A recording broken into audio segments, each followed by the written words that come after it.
What do you got? I think I can prove to a judge that both of these men had the mens rea. What the hell is a mens rea? It's a legal term the lawyers use. It just means the intention to commit a crime. Okay, come on, let's go. Mens rea? Put the cuffs on him. How could we have gotten mens rea? We take blood? Can you do it without taking blood? We both use condoms. How is this possible? I want to see a doctor. Can I have an independent blood test? Money! I feel sick. What are you doing? Mens rea! Oh! Oh! My God! No! Well, she met him at a home one night. Said, let's start with a kiss, it'll be all right. But now she might have a bun in the oven times two, and neither of them knows what to do. It's a blow by blow. Who's the daddy show? Is it twins from a blowjob? Oh, I don't know. Paternity tests and lawyers in sight. This crazy situation just ain't right. He swears he's not the one to blame. Says it's biologically insane. But she's pointing fingers, shouting loud while the lawyers gather in the legal crowd. It's a blow by blow. Who's the daddy show? Is it twins from a blowjob? Oh, I don't know. Paternity tests and lawyers in sight. This crazy situation just ain't right. Now legal vices, he takes a drink, says let's settle this without the legal stink. He challenges her lawyer, please be better. We don't need another bad letter. So let's raise a glass to this legal brawl. May sanity prevail and pride take a fall. Twins from a blowjob, what have you to hide? But let's find some peace, let your conscience be your guide.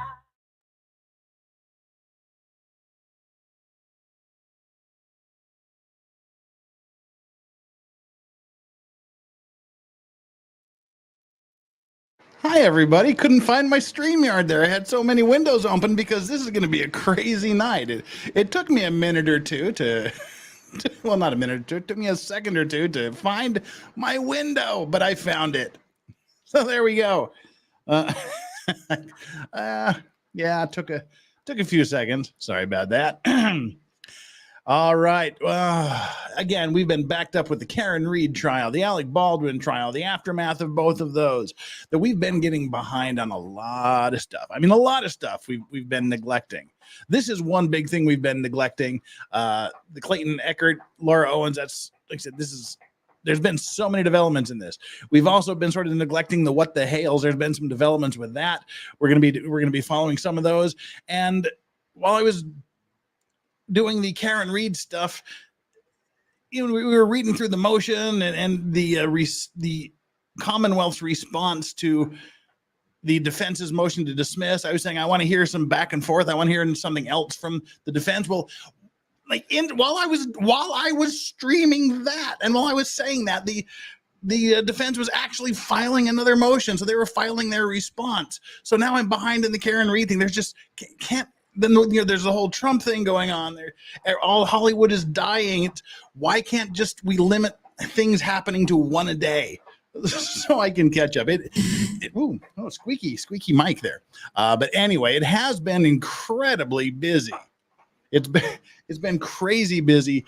So we're behind. We got to play some catch up, and that's what we're doing today. We're catching up on the Laura Owens, Clayton Echard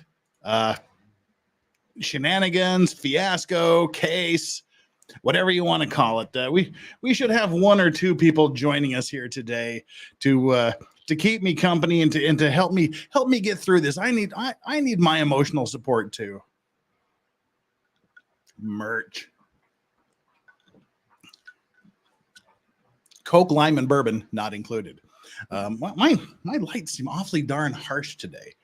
Give me just one quick second here. Why are the lights harsh today? They don't seem to be same settings, but let's dial it down just a little bit. There we go. Let's dial it down 10%. All right. Before we get going, we have the usual housekeeping stuff.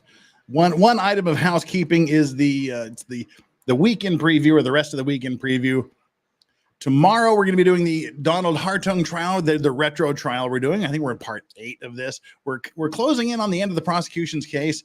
You don't even have to have seen any of it to follow along. You don't need any of it to follow along. It's easy to catch up on, so don't miss us tomorrow night for that. Friday, I was originally planning on streaming the Alec Baldwin trial, but that didn't happen. So I thought I would do an F Friday this week, but I just didn't have time to put anything together. Haven't had time to do anything, invite people, solicit invites. I haven't had to do anything, so we're going to bump that back to next week. So Friday evening U.S. time, we'll do something. No idea what yet. And then next Monday will be the triumphant return of Maritime Monday. That's sort of the weekend preview. And if you are wondering what today's like and subscribe poll is, it is right over here. It's off topic. The like and subscribe poll is, by the way, you've got 200 people here, 114 likes. Means 86 of you haven't done your job, so scoot on down there and smash that like button while I'm reading this, and make sure you're subscribed and do all that, and then take the poll, because somehow, as always, we have 30 more votes than we have likes. So, figure it out. Repent, people, and do your thing. The off-topic poll is, how long before one of my dogs pee in their brand new bed? I've got 2 brand new beds I got from Costco today. And they're sitting here, so they don't have to lay on the stupid old towel. And the like and subscribe poll answers are, and if we unlock the emotional support potato pig dog cam, then you can see the new beds too. But how long before one of my dogs pees in the brand new bed? 49% of you said won't make it through the show. Oh, how optimistic you people are. Yeah, you pessimists. 26% say it'll do 1 to 3 days before one of them pees in it. 3 to 7 days says 11% of you. But in any case, 14% of you say it doesn't matter. No matter what, it won't be more than 10. Because I know my dogs, and I know it will be less than 10 days max. They're basically indoor dogs. And so I've got hardwood floor. And so they just assume anything soft is like grass, and they're supposed to pee on it. So I bought these 2 little beds for them. I left off one very important option on this poll. I left off the option, they won't even make it to showtime. Yeah, that's the one that won. Yeah, the one I didn't put on won't even make it to showtime. That's the one. Because Yoda had to piss on this freaking bed about 35 seconds after I put it down. I gave them a treat to let them know this is a resting place, not a toilet. Yoda promptly ate the treat and then pissed where he was standing. So, you're all wrong. You're all wrong on the poll. None of you are right. They didn't even make it to the damn show. I fucking hate my dogs. Strawberry hasn't peed in it yet. She's laying in her bed. Yoda knows he fucked up. He's sitting right behind me under this table here. He's underneath that, giving me the side eye like, you still love me? No, I don't. I hate you, Yoda. You're okay, I guess. Yeah, I know tomorrow.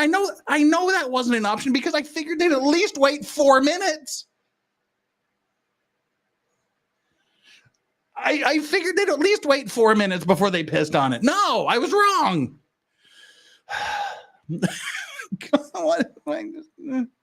I can't.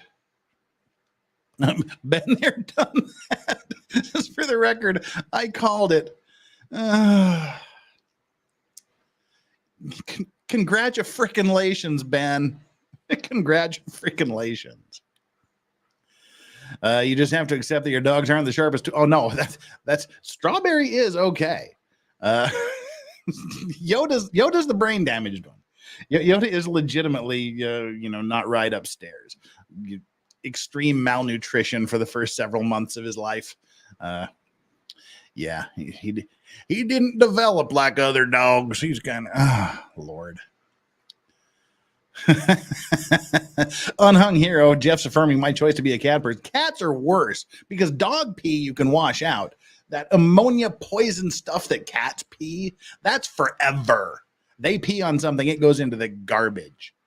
And my cats are, they were always vindictive. If you didn't clean their litter box for like a day, or if you didn't pet them for a day, they would literally go and find your clothes, find the things you enjoy most, and literally pee on them. So yeah, cats are vindictive. Dogs are just kind of dumb. So there we go. Hey, welcome. Bet you weren't expecting this when you came here, were you? All right, we got 200. No, there was nothing sneaky about it. Yoda's just like, snack. And I was just getting, that's why I was 3 minutes late, by the way. I was just getting ready to hit go. And then I heard this thing over here and I'm like, and so then I had to hurry and run and grab a towel and put on the don't pee on here again spray and stuff like that, which of course doesn't work. They're used to it by now. All right, what do we got going here? Unhung hero, $2. Jeff's for, we just read that one. See, I'm so discombobulated. I've already started double reading chats. What I haven't read is Sonia Chris gifting 20 Legal Vices memberships. That gets a big boy. That gets a foghorn.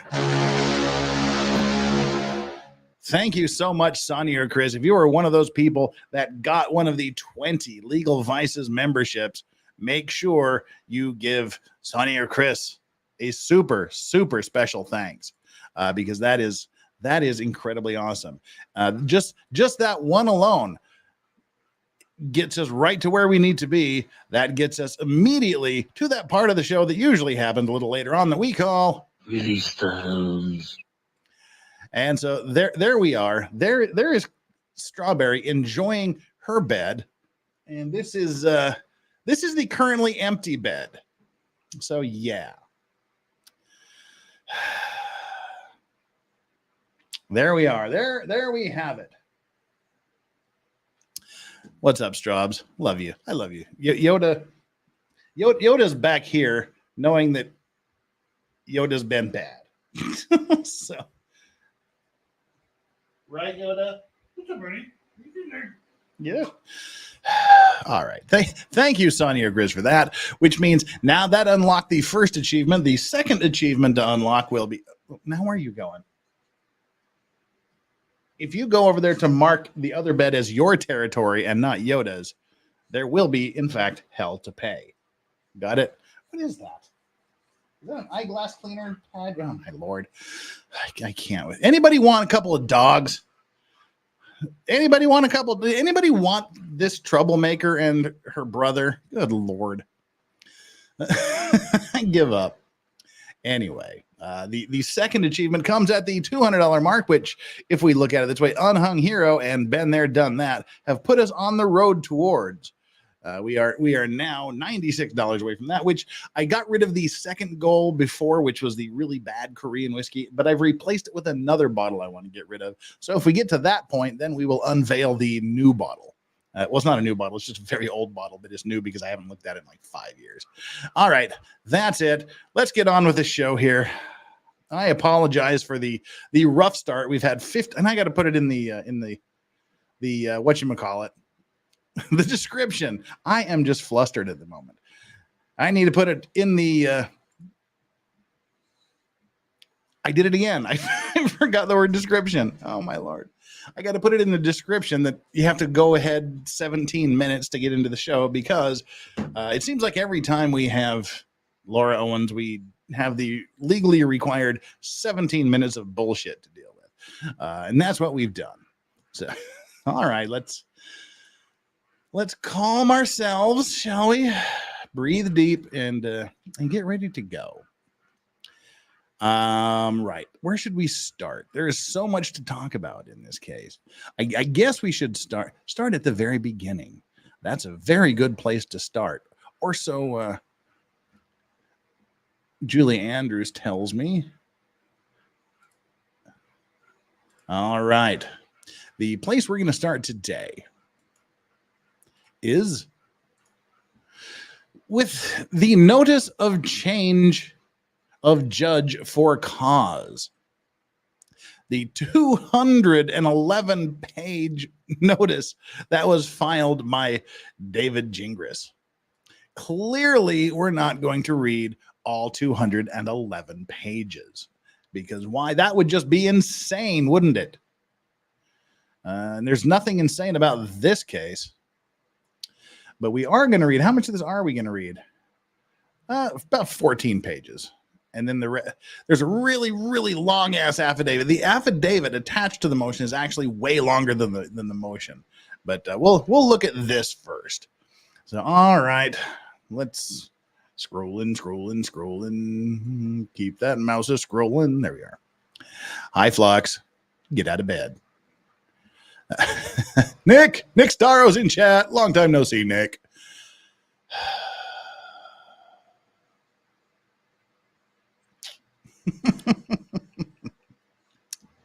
All right, David Gingras going full Gingras on us. And let's see.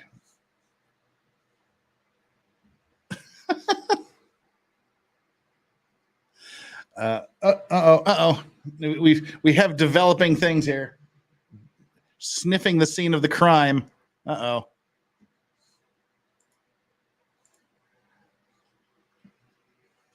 You sniffing the scene of the crime? Gonna make your own crime scene? No. Good girl. Yes, you're not a degenerate like your brother, are you? There you go. Boop. All right. Are you DMing me right now, or is your Twitter hacked? What do you?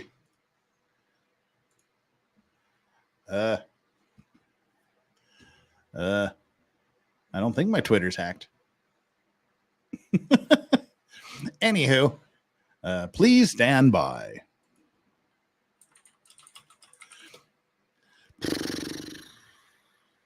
Yeah. See, that's why I've got the cam on. All right. Now I'm relaxed. She's a good doggy. Sorry about this. It's not 17 minutes of bullshit. It's 20 minutes of bullshit. All right, let's go. I apologize for the first 20 minutes of my stream. I should be. I am. I was gonna say I should be ashamed of myself, but I am. So here we go. Yes. All right. So one of you has to be on dog duty and to alert me to any shenanigans that are happening to the side here. Oh, I can't. I try to do nice things for these dogs. I try to give them a soft place to lay down, but they just abuse the soft place. All right, now they've all fucked off. All right, whatever. We'll put the dogs back when a dog returns to the scene of the crime. Notice of change of judge for cause, memorandum, and affidavit in support. Pursuant to Rule 6.1, Arizona Rules of Family Law Procedure, petitioner Laura Owens, Laura or petitioner, submits the following notice of change of judge for cause and memorandum of affidavit in support thereof. So the motion is saying that we have to get rid of the judge because of reasons. She's done something to cause them to believe that she must be removed from the case. Flux, you just got to go back and watch the first 5 minutes. It's a thing. As explained below, there is clear and convincing evidence. Ooh, he used the magic words.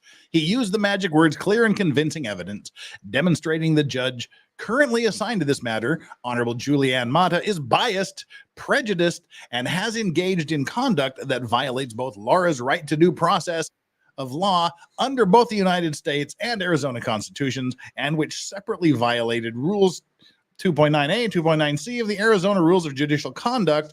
Oh, my lord.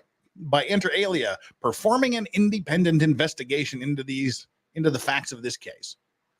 2, considering and relying upon information posted on the internet about this case.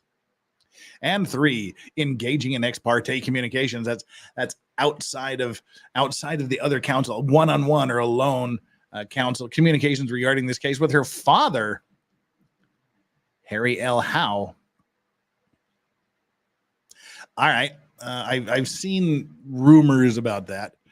And one of 2 items here. First, Jason J. has been a member for 12 months. 1 year mark. Narf. Aussie Overlord Raid incoming. Woo, woo, woo. Hey, Aussie Overlord Raid. Welcome, welcome, welcome. Thank you for being here. And as always, hit the like and subscribe buttons because that's what you want to do. I know you do. Is Owens still not giving up on her fraudulent shit show? Well, no, she's not. And by God, you better not call it fraudulent shit show. She's got reasons. There's reasons here. And speaking of shit shows, I may as well just pull the plug right now because Megan Fox is here. Oh, sweet baby dumpster Jesus. Don't you start. Did you missed the first 5 minutes of my stream, didn't you? I don't know what happened to you because I was on Listen, people. I have no They idea. get to be the judge. Okay. Well, I have first. no idea what happened to you. You first. But I told you when you Yes. asked me, could I come on here? I was like, well, I have a little boy coming over today to play with Hangry. So I'm going to have 2 9-year-old little boys in the house. And I may have to keep an eye on them occasionally because, 2 9-year-old little boys, you just let your imagination run wild there. What could happen? Nothing. And they get here at 8:30. It is now 9:30. When did I send you? Okay, at 9:09. Look at the time. It's 9 at 9:09. I sent you a text that said, "Getting coffee. I'm on my way." Ma'am. Right? Getting coffee. Yes. Then I go dark until Then 9:21. 12 minutes later. I go outside to check on them. I'm like, where are they? They're not around. I go outside and they've got their little survival backpacks on and they're on the way out to the woods, which is fine. I said they could do that. That's fine. They can go to the woods. But I gave them parameters, whatever. But the dog, Archie Ruckus, is trailing around next to them, but he has a cord wrapped around one leg. And I'm like, dude, what's with the dog? Get the thing off of his foot. Well, we tried and it won't come off. So you try. Okay. Mm-hmm. I catch the dog. I pick his foot up. He has stepped in a glue trap and has an electrical cord in the glue trap also wrapped around his foot. I'm like, where the hell was the dog? Where did you take the dog? Well, we were getting supplies in the shed. You let the dog into the shed? Yeah. 5 minutes after this kid gets here, they've let the dog into the shed. He's stepped in a glue trap. He has an electrical cord wrapped around his leg. And now I'm trying to get it off, right? I'm pulling it off. And he's screaming. The dog is screaming at me and and he's 110 pounds. And he keeps turning around trying to snap at me. And I'm like, dude, you got to be still. So then I had to go get a bucket of soapy water and soak his foot in it. Well, he liked that. And then he started drinking the soapy water. But then I'm like trying to get the glue. The glue is this thick on his foot, on his paw. It is all in there, in the hair, I got as much of it off as I could and I sent him out to the woods. But dang, 5 minutes, you guys. It's going to be a day.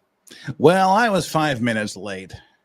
Because I was being nice to my dogs. And if you look over at the like and subscribe poll, it's how long before one of my dogs pees in their brand new bed? Oh, no. Won't make it through the show.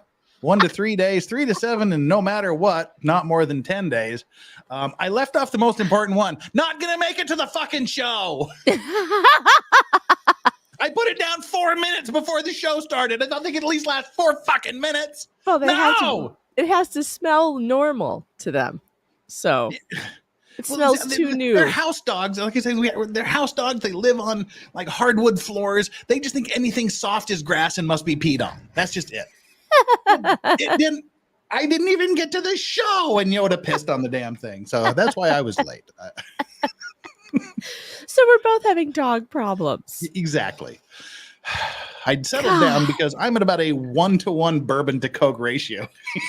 I couldn't even find the lid to my coffee mug, my stainless steel. The lid's missing. Whenever my children do the dishes, all the lids go missing. Demonetized. Oh yeah. YouTube's not going to give me my 33 cents for this video. I don't think people understand how little money there is to be made from the hits alone. Uh-oh. So it's so like now, all right. 20 cents per 2,500. It's bad. It's not good. This is the scene look at of that the crime. bad doggy. No, it was Yoda. It was Yoda, but Strawberry's sitting in it now. So oh whatever. No! But You're I sitting in the pee I bed? mopped it up. I mopped it up, and I put on the "Please Don't Pee Here Ever Again" spray, which they're just so used to now. They think How it's like come you don't just put that on first? because they're used to it. It's like an attraction. Anyway, Oh. so we're in the second paragraph of this, 27 minutes in. Which one are we reading, by the way? Is this the one I? This is the motion to get rid of the judge. Oh, this one. Oh, the one Because with she my is name biased, all over it. prejudiced, and has been engaged in conduct that violates all the rules of ethics known to man. You know what's funnier is to just skip this and go straight to the affidavit because he repeats all of this in the affidavit anyway, and the affidavit is funnier. Oh, is it? Yes. Oh, and it's not an affidavit. It's basically just a redone motion. It's so stupid. It's like he doesn't know the difference between his motion and his affidavit. So he repeats all of this. But does he address affidavit. the legal issues and things in his affidavit? I mean, all right, for the most part. I mean, all right, we'll skip his the legal factual arguments are stuff. pretty crappy. Surprise. All right, so I guess this is what we'll do. We'll follow Megan's advice, and we will. All right, we'll remove dogs until they come back again. Because if you want to know his legal arguments, you can always just scroll back up to and look for his sources, but they're not. Yeah, we'll just kind of go through this, and boring. you tell me what's duplicated. But okay, basically, he's just saying he comes out with guns blazing here. It's like anytime someone has a middle name mentioned in the newspaper, it's never a good story. It's always John Wayne Gacy, or it's never like Bob Smith. It's like Bob Rubenheimer Schmid Stevens has been found guilty of this. Anytime they mention the middle names, like he does his full name, Honorable Julie Ann Mata, in case we were confused with all the other Judge Julie Matas in town. This is Julie Ann Mata. It's like her mother over there. Is biased, prejudiced, and has engaged in ethical violations. That's just coming out with guns blazing. And if she ever was, that judge is no longer his friend.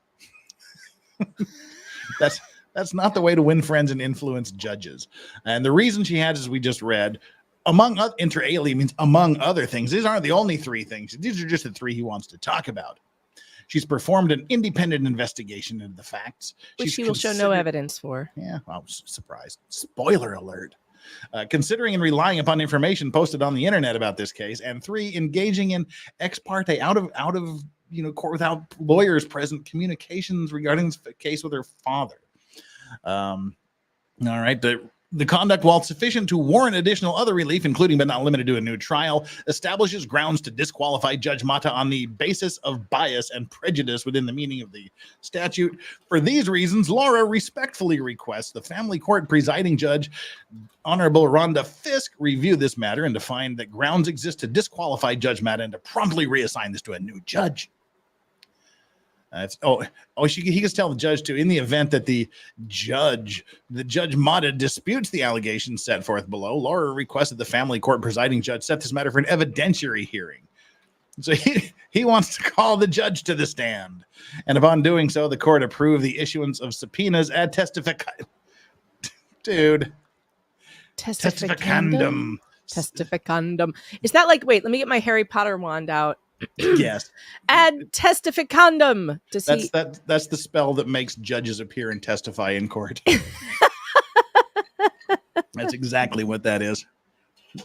Whose testicle?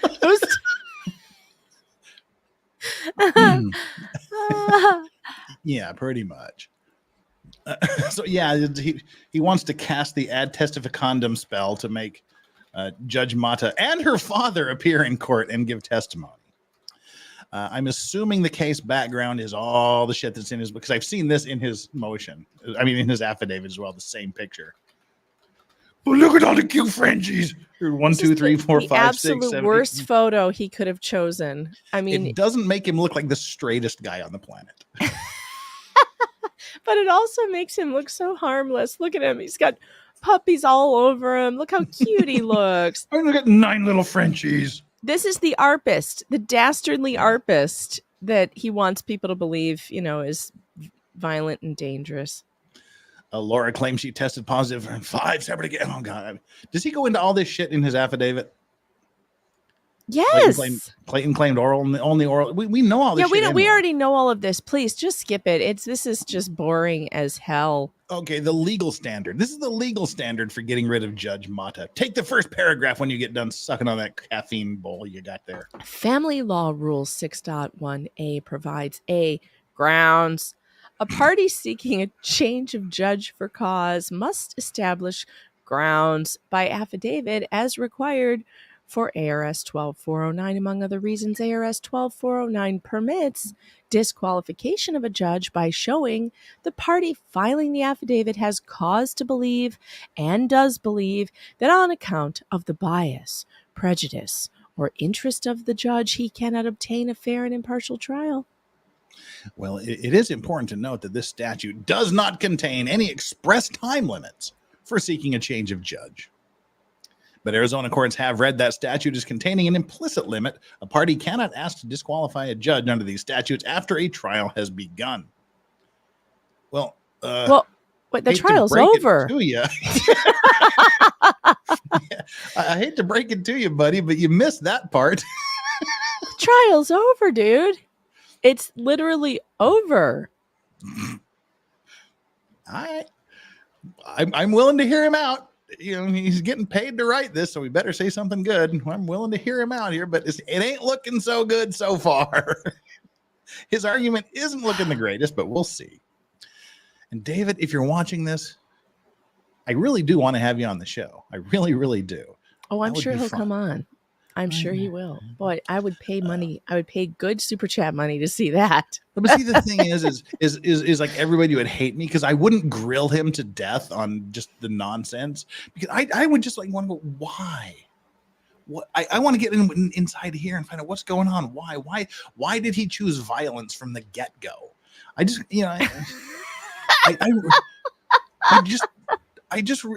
Nobody hated Corey. We're just like, oh, Corey, you poor son of a bitch. Poor son of a bitch. Yeah, exactly. And even Corey's like, I hope you really still like me after this is over. But reasons. We like Corey. And in fact, Corey then ended up being one of the most stand-up guys in this story, putting his own reputation out there. Poor Corey. Corey Keith, everybody. Go hire him for something in Arizona. He's a decent lawyer. Yeah, we never hated Corey.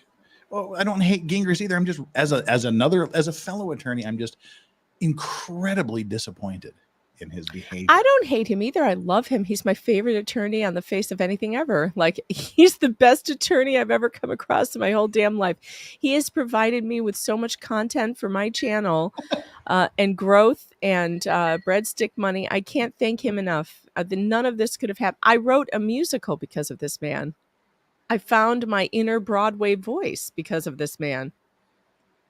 Which he fails to mention in this motion, which is about one of the only things he fails to mention. And I'm very deeply disappointed that he didn't talk about our collaboration there. Yeah. MG Law says Jeff has bulldogs. Clayton takes picture with bulldogs. Jeff, that picture doesn't make him look like the most masculine man. Well, first of all, these are big, tough-looking English bulldogs. He's got the femmy-looking little French bulldogs. Frenchies. Yeah. And not even that. He's got the puppy version of the femmy little...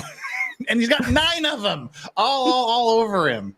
But there may be a few pictures on my phone that people would go if they saw from the puppy days. But anywho, yeah.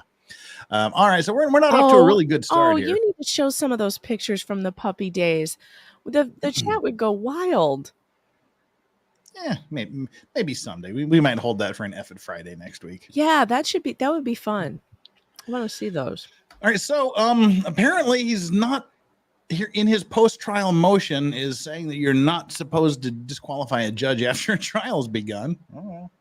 If a judge is allowed to receive evidence which of necessity is to be used and weighed in deciding the ultimate issues, it is too late to disqualify him on the grounds of bias and prejudice. All right. Uh-oh. So we have the explanation here, Megan. At the same time, the Del Castillo court also noted requests to disqualify a judge made under other authority, not ARS 12409, such as Civil Procedure Rule 42F, are not subject to the same implicit restrictions as requests under 12409. Instead, Del Castillo explains, if a request is made under other authority, the outcome is controlled by the text and substance of the specific rule invoked. Clearly, in enacting Civil Procedure Rule 42F, providing for a specific procedure for a change of judge, the Supreme Court modified or suspended the then existing procedure for a change of judge as a matter of right outlined in 12409, Del Castillo, page whatever. Thus, for example, in a civil matter, a party may waive his or her right to change of judge as a matter of right if the judge rules on any contested issue. Okay, now, I don't think this helps his argument. I don't either. The statute doesn't do this, but judges have interpreted the law to mean this, but the rules don't have that same restriction. When laws come into conflict with rules, guess which one takes precedence? The laws. Laws aren't subservient. They aren't under the rules. It's like laws, rules, regulations, guidelines, that kind of thing. I don't get it. This guy just likes to throw a lot of shit at the wall and see what will stick. And again, I like this. This is his equivalent of Fiverr. Notice the difference in the color of certain things. This is his cut and paste line here. I didn't even notice that, but there it is. He's got a few cut and paste lines in here where he's cut and pasted from something else. Oh, that's funny. Yeah, so he's off on the wrong foot. He says the law doesn't say it, but the courts have interpreted the law to say that you can't ask for a new judge after trial starts. But the rules that are subservient to the laws, they don't have the same limitation. But so, dude, you lose already. You're on line 12 of your legal reasoning, and it ain't working out for you. You mean David Gingras is a loser? Oh, I'm shocked by this information. I'm just saying he's not accurate in his in his reasoning here. Hopefully we don't have much more of the laws here. But here, family law rule 6.1 only requires that a party seek, again, family law rules do not trump the law. Does not contain the same waiver language. On the contrary, Rule 6.1 only requires that a party seek a change of judge for cause within 20 days after discovering the basis for the request. And the rule expressly provides case events or actions taken before that discovery do not waive a party's right to change of judge for cause. Emphasis pointlessly added. The broader rule, which permits a change of judge after trial, makes sense given that family law cases are, unlike civil matters, often continuing in nature. Because a family court judge may hold multiple trials and or evidentiary hearings in the same case over a span of many years, it would make no sense to interpret Rule 6.1 as depriving a party of their right to disqualify a judge for cause simply because that judge held one or more earlier hearings before the grounds for disqualification were discovered. Rather, the text of the rule merely requires a party to raise the issue promptly, even if that occurs after a trial or hearing is completed. I didn't see that even after. Was that language up here? Did I miss that? Which even language? After? Even after? No, it wasn't. No, it wasn't. No, I'm telling you, he just says these things, and then he gets pissed that everything gets denied. But it's like, dude, you don't back up your claims. This ain't even in the rules, mother. This ain't even in the rules. And by the way, again, the rules are subservient to the laws. And Have you speaking of read people, what was the that? response? Have you read the response Oh, to this? that's next. Yeah, that's next. But Because the response is really good. It's short, but it's like, of course it is. it's like It was you're written an by Woodman. idiot. You're an Something idiot. that's and not you short. discard. Something that's not short is Nick Starro. Nick Starro is not short. Hey, it's Santa Laws. Hey. And how one are more you? dog. The dog is returned. Oh, scratchy, scratchy, scratchy, scratchy, scratchy, scratchy, scratchy, scratchy, scratchy, scratchy. Do it again. Do it again. I want scratches too. All right. So now we're down here. We're continuing with this really weird argument that I just don't understand. So, Nicholas, why don't you start reading here with as and go through this paragraph? Ass? Yes, read this ass.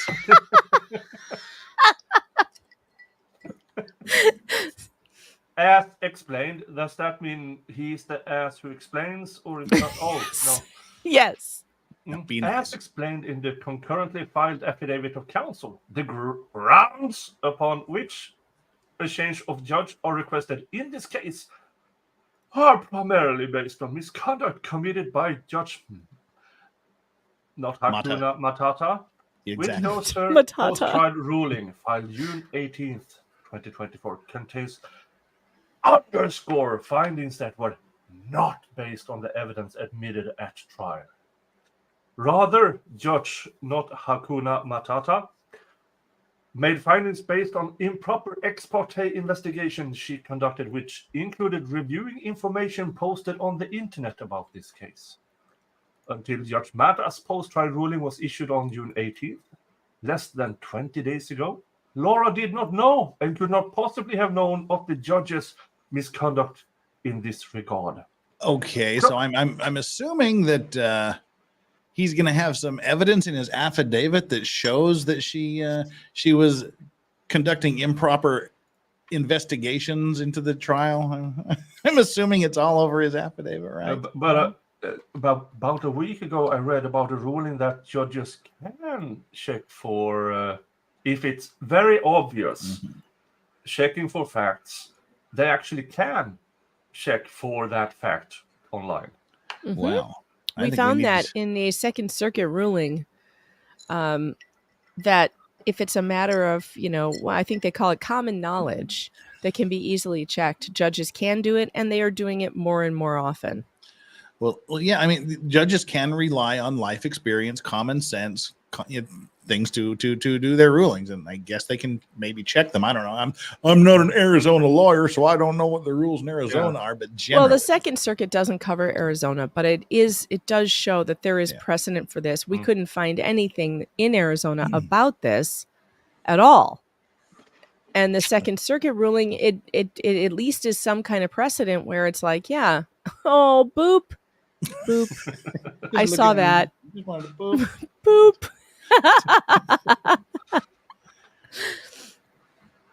Because see, this is the thing. Like she'll like start scratching her butt, like she's got like some scratchy issues. But she learned that at a very young age, because she had like some her like some humid pockets under her tail, and they kind of got like icky, and so she, I was like, oh, scratching. So she learned that, hey, if I just rub my butt on the floor, then he'll scratch me.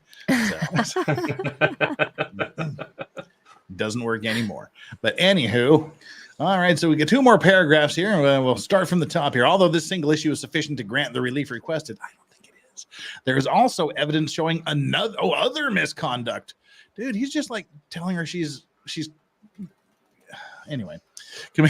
Misconduct committed by Judge Matata, including the fact that she engaged in an improper ex parte discussion of the facts of this case with her father, Harry L. Howe, in violation of these rules of judicial conduct. Although Laura and undersigned counsel heard rumors about Mr. Howe appearing at the trial on June 10th, the specific details of exactly what occurred and proof to establish these facts was not fully known until undersigned counsel returned from his pre-planned vacation on June 28th, 2024.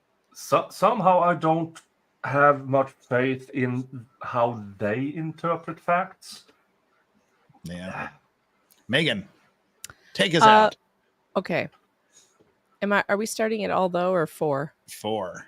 For those reasons, this request is timely pursuant to Family Law Rule 6.1c because it has been brought within 20 days of discovering the grounds upon which the request is based. That's also bullshit, by the way, because he discovered it basically the day of trial, which was the 10th. And I don't think it was within 20 days. Well, now all of this stuff here. Now, this is the stuff. Is this stuff in his affidavit? How she investigated the facts improperly? Yes. Okay. And even more. Like, and there is no evidence. By the way, you won't find anything. No, he gives these. Yeah, He gives these examples though right here that you won't find in the affidavit, and these are like other this? cases. Yeah, and actually, you should read his hypotheticals here. His other cases, because here's the thing.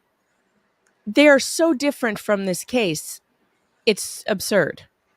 Okay, all right. We'll just browse through this here. Yeah, just browse. Because of episodes of such... what does she do? She conducted ex-parte investigation into the facts of this case, and even worse, at one of her post-trial factual findings on a critically important issue was based solely on information posted on the internet. All right.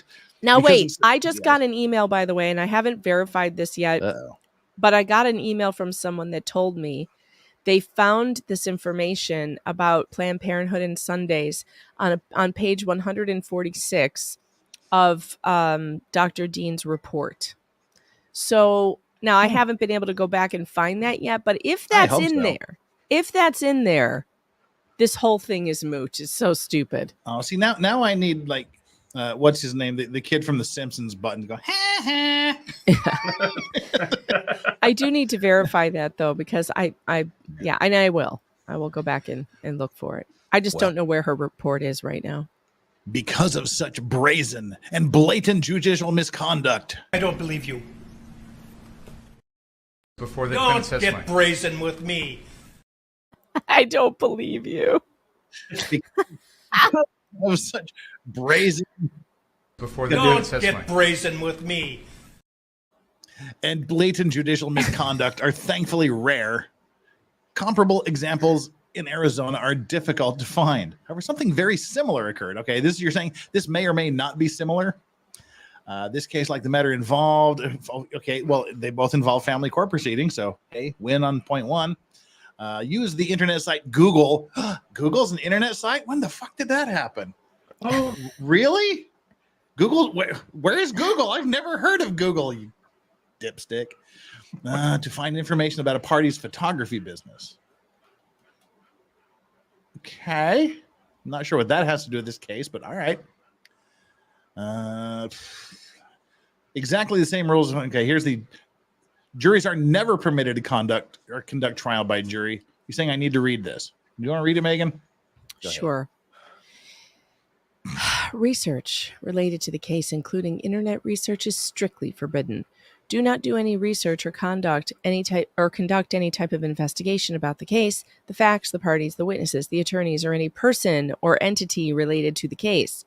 Do not look for information on the internet or from any other source about the case or about the facts or issues related to the case. In other words, do not try to find out information from any source outside this courtroom. These are jury instructions, by the way. Yeah. The reason for this is that you must base any decision only on the evidence that is produced here in the courtroom. You must base any decision only on the evidence that is produced here in the courtroom. I already read that.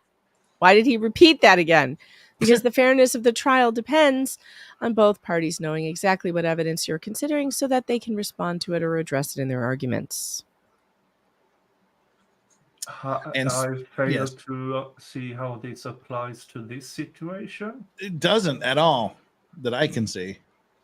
No, these are jury instructions. In the bench trial, the Well, I judge guess is he's saying both that. Yeah. the finder guess of that's what he's facts and finder of law. Well, that's where he says here, judges acting as fact finders in a bench trial are subject to exactly the same rules as jurors. A judge may never, that is bold, underlined, and mother effing italicized. He's like serious about this one. May never investigate facts in a matter independently and shall consider only the evidence presented and any facts that may properly be judicially noticed. All right. As a matter extends to information available in all mediums, including electronic. As explained in the affidavit. Okay, so we don't need to do that. She investigated Planned Parenthood closed on Sunday. That's the big thing. Okay, wait, I've reviewed the email that I got. It was not page 146 of the report. I was told it was in his 146 page motion. In Gingras's 146 page motion, there is something that somebody thinks is about this issue. So I have to go back and I don't know which motion that is, though. They're not being specific. Stop being cryptic, chat. Yeah. Stop being or email or whoever. That was email, right? Yeah, it was stop being cryptic, for God's sake. Send me the report, highlight the area, clip it, for God's sake. So this all centers around the search for Planned Parenthood is closed on Sunday. I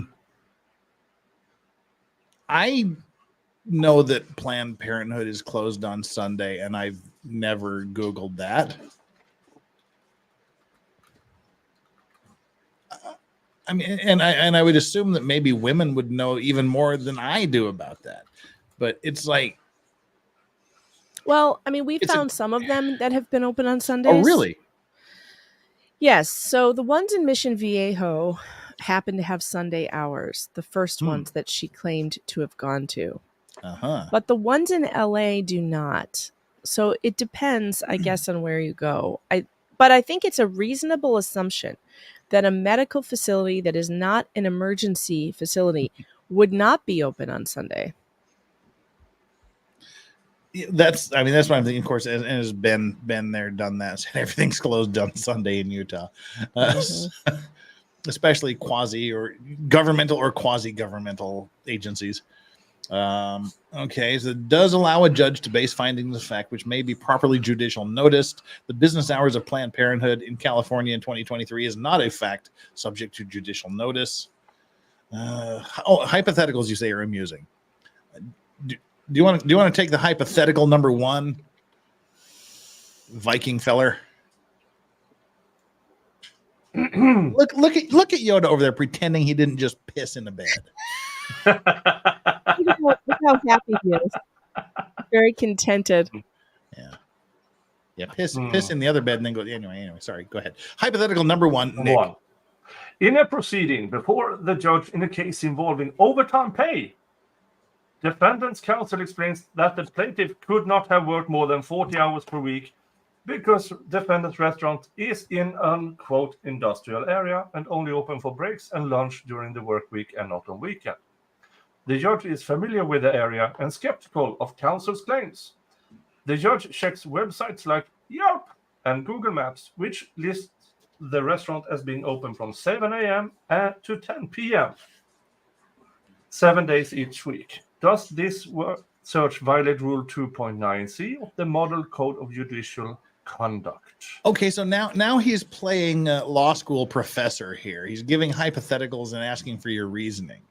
So the analysis of that question, the search does violate Rule 2.9c of the Model Code of Judicial Conduct because the restaurant's hours of operation are key to whether the plaintiff could prevail on a claim of unpaid overtime.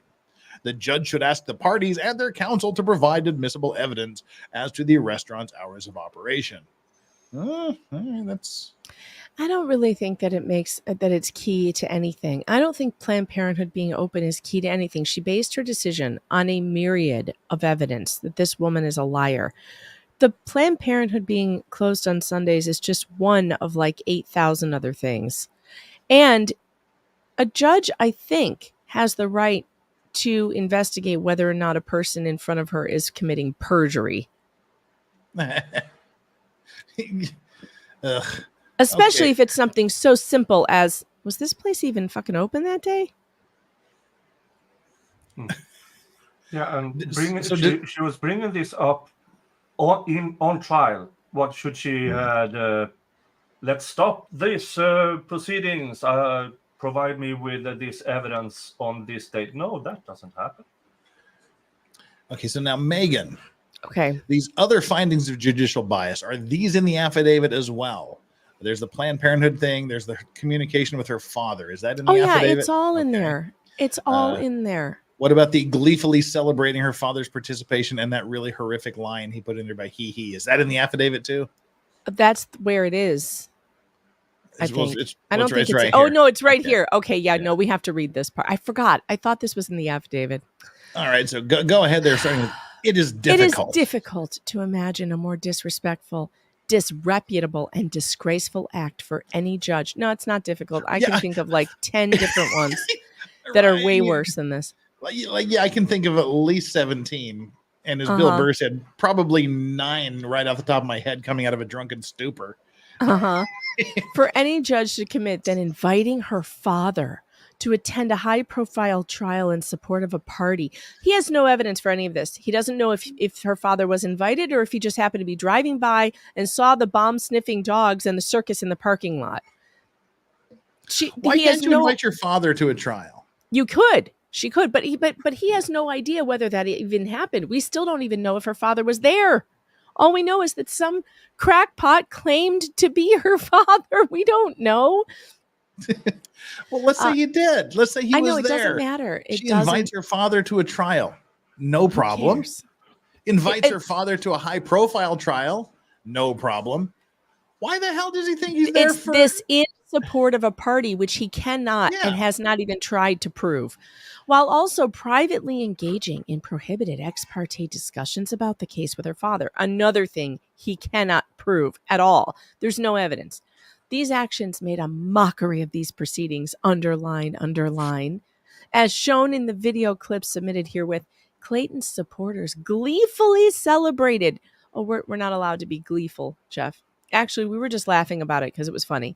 Gleefully celebrated Judge Mata's father's participation in the case, even going so far as to laughingly ask people not to spread information about his participation because, after all, we don't need a mistrial here. That was a joke told by Dave, who is a comedian, not a legal expert, by the way.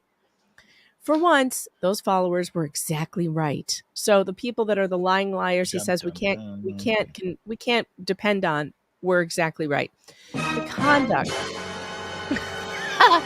The conduct of Judge Mata and her father absolutely warrant a mistrial, or more accurately, a retrial before a different unbiased judge. The shameful conduct not only violated Laura's rights, it raises serious questions regarding Judge Mata's fitness as a judge of the Superior Court. Any reasonable objective observer in Laura's position would be justified in wondering, I can't do you. Okay, this is here. I'll do it. Was my case fairly decided based on the evidence, or was Judge Mata simply trying to impress her father? Look at me, Daddy. I'm a judge now. Just watch me destroy a young woman's life because the other party was on The Bachelor. He. I want an Oompa Loompa now, Daddy. I'm stuck on this line here. Any reasonable objective observer in Laura's position. That's a good point. That's it's a population of 1.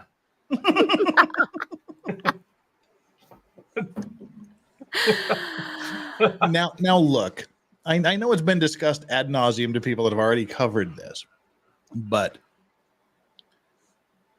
writing this to a judge, a lawyer writing this to a judge, is batshit insane.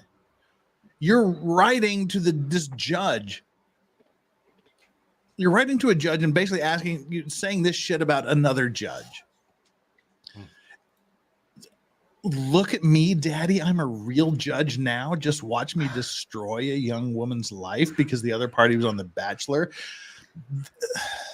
Did you see Ian's response? No. What did Ian say? If I can find it, it's so funny. I'll pull it up in a minute. But him reading that part was so funny. But I mean, not only is this very arguably sanctionable stuff. This could have some serious repercussions. Yeah. Well, I mean, Ian said, he's what should happen is he should be slapped with a $10,000 sanction and be told. He said, if I was the judge, I'd send him a $10,000 bill and tell him, turn in an appropriate motion. I'd kick it right back out and say, this is not appropriate. So pay $10,000 and try again. I mean, this is disciplinary stuff here. Right. And Yeah. No. But I think this he is trying to bait the judge. I think he's trying to bait her into doing something, which is not going to work because she has the most even keel. She has the most even keel personality and judicial temperament like that I've literally ever seen. she's So hot. I'd bait her. I doubt very much that she can be baited, but he is trying to bait her into doing something that he can use in an appeal to say, see, she hates me. Yeah, But I mean, everybody hates you, Gingras, because you behave badly. The reason people don't like you and the reason why people are, they avoid you and they don't want to talk to you and you have to file motions to compel lunches and stuff. Nobody wants to be around you because your behavior is so bad. Yeah, I'm wondering if the Arizona rules are similar to the Georgia rules, that since she is a party in this motion to disqualify, she can hand it over to another judge, and that judge can go medieval. I don't know. Well, I'm sure he's going to argue First Amendment opinion, but this seems to go beyond your opinion. This is saying that she did this, basically. Right. Laura wondering, it ends here, and then this example he gives is very accusatory. He's offered no proof of any of this. Yeah, the words may be considered, free speech and opinion, but the meaning behind the words is this judge has committed, what was it, despicable and disgusting or whatever it is, ethical violations. That goes beyond opinion. That's an accusation. And let's even just give him the benefit of the doubt that he is absolutely within his constitutional rights to say this. One of my favorite quotes by Mark Twain is that it is by the goodness of God that in our country we have three unspeakably precious things: freedom of speech, freedom of conscience, and the prudence never to practice either of them. Mm-hmm. Just because you can say something doesn't mean you should. Doesn't mean you should. And this is something you should never in a billion years as a lawyer put in a brief or a motion to a judge. All right, I found it. I found a moment. The fuck is that? Yeah. Hashtag yikes. Hashtag yikes. All of this shit is like a 3-year-old writing this. This is why I sort of what was it, about midstream on this Laura Owens thing, shifted from, the attack dog mode to I'm just disgusted with him as a lawyer. Well, and this is not the first time he's put something extremely inappropriate in a filing. He that hashtag me too, the Trump derangement syndrome that had nothing to do with that. Frankly, I think his worst filing was the motion for more time that was like 40 pages long, where he spent all that time talking about Donald Trump. And then somehow that justified that he needs more time. You wrote a 40-page dissertation on how much you hate Donald Trump. You could have responded to whatever motion it was that you said you needed more time for. Nonsense.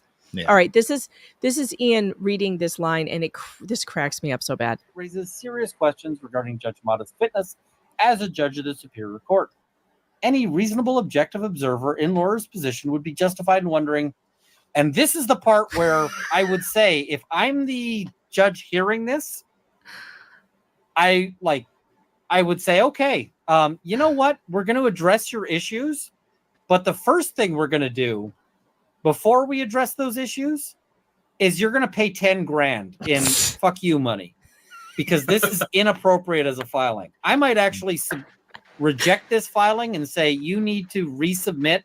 Here is another, here's a time for you to resubmit. Submit something appropriate to submit to the court. Based in, correct. I do not disagree. Suitable and appropriate. Because this is what he says. Was my case fairly decided based on the evidence, or was Judge Mata simply trying to impress her father? Look at me, Daddy. I'm a real judge now. Just watch me destroy a young woman's life because the other party was on The Bachelor. He. It literally has he in it. It does. So I'm just going to say this is entirely inappropriate. And I'm just going to say it. This is sexist as fuck. Yeah. This guy is being a sexist asshole, because would you ever actually put, look at me, Daddy, I'm a real judge now, he about a guy? Never. And that's another thing that really pissed me off about this filing and in what he said and all his behavior about towards me, towards the judge has been incredibly sexist. He won't even call me. He calls Dave Neal a journalist and a comedian and a YouTuber. He won't even give me my name. I don't even have a name according to him. I'm using a fake name. I'm Megalodonus Foe or something. Yeah, I'm not even. I'm an alleged journalist. I call myself a journalist, no matter that I've had a byline for 20 years. Just send him the clip of Rush Limbaugh mentioning you and reading you. Maybe I should send him the video of me on Tucker Carlson or Jesse Waters, or I don't know where all these I'd send him massive the Rush Limbaugh quote. With all these massive, big stars are saying, and here's Megan Fox, a journalist on our show today. I don't know, but he can't give it to me because he's a sexist asshole. Just like he can't give Judge Mata the respect she deserves because he's a sexist asshole. Ian called it out. I love it. Thank you for doing that. And I don't like it when people run around, screaming sexism, because it's not always true. And women seem, a little too sensitive about it sometimes. But this is true sexism right here. Well, Megan, in fairness, I didn't know Pond Scum had sex. I didn't know they had different sexes. I thought it was just Pond Scum. I didn't know there was male and female Pond Scum. Yeah, Debbie A says, "Look at you, Megan. You're a real journalist now." Look at me, Daddy. I was on Tucker Carlson. Dang. Like I said, this is what I've been saying for months now. Just David Gingras, be better. Be better. You do better than this. I don't think you can. It's because of behavior like this that people fucking hate lawyers. Yes. He's bleeding the Owens family dry. He's charging them top dollar. He doesn't care. Alan Wall says, Jeff, doggo cam down, because there's no doggos in doggo cam range. If they ever, there's not even in the room. If they get back in here, we'll put them up. Nick, there's another theory that maybe she isn't paying him any money at this point. But he is. Is he going to get pregnant again? There's a theory that maybe she cannot pay him anymore because she's running out of money, but he's so emotionally invested in this because we've mocked him that he will not drop it, even though he knows it's a losing thing. Because for one, he's an attention hound. He loves the cameras and the lights. He loves his name being spoken about, even on illegitimate media, as he calls it, on YouTube. It gives him a massive hard-on to hear people talking about his name. He doesn't need his Viagra prescription when we're all talking about him. And this is where I think the problem is with him. When he came on, I could get. I mean, okay, he's in this for the grift. I mean, he's in this. Yep. Whatever he Which we earns can in fees respect from her. Yeah, we I mean, respect this is- the grift, dude. Grift he could away. have had amazing name recognition. He could have gone on the talk shows. He could have done these things. He could have done the press releases. He could have done all sorts of things. He could have even had a good back and forth with with the supporters. But as I said earlier, he just chose violence from day one and turned everybody against him from like that fast. I mean, she's and entitled the weird to a part lawyer. is, from people who know him, who've met him personally, they say that he can be very charming. And so I have to ask, David, why didn't you use that charm on us? Well, You this know, is you why I could wanna have have. my show. This is why I want to sit down for like 2 hours and go, dude, why? What's You could the have. point? We would have had you on. We would have had this conversation. We would have talked to you in a normal way. And now instead, you're just a meme. I don't get it. I Yeah. don't get why you choose this. Like I mean, this- threatening everyone with bar complaints and lawsuits. He's threatened me to drag me to Arizona for reporting stuff he said. It's crazy. He's crazy. This could have been great PR for him. It could have been. Could have been. Yeah, but just like It didn't go that way though. Well, like we said, we didn't hate Corey when he got involved. It's like, God, we just felt No. bad for you. And I think we felt bad for David Gingras for a day or two as well. Like, oh my We God. did. And We then did. Like, oh, this poor guy. then he Yeah. hit Twitter and it's like, oh God. And I was like, oh, this is different. Yeah, I mean, he could have made a name out of himself of desperate attempt to defend Laura Owens. Pull out. Can we just not use That's- that term? Can we? Crazy. and then grift on that. But he shows this. So she's prejudiced because she has a hostile feeling of spirit of ill will or undue friendship or favoritism towards one of the litigants. Well, or it's just maybe it's perhaps that one of them makes sense and the other's not as sensible as the other one, perchance. Just ruling in one. Laura Owens is highly sensible. I mean, she gets pregnant by everything. Yeah. Unlike 99% of cases here, there is extrajudicial evidence showing the true reason for these rulings was, No, in there's fact, no evidence. a hostile feeling of ill will. Yeah, Not a shred. Not even a shred of it. Where are the footnotes on all of these? There aren't any because there is no evidence. But I do like that he uses blue ink to sign his papers. I do like It looks like a decent pen. Like he has one of those fancy pens that comes in a box. See, I always use blue ink as well, so that, it doesn't look like it's just a copy. Yeah. So, all right. For the reasons stated above, Laura respectfully requests the family court presiding judge, Honorable Rhonda Fisk, review this matter and find that grounds exist to disqualify Judge Mata and to promptly reassign this matter to a new judge. In addition, given the clarity of the evidence, I haven't seen any evidence yet. The only evidence, I guess, is the next 195 pages. Is where are we at here? The severity of the misconduct and the harm caused to the judiciary as a result. Laura further requests that the presiding judge refer this matter to the Arizona Commission of Judicial Conduct. So he's calling for her to be disciplined for this. He's calling for Judge Mata to be investigated for these alleged improprieties. That's pretty fucking stupid. Yep. Mm-hmm. All right, now the affidavit that Megan says is more. It is longer. I hadn't even noticed this when I first read it. I hadn't noticed it because I'm not a lawyer, but listening to Ian read it, I realized, oh my God, he's absolutely right. An affidavit is not a motion, and he puts argument in his affidavit, and that's why it's so weird. I knew it was weird when I read it. I was like, what the hell am I reading? But An affidavit is just a statement of facts. Right. It's just supposed to be statements of facts. Like you can say this happened in court, but it's just like, hey, judge ruled against this, judge ruled against that, but he puts these stupid arguments in here and it's like, dude, is this a supplemental motion? What is this? This is the kind of shit that will piss off a judge too. Waste her time making her read through an affidavit that's not really an affidavit. Great idea. It's a great idea.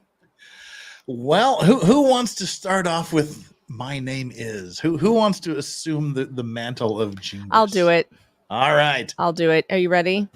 No, but I, David S. Gingras, hereby swear and affirm under penalty of perjury as follows. I am a United States citizen, a resident of the state of Arizona. I am over the age of 18 years, and if called to testify in court or other proceeding, I could and would give the following testimony, which is based upon my own personal knowledge. Ian also pointed out that it's weird for an attorney who's trying the case to also be an affiant in the case. Is that strange? Not necessarily. We're seeing that in Karen Reed, where you know, we saw it in Kowalski too. Yeah, it's not that unusual. So I don't think it's that unusual.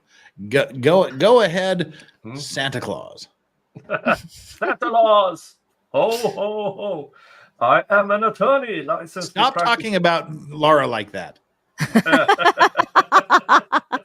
Good one. Yeah, thanks. I am an attorney licensed to practice law in the states of Arizona. Oh, and California. I am an active member in good standing with the state bars of Arizona and California. Want to bet?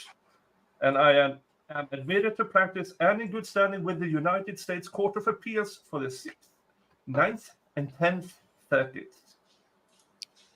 What? Okay. The United States District Court for the District of Arizona and the United States District Courts for the Northern, Central, and Eastern Districts of California. All right. Cool. Oh, I get a short one. This affidavit is submitted pursuant to Rule 6.1A of the Arizona Rules of Family Law Procedure and ARS Section 12409. As explained below, I have cause to believe, and on these grounds I do believe, that on account of bias, prejudice, or other interests, the judge currently assigned to this matter, Honorable Julie A. Mata, is unable to act fairly and impartially and is unable to provide petitioner Laura Owens, Laura or Ms. Owens, with a fair trial, including a fair retrial, which Ms. Owens is concurrently requesting. Ooh, say bias in that breathy voice again. Bias. Yeah. Thanks. ASMR Gingras. She's biased and prejudiced. And moist. Do. Motion to compel you never say that word again. Nick, Continue. For these reasons, Laura requests that a family court presiding judge, Honorable Rhonda Fisk, find that Judge Mata is disqualified from all further proceedings in this action, and that the case be immediately reassigned to a new judge pursuant to Family Law Rule 6.1D4. All right, I have to go and make sure that the boys haven't burned down the forest yet. I'll be back. Okay, and Megan is saying she's having trouble hearing Nick. Is anybody else having trouble hearing Nick? I'm hearing him perfectly fine. And also, as while we're here, everybody should go subscribe to Nick Starro. Just type him right there into YouTube and you'll get to his channel. He's the only one there. Yep. And especially just kind of look at the profile picture. Yeah. And Megan Fox as well. I mean, if you haven't subscribed to Megan Fox and you're following this case, if you haven't, I just don't know why. I don't know what's wrong with you, but do that. And we currently have 520 concurrent viewers and 397 likes. So another 130 of you need to get down there. 123 of you need to get down there and do your thing. Hit that like button. And there's a surprising lack of super chats. Just saying. Cough, cough, cough. Yeah, folks, come on. This isn't cheap. We don't drift for super chats usually, but there's such a dearth. I just can't help but mention it. We've got you can do the super chats down in the link in the description. We got Venmo, PayPal, Zelle. We got the whole thing, Cash App. We got it all. You can use whatever you want. Just saying. Let your conscience be your guide. I at least want to get minimum wage out of this. All right. Don't make me unleash Megan on you. Anyway, that's all I'm going to say about that because this is not a grift stream. It's just a nudge nudge stream. Case summary and procedural background. Oh, lucky me! I get another short paragraph. It's almost like I don't have to do anything. This case began. Oh, there we go. Fallen Hero 4, 5, 6, 7 with the 99 cent super sticker and upside down smiley face. Thank you so much. Congratulations to you for being the one with the courage to break the dearth, for being the slump buster. Oh my God, Sonia or Chris, stop that. You've already given 20 Legal Vices memberships, but you just gave 10 more. Oh my God, if you're Susie Lee, Jennifer God dang. Okotok. Debbie Joe A, Donna Shepard, Cindy Brown, Crow Red Eye, Saints and Gamers, Jam, and Aussie Just Jen. Make sure you give Sonia Chris a super special thanks. Oh, here we go. Oh, shoot. Now you're in alcohol territory. Oh, man.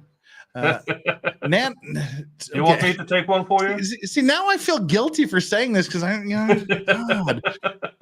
Nana Misty, so wonderful to see my these were your 3 favorite people. I question your sanity. I question your character if we're your 3 favorite people.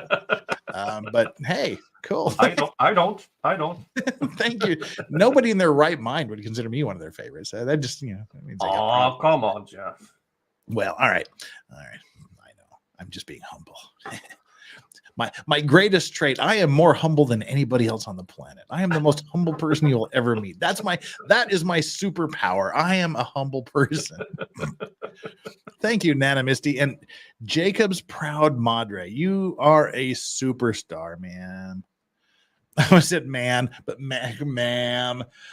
How are you doing? It's good. It's good to see you here. Jacob's proud madre is one of the greatest people you will ever meet in your entire life. What a superstar. What she supports so many chats, so many streams, so many people. You're such an amazing woman. Thank you so much for being here. And thank you so much for the super sticker, which is a green pear riding a rocket ship and exploding, much like Clayton Echard apparently exploded in Laura Owens' mouth. I'm sorry to cheapen your super sticker that way. Shame on me. Thank you, Jacob's proud moderate. Love you. It's so good to see you. And Jennifer with the 10 pounds. Ooh, that's well, you want to grift us, not just get our adoration? Well, it's your adoration that I appreciate. Like I said, I just casually mentioned I didn't expect all of this. Now I feel like really guilty. It's like I feel weirdly guilty. But we are, in case anybody cares, $15 away from learning what the new I want to get rid of this bottle is. Just saying. I'm back. And now we're there. Make blowjobs great again, hat, right? No. But in the time it took me to walk outside, it's super like wet outside. It's very humid because it was raining. Moist. In the time it took me to walk out there to just check on them, my hair grew ×3. And I had to put that shit back because it was like literally been raining for 3.5 weeks here. It's monsoon season. It's basically today there was no rain for about 8 hours, and I probably felt like Noah when the stupid dove didn't come back, and when he came back with like the leaf in his mouth, and holy crap, it's not raining today. That's kind of what I felt like. It's like, oh my God, here's a dove with a twig in its mouth. It's been like that here in New York too. We've had like way too much rain. My entire back patio is covered in a mudslide. Which is a whole lot of fun when the dog goes in and out of the house. It's just a mess right now. And you have 2 9-year-old boys playing around. And it's it's going to be great. It's going to be it's going to be terrific. It was oddly and scarily quiet out there. I did not hike out to the fort. But I did see them moving around out there, so they're still breathing. So that's good news. They're being kids. That's awesome. And I don't want to mess with them. In fact, I found myself as I was lecturing my son before he went out there. I'm all, do not do anything dangerous. And a little voice inside my head went, "Are you fucking stupid? Like what? Yeah, no. He's a boy." He's going to do dangerous shit. And actually, maybe he should do dangerous shit. Because otherwise, how do you learn? It's a parent thing, because I did that with my son growing up, and he's 24 and I still do it. Like every time he'd be like, "Oh my God, don't do that! Are you fucking stupid?" And then I go, "Wait a minute, I did like 50 times worse shit than that, and I'm alive." So I have to go back and go, all right. It's bumps, scrapes, broken bones, crashed cars. That's how we grow. Yeah, and I did. And then as soon as I said that, I went, "Oh, and also, if you get hurt, or if anybody gets hurt, just come straight home. Okay, just please come straight home." Yeah. And see, that's one, like my son is such a freaking good kid. He just got some inherently good genes. He's out roughhousing out on the playground with his two cousins, and one of his cousins ended up like snapping his ankle, and my son just picked him up and carried him home, and he always does stuff like that. And the time he cracked open the girl's head with a hockey stick, he immediately reported it to the school. Oh God. Well, yeah. Yeah, I mean, they're out there building the fort, right? And we have this fort that they keep building on. So they've got tools, they've got saws, they've got, I don't even want to think about it. But I hope they're having a wonderful time, and I'm sure they are having a wonderful time. They also have the dog out there with them. And I'm like, Hangry, if you let the dog run away, you're in serious trouble. So I don't know. I didn't see the dog. Let's just hope that the dog did not run off. But it's good that you have all of these on a slope, because that means no government agents can ever go up to your house. This is true. And little I will dog never Chaz have to worry about snipers. Says, F sakes, legal vices. You set your field on fire. I used to be a little pyromaniac. I set my house on fire when I was 4. You set yourself on fire, Jeff. Well, yeah, I set my house on fire when I was 4. I set a field on fire twice when I was like 8, and then again probably when I was 10, and then I set myself on fire like 2 months ago. So I was a little pyromaniac. Yeah, I forgot about the field fire. Thank you for. It was like twice. One was just me playing around with like gasoline and like realizing that it'll still burn like long after it's dried. No. And you can't see gasoline fires. Me and my friend were just watching this circle of black grow, and we're like, "Oh shit!" And then the other time was involving fireworks on the 4th of July in a desert with grass. But yeah. Luckily, it's so wet outside. If they lit anything, I don't think it would stay on fire. So I don't think that's a problem. But the dog probably is stuck to a tree somewhere. So that's good news because he can't run away. You did miss Nana Misty. She said that all 3 of her favorite YouTubers are right here in one stream. And I questioned her sanity, thinking that we're her 3 favorite YouTubers. So sanity is subjective. What is crazy to one is hold my beer to another. Exactly. It's also true. No, Megan. Yes. For the 2 9-year-olds, if you have a camping mattress, one of those thin one, and then you put it in a garbage bag, then you have a nice slide. Oh God! Exactly. And Hey Joe with a $10 super chat says, "You only needed to shame me once per stream." Hey, I never shamed. Oh, what a cute little. Oh, I shame all the time. I know. I'm currently shaming the entire Republican Party on Twitter. It's funny. Everyone should come and watch. The reason we got the super chats was I threatened to unleash you on them. Great. I'm in the mood. Yeah. Megan, you need to show up on my channel because I want to anytime with you too. What can I say that hasn't already been said?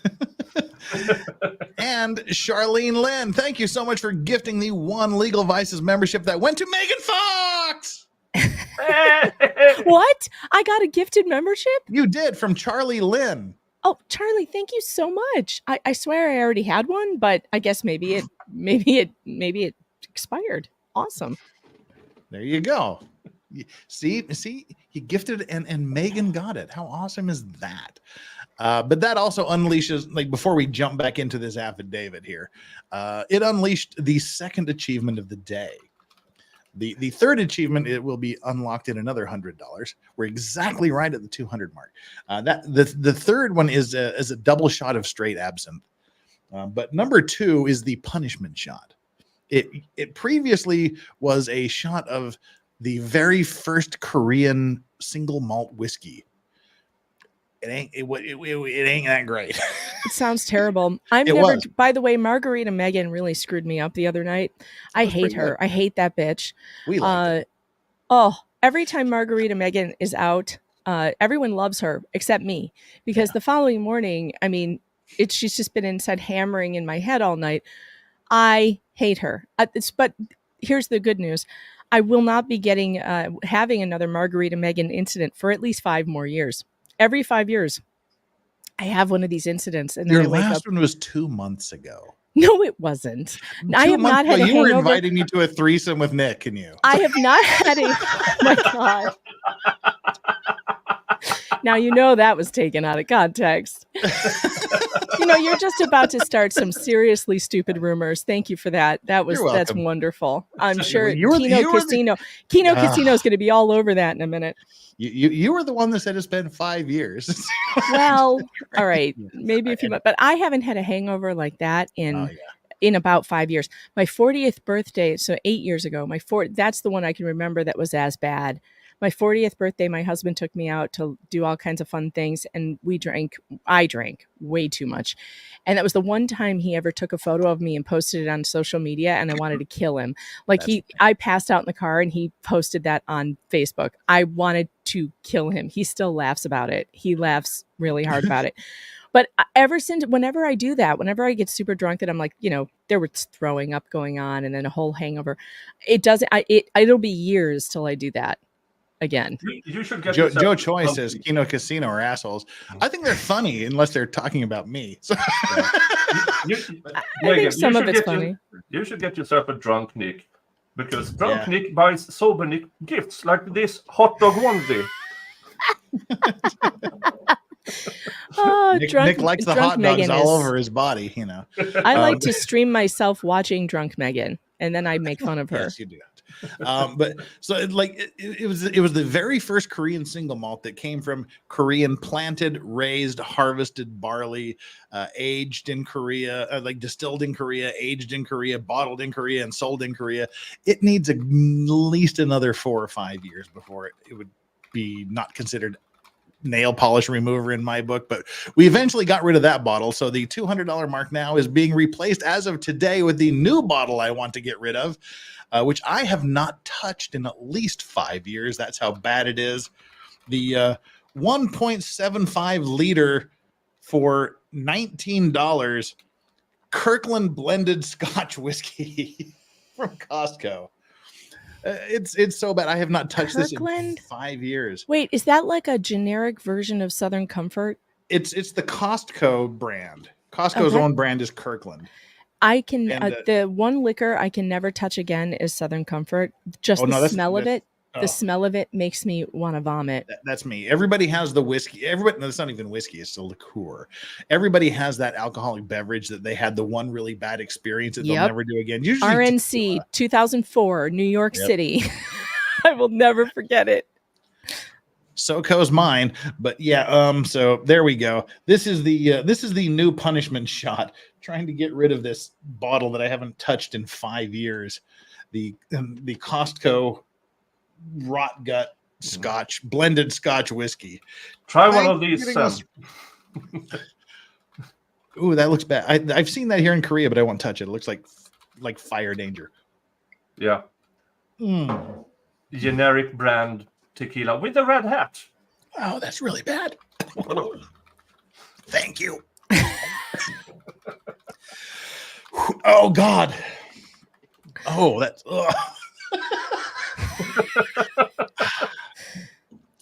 There's a reason I haven't touched that bottle in 5 years. Oof. All right, let's get back on track. Let's get back off track. Is that what you said? I think that's worse than the Korean one. Wow. All right. Again, I have the short one here. This case began with a petition to establish paternity filed pro se by Laura on October 1st, 2023. Oh, it's my turn? Okay. In her petition, Laura claimed she had schmexual relations with respondent Clayton Echard. in Scottsdale on or about May 20th, 2023, and that she learned she was pregnant 11 days later on or around May 31st. Okay, right there. None of that is credible. I'm sorry, 11 days later. Come on. Just like a spider sitting there under that rock. What? Remember No. was it Gone with the Wind? Mammy I've never seen Gone with the Wind. Mammy describes Scarlett just like and you'll be waiting for him, just like a spider. So fantastic. See, She's right. She is like a spider. I can't criticize people that have never seen Star Wars and things like that because I've never seen Gone with the Wind. How?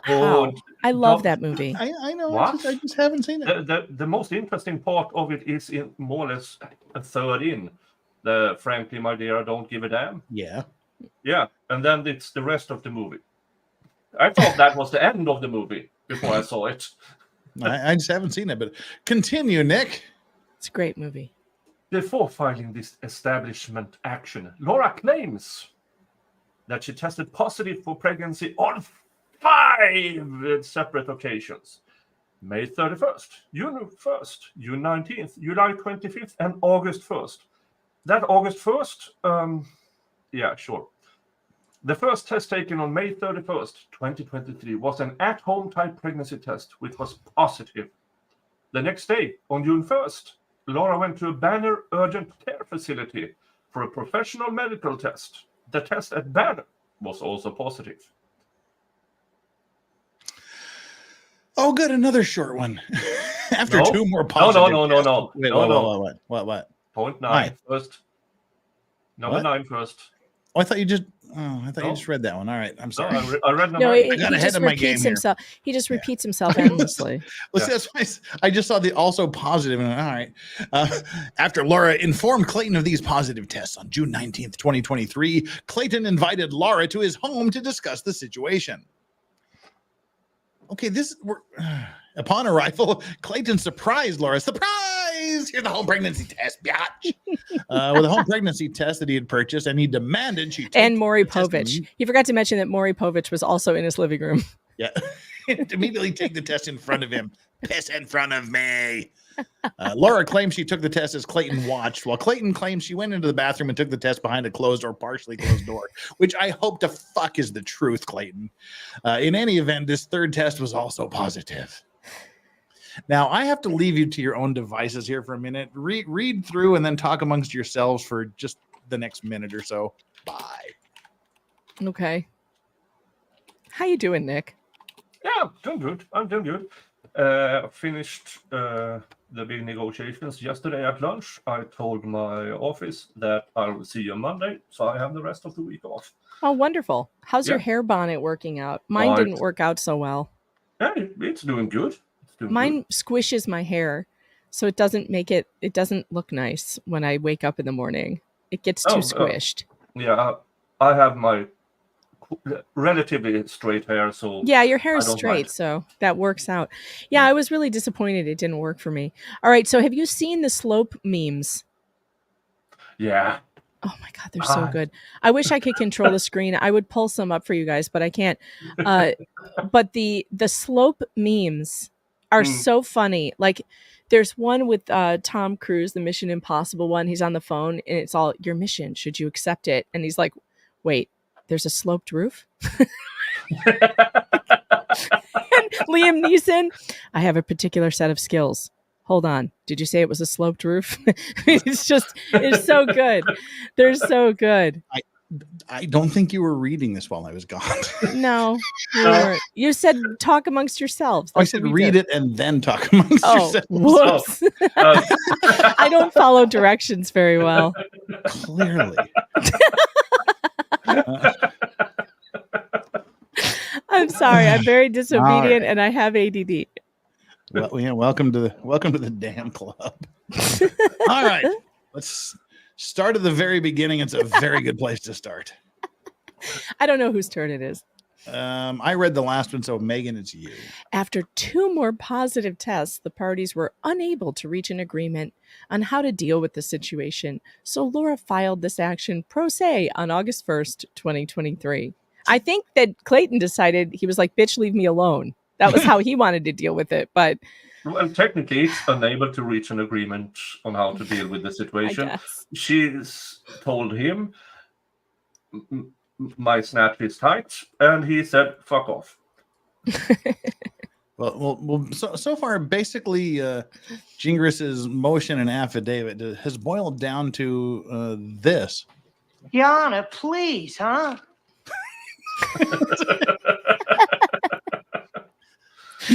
Nick. On August 21st, Clayton filed a pro se response denying paternity. In his response, Clayton claimed only oral schmecks occurred between the parties, not schmectual intercourse, and he further alleged this entire petition is made up by Laura. What the fuck is that? Laura claims that while the matter was pending, she had a blood test done on October 16, 2023, which confirmed yet again she was pregnant. But the test results also suggested the pregnancy was not viable, i.e., it was likely to end in miscarriage. Isn't that like 3 months after the miscarriage later on? I mean, well, this was what, May, June, July, August, September. This was 5 months pregnant, just before the 6 month, 20-week deadline, I guess. Yeah.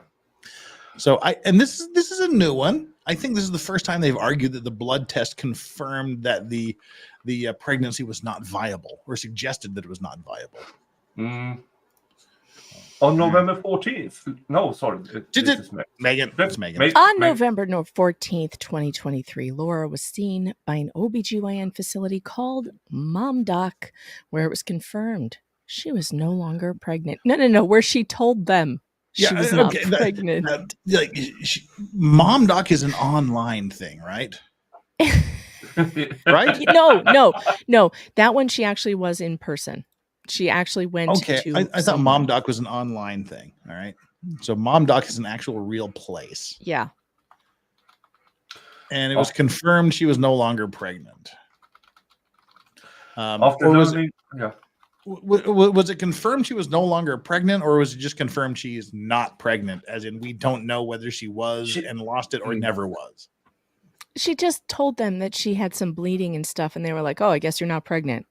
If you were ever pregnant before, I guess you're not pregnant now. They never confirmed that she was pregnant. So you can't. So confirming someone is not pregnant is not saying they were pregnant at some time. It's just she's not pregnant. She was never pregnant. I don't believe this woman was ever pregnant. I don't believe she ever got pregnant ever in her whole damn life. The date of the fake pregnancy isn't in dispute. She became pregnant on, was it May 20th or whatever? Whenever the multiple BJs happened. Oh, God. That's when she got pregnant, because they migrated to her vag somehow. Oh my God, you guys are hitting me on me on Twitter with the slope memes now, and I am just dying. If I start laughing uncontrollably, it's because I'm looking at Twitter. I'm sorry. I can't touch fuzzy navels or anything Jaeger. For me, it's Southern Comfort as well. I had a really horrific Southern Comfort incident one day, and then if anyone over 24 is drinking Jägermeister, shame on you. Jaeger is so gross. I just stay away from Jaeger because it tastes terrible. Fuzzy Navel is the name of one of my favorite bars here in Busan, so I like Fuzzy Navel. There's a Canadian whiskey called Lord Calvert. Never get that thing. That makes Canadian Mist look really good. But anywho, continue, please. After learning she was no longer pregnant, Laura filed nothing further in this case, and she took no action to prosecute the matter any further. On December 4th, 2023, court administration issued a notice placing this matter on the inactive calendar and scheduling the matter for dismissal on February 2, 2024. As noted above, when the case was initially filed, neither party was represented by counsel. Both Clayton and Laura remained pro se throughout the proceedings until December 12th, 2023, when Clayton's retained... God, would you edit your shit, Gingras? When Clayton retained counsel, not Clayton's, Greg Woodnick, Mr. Woodnick, and the crowd roared, appeared in this case, Mr. Woodnick immediately began filing pleadings, including a motion to amend Clayton's answer to the petition filed December 12th, 2023, and a motion for Rule 26 sanctions filed on January 2nd, 2024. Mr. Woodnick filed these pleadings without, underlined, making any attempt to meet and confer with Laura. Well, who the hell would meet with a woman who accused you of ARPing her and kidnapping her and shit, as required by Family Law Rule 9C? And he moved for Rule 26 sanctions without ever providing written notice, lie, to Laura of her right to withdraw her petition. He put the written notice in a previous motion that said, if you, here's what's going to happen to you. We're going to file Rule 26. That started the 10 days. He is full of crap. This is completely a lie. As required I'm by willing to family give rule him. law. I'm willing to give him the benefit of the doubt and saying we're going to do it and doing it are different animals. No, you have to give notice. And there's case law that says if you write it in another motion, that is notice. But you I'm willing to. You don't have to file a separate notice. But I'm willing to give him the benefit of the doubt. But even then, he withdrew it anyway, so it doesn't matter. So. Right. He withdrew it because he didn't want to have this stupid argument because it was just taking up time and money. Saints and Gamers, who apparently is not familiar with this case. I forget that some people may not have seen this before and may not have realized the insanity that we're looking at here. So we know she's really dumb. And is this Snobsdale? Yeah, this is total Snobsdale. This is the heart of Snobsdale. I wonder if my friend is one of the attorneys, David Gingras and Woodnick. Those are the two lawyers involved. Woodnick's team includes Isabel Ranney. Oh, Isabel Ranney, yeah. And also Deandra Arena, who is a firecracker. Love her. Love Isabel too. Isabel does a lot of the writing and she is really fantastic. She's a very young lawyer, very talented young lady, she's going very far. I just forget that some people watching this may not be familiar with this case to realize just everything. This is one of these things literally that you can't explain in like 10 minutes or less. This is just this would take at least an hour to explain. Even the TLDR version of this would take an hour. My TLDR version took 45 minutes. Yeah. And that was months ago. And Megan. you can, and I haven't even done like a follow-up because lots of other stuff happened. But if you want to get caught up on the beginnings of this case and like kind of like, up to like the halfway point, you can go find that on my channel. It's the TLDR under the fetal attraction playlist. And Peachy Peaches in reply said, oh, LO is crazy. You need to check out Megan's playlist on this case. There's so much insanity. Well, as much as I love Megan's playlist, I got one too. I've got a playlist too. I've got a really long playlist. So, it took me when I did that marathon leading up to the trial and I replayed my playlist. It took 3 days of 24-hour streaming to get through it. That's how long it took. I couldn't believe it. I was like, when is this shit going to be over? I'm so glad I started it 3-4 days before the trial because it took that long to get through. I wonder how long my playlist of the Young Thug trial is. Oh, lengthy, sir.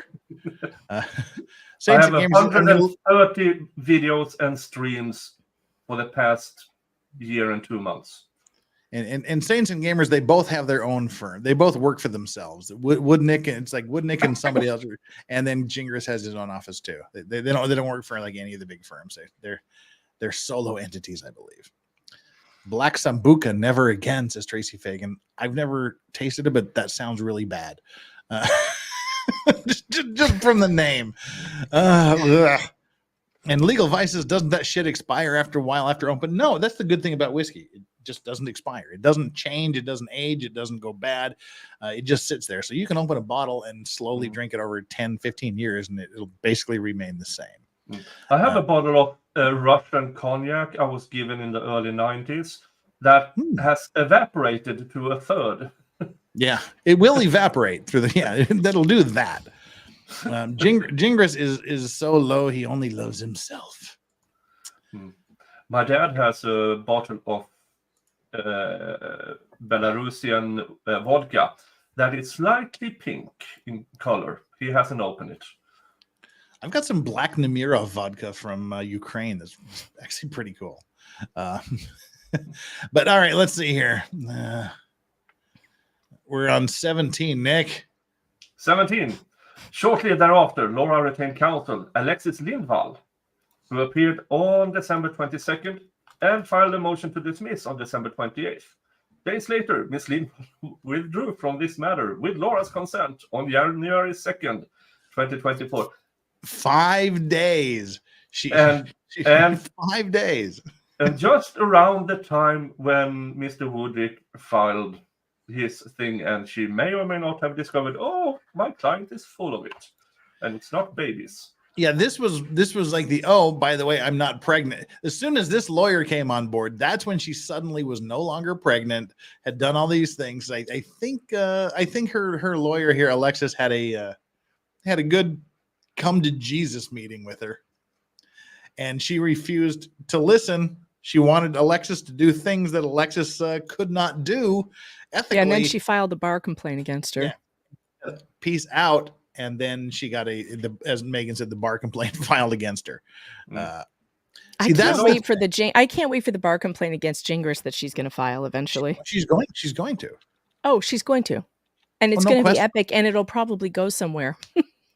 Yeah, for the first time ever. Mm-hmm.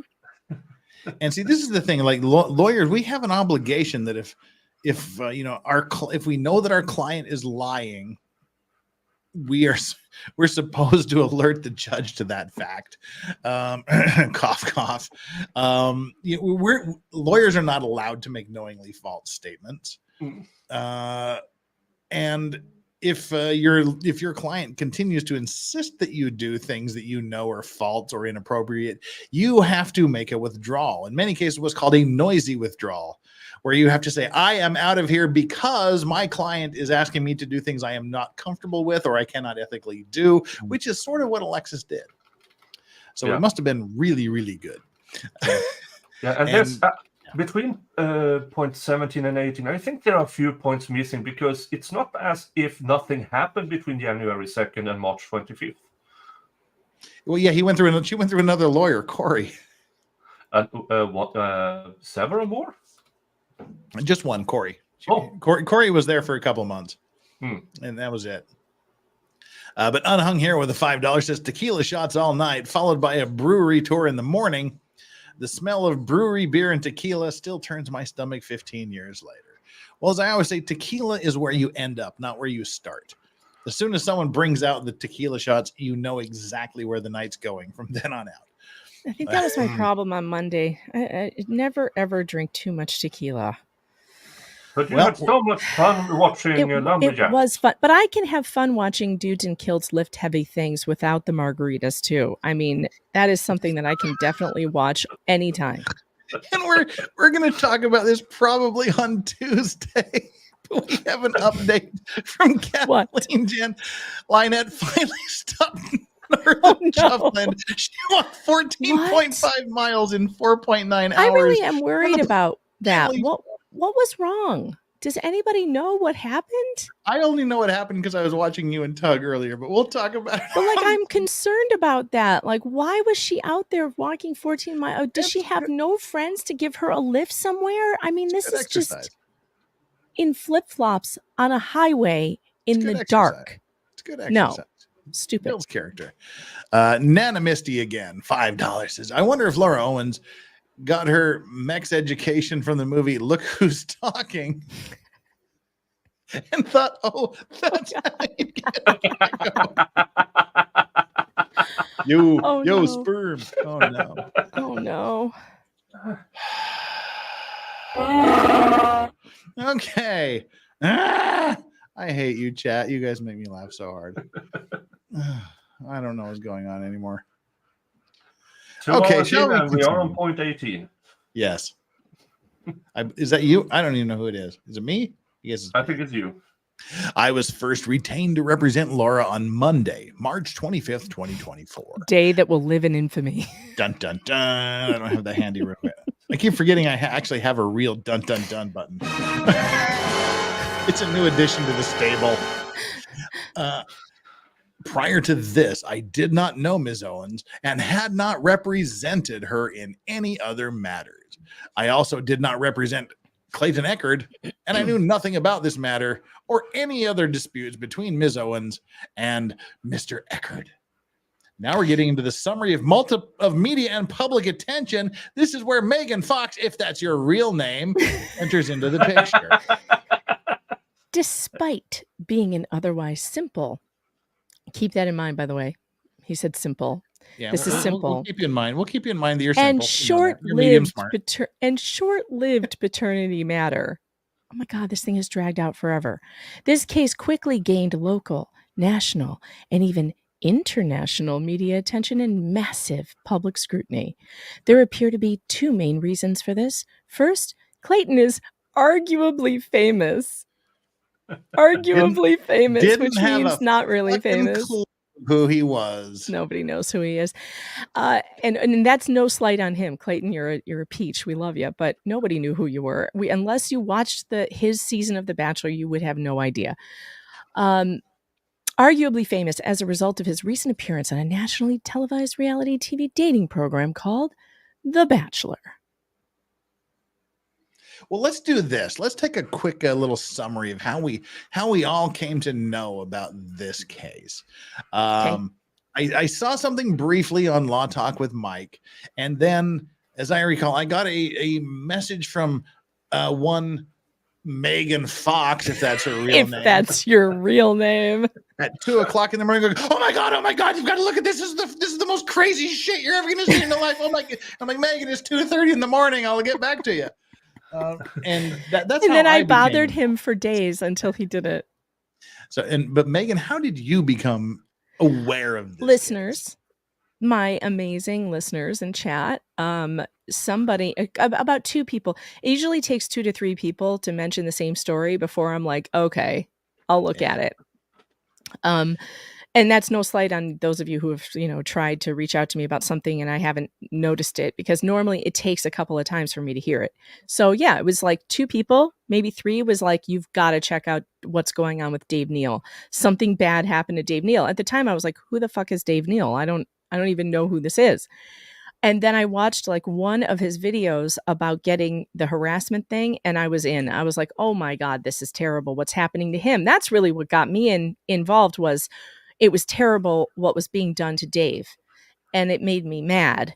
And I wanted to find out why this person was harassing Dave like this. And then it all just went, crazy.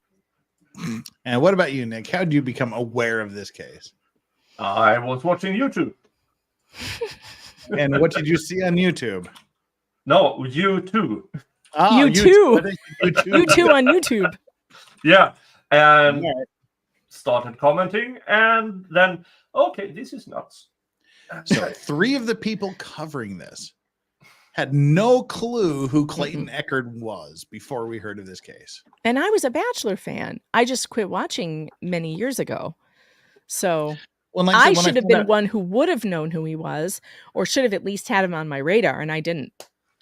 When I found out that he was a previous Bachelor, I reached out to my dear friend Abby in China, who is like the Bachelor fan, and she gave me the lowdown on the season. So all right. This is automatically right there debunked, as the Hales would say. That was a great impression. I thought Jeremy joined us for a second. Oh, God. All right. We have a dog way over there in the corner. I liked when the camera was in close up inside the dog's mouth. That was funny. For a second, I was like, what am I looking at? Just this big ham tongue hanging out. So cute. Yeah, anywho, there's the pig dogs. All right, Nick, go ahead. 20. The media attention is relevant and important to understanding the basis for this notice, because it appears the trial Judge Matata, allowed the significant media hype. Allowed? As if she had anything. And public attention to overwhelm her bad judgment, eventually causing her to engage in conduct which violated Laura's right to due process, including her right to have this matter heard by a fair and an impartial jurist. because that issue is key to understanding what happened here and the grounds for disqualification raised by Laura. This subject is discussed in some detail below. This stuff has no place in an affidavit. No. This is not This is an opinion. This is not a statement of fact. And you know, I mean, you can say that maybe an expert would be able to put an opinion in an affidavit, but this should just be a statement of the facts. This has no business being in this document. Mm-mm. He's hypothesizing. He's extrapolating. This is arguing. argument. This is argument. Yeah. She violated Laura's right to due process. And you're supposed to prepare an affidavit, a statement of facts that leads them to the conclusion that this has happened. But you've put that conclusion in your motion, not the affidavit. Well, I guess we have to discuss it below, huh? He's insufferable. Yeah, well, he's going to educate us here now. Okay.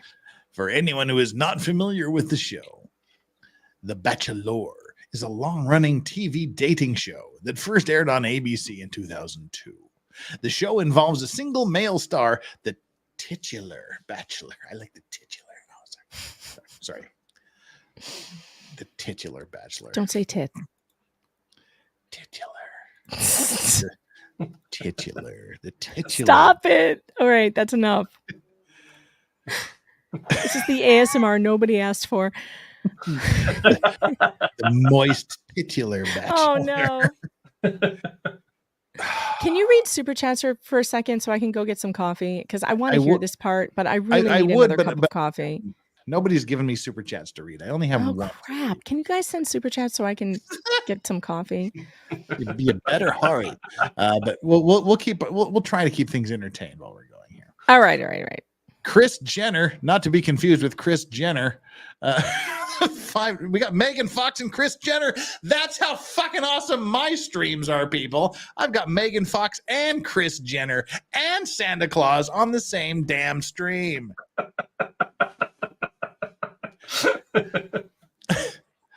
Laura had one more lawyer after Lexi and before Corey. Really? I don't recall any lawyer between Lexi and Corey.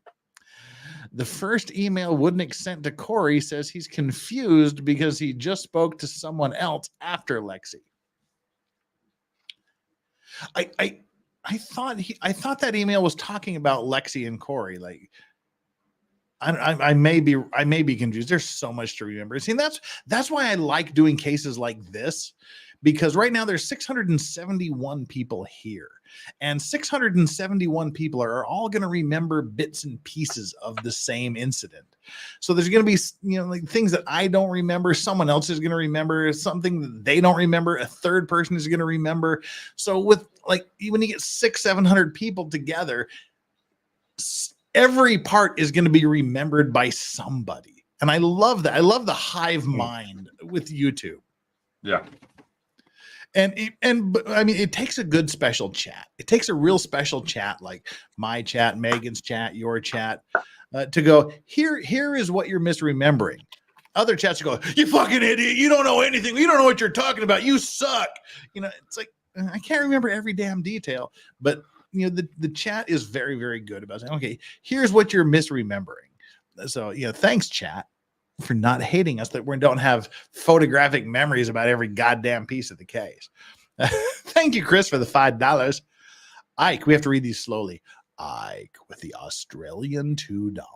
Here's $2 so Megan can get her damn coffee. Thanks, Ike. And Renee Miette. I used to annoy Renee Miette by mispronouncing his name. Renee. What did I say? Renee Mate. Because I was dumb. Go get some coffee, Megan. With a little coffee cup there on the end. Danny on direct. Megan Fox, get some coffee on one of my streams. Danny on direct. Do you want to join us? Danny? Danny, huh? People were calling you. Shh, I'm being sneaky. You're here. Danny, do you want to be here? Do you want me to send you a link? I'll send you a link, Danny. Danny. People were actually calling for you to be here earlier. Do you want to be here, Danny? We'll send you a link, Danny. Come on, Danny. Are you leaving us, Nick? Yeah. Another judge has disqualified. The judge that was assigned the Young Thug case has opted out because she has a conflict. So now they have to reassign it again. Danny says she's in. We got to give her 30 minutes. We should still be here because we haven't really covered anything that I planned on covering tonight. So we'll be here for a while. We'll give you 30 minutes. I'll send you the link on Twitter, Danny. People were calling for you to be here earlier. So the new guy they appointed, or the new person they appointed, said nope, can't do it. Nick, what? The new person appointed can't do it. Yeah. Let's see here if I can read it. Her deputy was deputy arrested for an improper relationship with Thug's co-defendant. And she didn't want the potential appearance of impartiality. Wait. What? Inappropriate. It was a female judge that was appointed.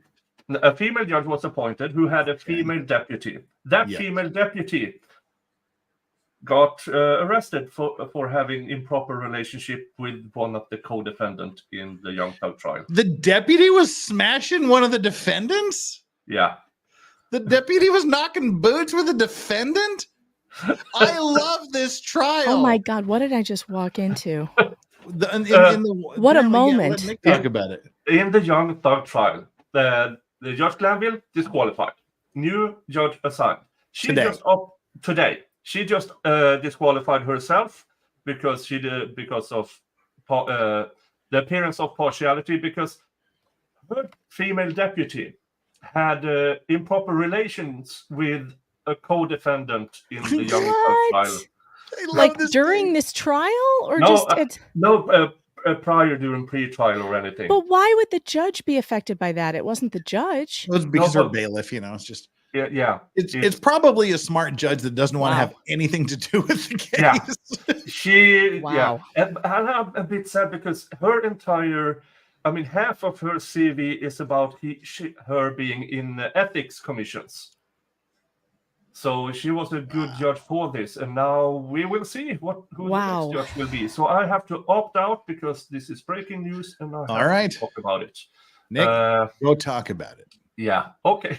See you. See you, Nick. Thanks for joining us for a bit. Bye, Nick. It was good to see you. And, all right, we're going to get back into this. And if any of you 671 leave because of Nick, shame on you. I'll excommunicate you. Stay here, everybody.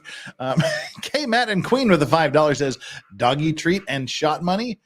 We're working our way towards the third event of the evening. Doggy treats they've already had their dog treats, which led to one of them pissing in the bed. So no more dog treats for them. And Nana Misty with $5. Taking time for Megan. Blah, blah, blah. Laura Owens, liar. Blah, blah, blah. Lynette, batshit crazy. Blah, blah, blah. John Crook has Bubba boyfriend. Oh my God. You guys are the chat is so great. I was listening, by the way, when I went to get the coffee, and they literally listened to me and started sending super chats for you to read. How fantastic are they, really? Hurry, drink and go get more. Go get more. And Chris Jenner says, I am going to have to check on the boys in a minute.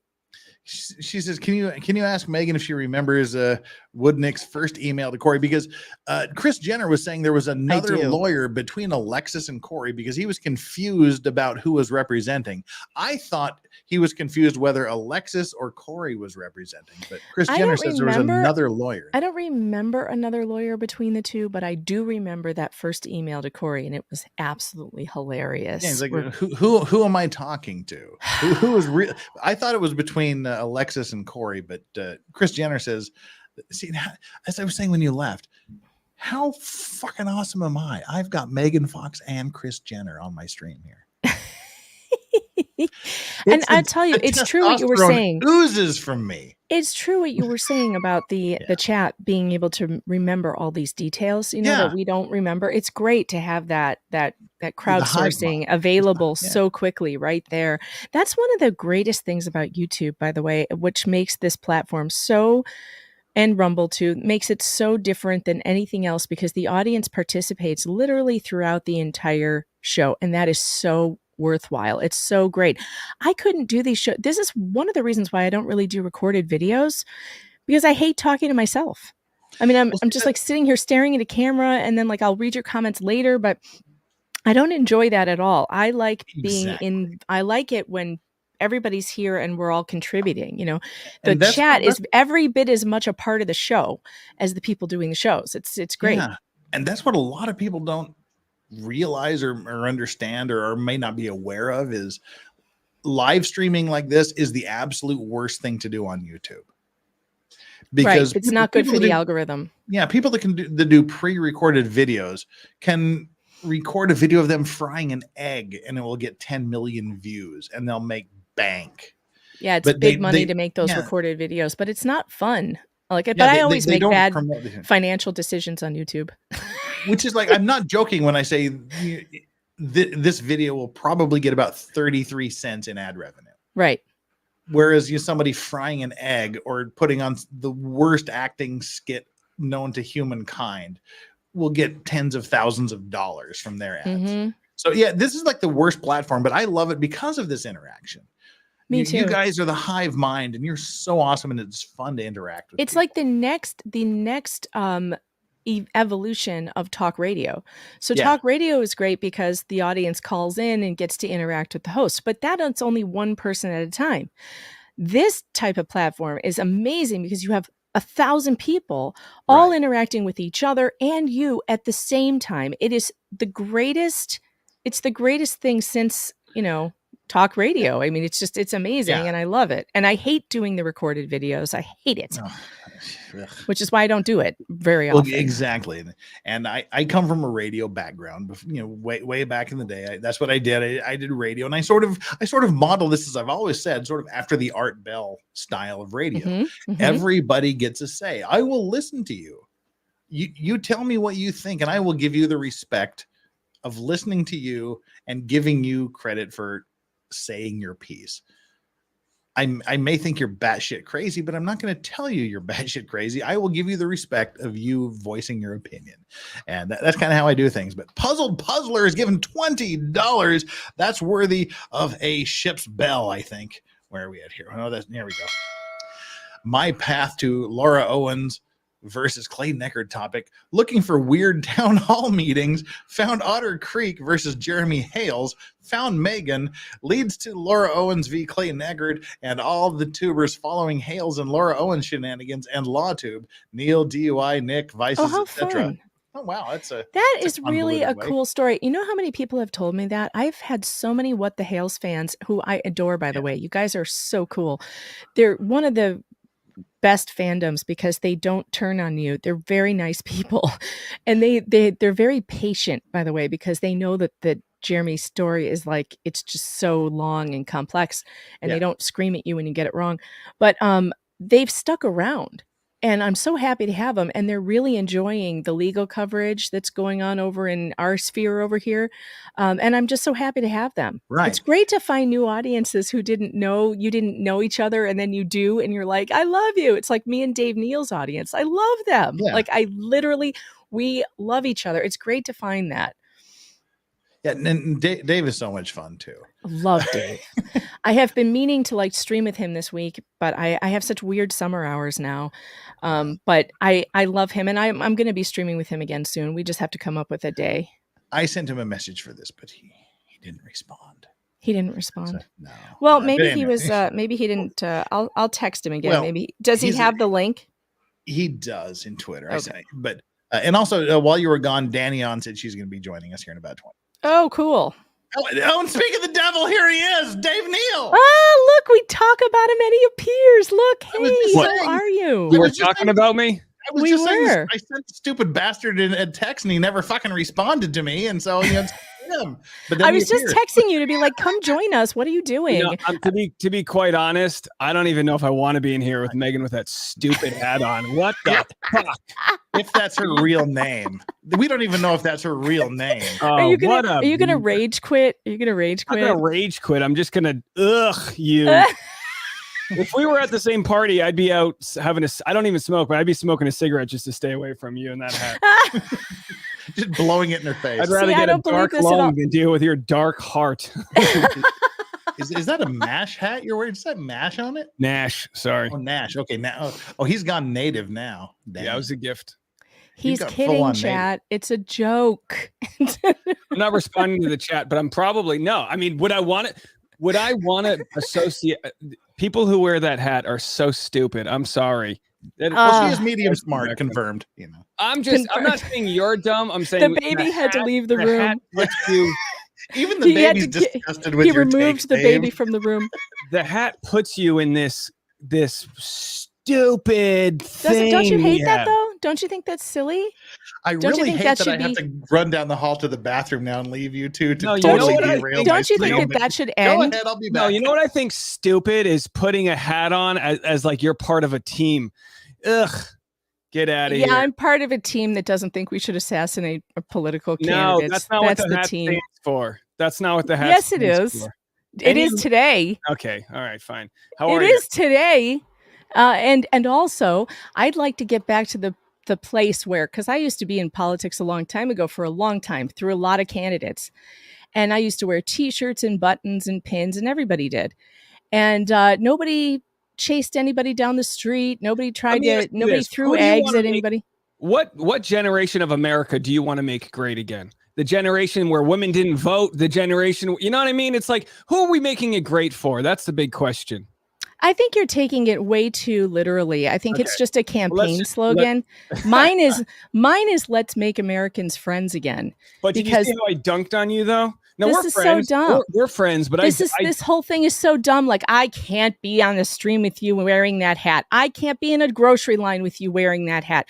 That's dumb. You need to get over it. Everybody needs to get over it. People who wear Don't make me shoot you two in the ear. People who wear that hat are looking. They're always like out looking for people to look at them. No, that's wrong. You think that. Are you not on you my think side? that. So you think that's not true. It's the same reason I wouldn't wear a Red Sox hat in Yankee Stadium, because I'm just not looking for those conversations with strangers, and that's what the hat brings out. Sometimes a hat is just a hat, both Dave. of you in the ear. I'm going to shoot both of you in the ear. Sometimes a hat is just a hat. Listen, if you think the hat's just a hat, then you're playing dumb. But either way, I did call you out when it comes to gas prices. You tried to make this whole. I just want to go back to gas prices being $2 a gallon. Gee whiz, come on. I would just like want to that. go back Yes. to talking about The Bachelor. By the way, hey, Dave, how you doing? I haven't even talked to Megan yet. And Megan, by the way, I'm not avoiding you. I've just, I've been busy. But I did take a really good call. I can't wait to talk to you privately about a documentary. Oh, so cool. There's people good. fighting over this right now. And we're gonna love that. We're gonna have to. No, I want to hang out with you this week. I promise I won't wear the hat. It triggers you. I get it. How are you doing, Dave? It's been a minute. I'm doing great. Oh my gosh, things are going so great. Yeah. I don't know what to say. Just life's good. Yeah. Because I've been following the Karen Reed trial and then the Alec Baldwin shooting, and I'm so far behind on this that there's been so much going on that I haven't been able to talk about, and that's why we're still way back in the I don't like the judge because her dad may have been in the courtroom. That's back where we are. This guy just needs a hug. I think we need to take a different strategy and just everyone give him a hug. Maybe Meg could mail him one of her favorite hats, and we could just all come together. I totally if he got one of these in the mail. He would think it was a death threat.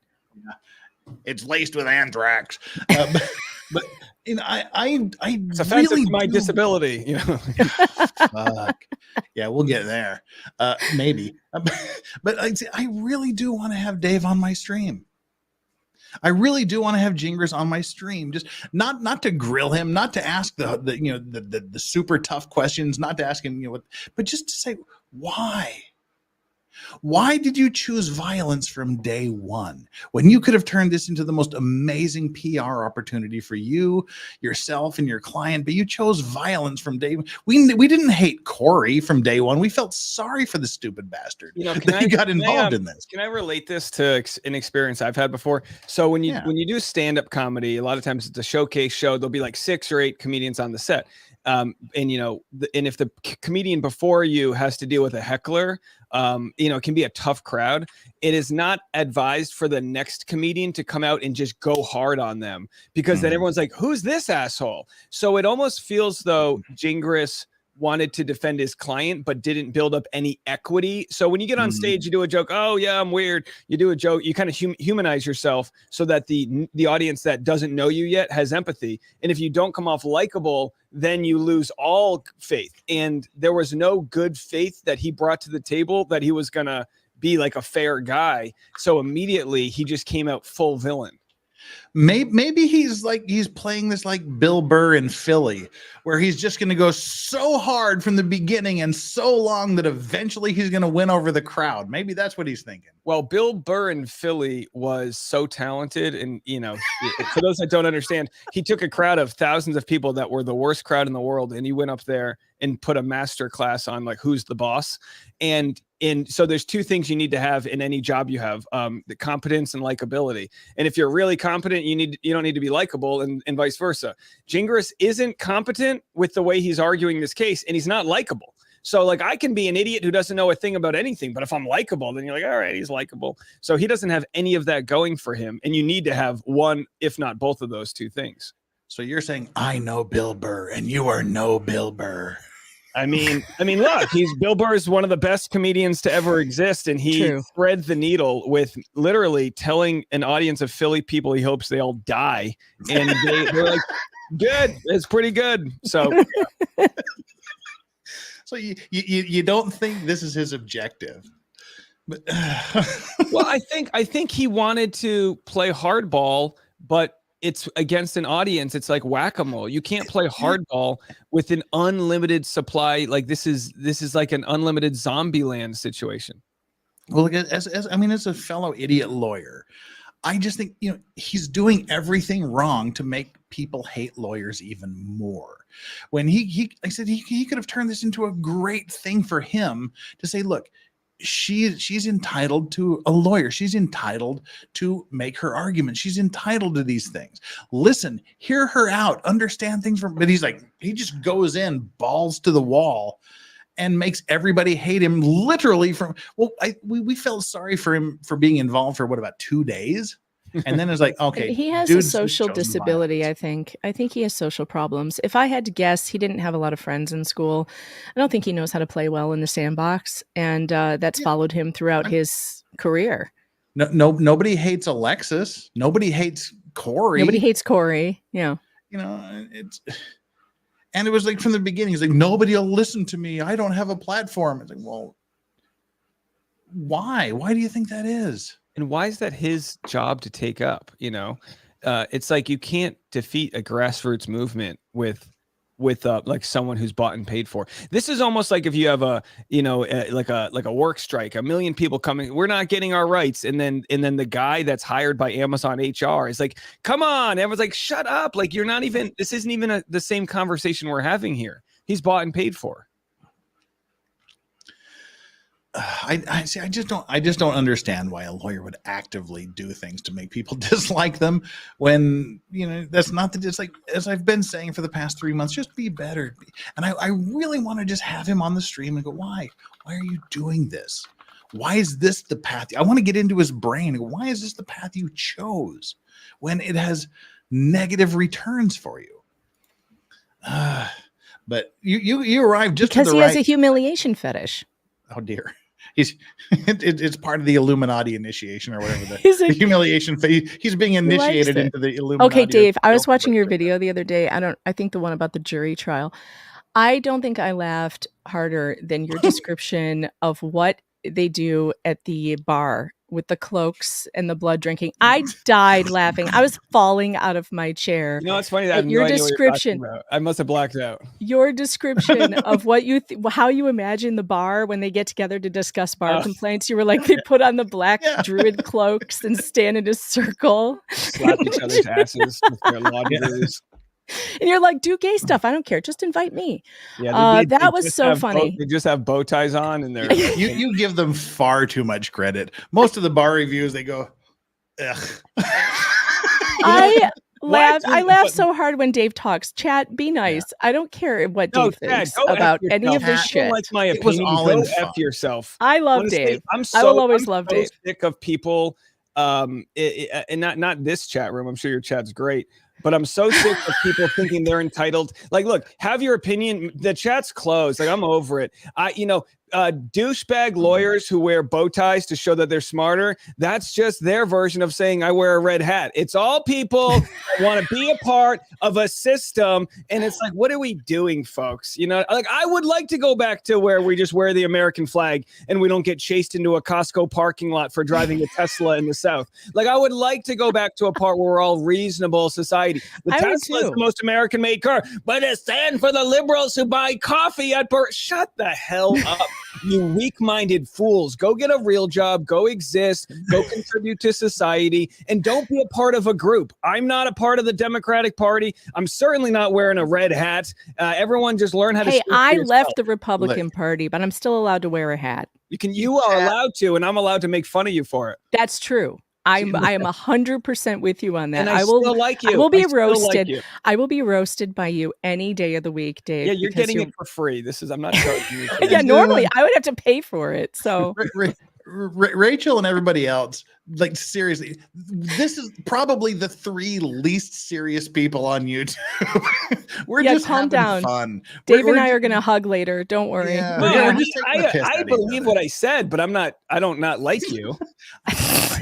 No, I love you. I like you. I mean, you, Meg, not the comment section. I can't speak for them, but no, I love Dave, and I don't care what Dave thinks about any of this stuff. When somebody throws their controller at the TV because their Phillies lost, I judge them too. And when someone doesn't accept the results of an election and blah, blah, blah, blah, blah, I judge them too. Sorry, you're all getting judged by me. I'm a big judger. I judge you if you. Okay, but how do you feel about sloped roofs? Wait. I want to know how you feel about sloped roofs, though. I've worked on many roofs in my day, and you should not worry if a roof is sloped. I know how we resolve this. You do? Megan, send him a red hat with white lettering in all caps, the mama hat. Make America Megan again. I know. I really wanted to make them that said "Make Americans Friends Again," and I couldn't find a good place to get it done. I have one that says "Make Feminism Sane Again," which I love. I wear that one sometimes too. I like that one. But it was great marketing. You got to hand it to the guy. Biden needs a hat. Yeah. Buying hats from China to go tell America to become great again. I'm sorry. Don't buy it. Well, I do. Make America great again when you could buy a hooker and just have sex and your wife didn't care. Make America great again. Okay, now we're talking about something I can get behind. I can get behind hookers. Look, it's like I don't care about someone's morals. So does the RNC apparently. Make it part of your objectives. All right. We're almost at the media part, and it's really funny. Yeah. But now we know how to derail Dave. I'll just wear the hat whenever we want to trigger Dave, and it works. I wouldn't say I'm triggered. I'm just saying I'm not going to be caught on camera with you without sharing my opinions. That's all. It's time to break out the. Yes, get on with it. Oh, I am enjoying this scene. Get on with it. Okay. All right. Let's get on with it. We're in the middle of reading this very strange affidavit for why the judge needs to be replaced, which I still am waiting for a very good, solid reason. But Dave, see, I'm tasking you with putting us back on stream and reading paragraph 21. For anyone who is not familiar with the show, The Bachelor is a long-running reality TV dating show that first aired on ABC in 2002. The show involves a single male star, the titular bachelor, who is presented with a number of female contestants, usually around 25, from which to choose a potential fiancé. In addition to The Bachelor involving a single male lead, the show has several spin-off series, including The Bachelorette, involving a single female lead in other reality shows. With that description, how does anybody watch this show? But it's something you can't turn away from. Like, so I've never seen one, but I'm the Real Housewives of I have like 2 Real Housewives following, so I can't say anything. But Megan, all right, for over the course of the season, which lasts for many weeks. The Bachelor goes on various group and individual dates with the female contestants. At the end of each show, the Bachelor chooses which women to keep and which to send home in a rose ceremony where he selects his preferences by asking, "Will you accept this rose?" Ideally, a season may end with a marriage proposal to the last woman remaining. What does this have to do with anything? I don't know, but I thought it was funny that Ian Runkle appreciated it. He goes, "Oh, I like this part. I don't know what this show is about, so this is helpful." So I guess, for people who've never seen it. Yeah, free press. Yeah. Well, Clayton appeared as the star of season 26, like air quotes star, The Bachelor, which aired on ABC from January 3rd to March 15th, 2022. Oh, there's even a fucking footnote for it. Oh, Jesus. Let me scroll down past that picture. I love the puppy's picture. Oh, it's just a wiki link. Yeah. As a result of his appearance on the popular show, watched by millions of viewers, Clayton gained some degree of nationwide fame. I haven't heard of him. And his role on the show was heavily promoted and advertised by ABC, as is true of all seasons of the show. And then, for some reason, he smothered himself in baby French bulldogs. This leads to the second part of this case, which caused it to gain far more media and public attention than normal. As the previous star of a nationally televised TV show like The Bachelor, Clayton has a large and highly devoted fan base, including many followers on social media. For example, Clayton currently has nearly 300,000 followers on Instagram and more than 60,000 followers on TikTok. That's, it sounds like a lot, but it's just really not that. I mean, that umbrella guy has over 300,000 followers on YouTube, right? He's not a household name. Well, that's the thing, and like Dave can set us straight because this is his bailiwick. My understanding from what I've heard is that Clayton was amongst the most hated Bachelor contestants that have ever been there. To the fringe that get their panties in a twist, he was not liked because he thought it would be a good idea to tell all the ladies that he had sex with them in front of each other, and it did not go over well. It did not go over well, but I think he was a product. I mean, I've always liked him, and I've always said, "Oh, they're just a product of, they're in the cult. They're a month into filming, sleep deprived. They haven't had their cell phones. It's total cult mentality." So I don't judge any of them for any of the things they do on camera. But I think to say he was the most hated, it was one of the first seasons where the show sort of turned their edit on the lead, and the next season when it was his two finalists got their own season, they had like kids come out on the opening to sing a cappella "Clayton Sucks." They read they read mean tweets about Clayton. I mean, they really overstepped it. And I think the reason, and it's a good example of they felt like they could overstep their boundaries there because he's strong and he's tall and he can handle it. And that's kind of where I think that was the beginning of letting, it's almost like, the rhetoric on The Bachelor let audiences say, all right, we're going to walk all over this guy because the show is. Wait.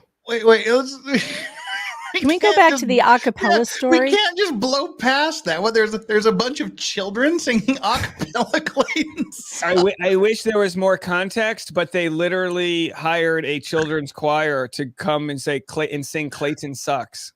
Who did this? The Bachelor producers on one of their live episodes.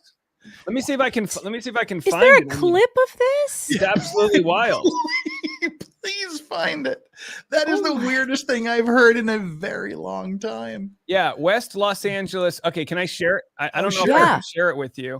Yeah, share your screen. Give me a second here to figure this out. It's been a while. Oh my God, is that funny? I know, it's almost funny to like talk about this and forget that this is actually what happened. Oh no. And he didn't do anything besides what they all do, but he told them the truth about it because they are all sleeping with each other in the fantasy suite. Come on. Yeah, so Gabby and Rachel, yeah, exactly. He just told the truth. Gabby and Rachel were the next season's bachelorettes, and they had a live episode.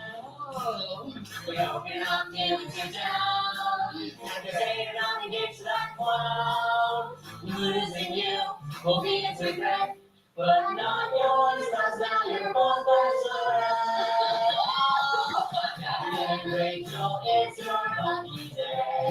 It's coming. This is worse than my show choir when I was in high school.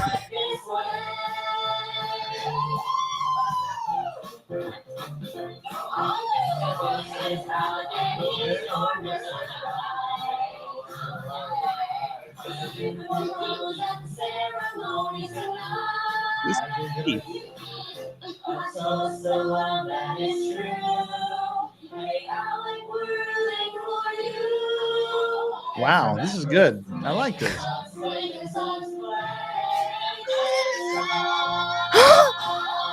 Oh no! Oh no! Wow, Clayton sucks. Clayton sucks. Right? Clayton. I mean, look. That's the end. Yeah, Wow. and this was after. So the good. I like that. Clayton season started by reading mean tweets about Clayton. They never gave him a chance. He was not one of like the main characters from the previous season, so people didn't want him. I mean, it was brutal. Wow. JKD Buck says I was in show. I was in a cappella choir and I was in show choir. I don't know if it's something to be proud of, but our show choir took sweepstakes in the national competition in 1987 in Anaheim, California, right there in Disneyland. God, Yeah, was it as cringe as that? I have a feeling. Oh no, it was way worse. Wasn't. We did excerpts from Big River and what the hell was the chorus line? A chorus line? I still remember all the damn songs from a chorus too. Singular sensation. Every little step she takes. One. Oh yeah. Thrilling combination. Oh God. Yeah, I remember the whole fucking thing 35 years later.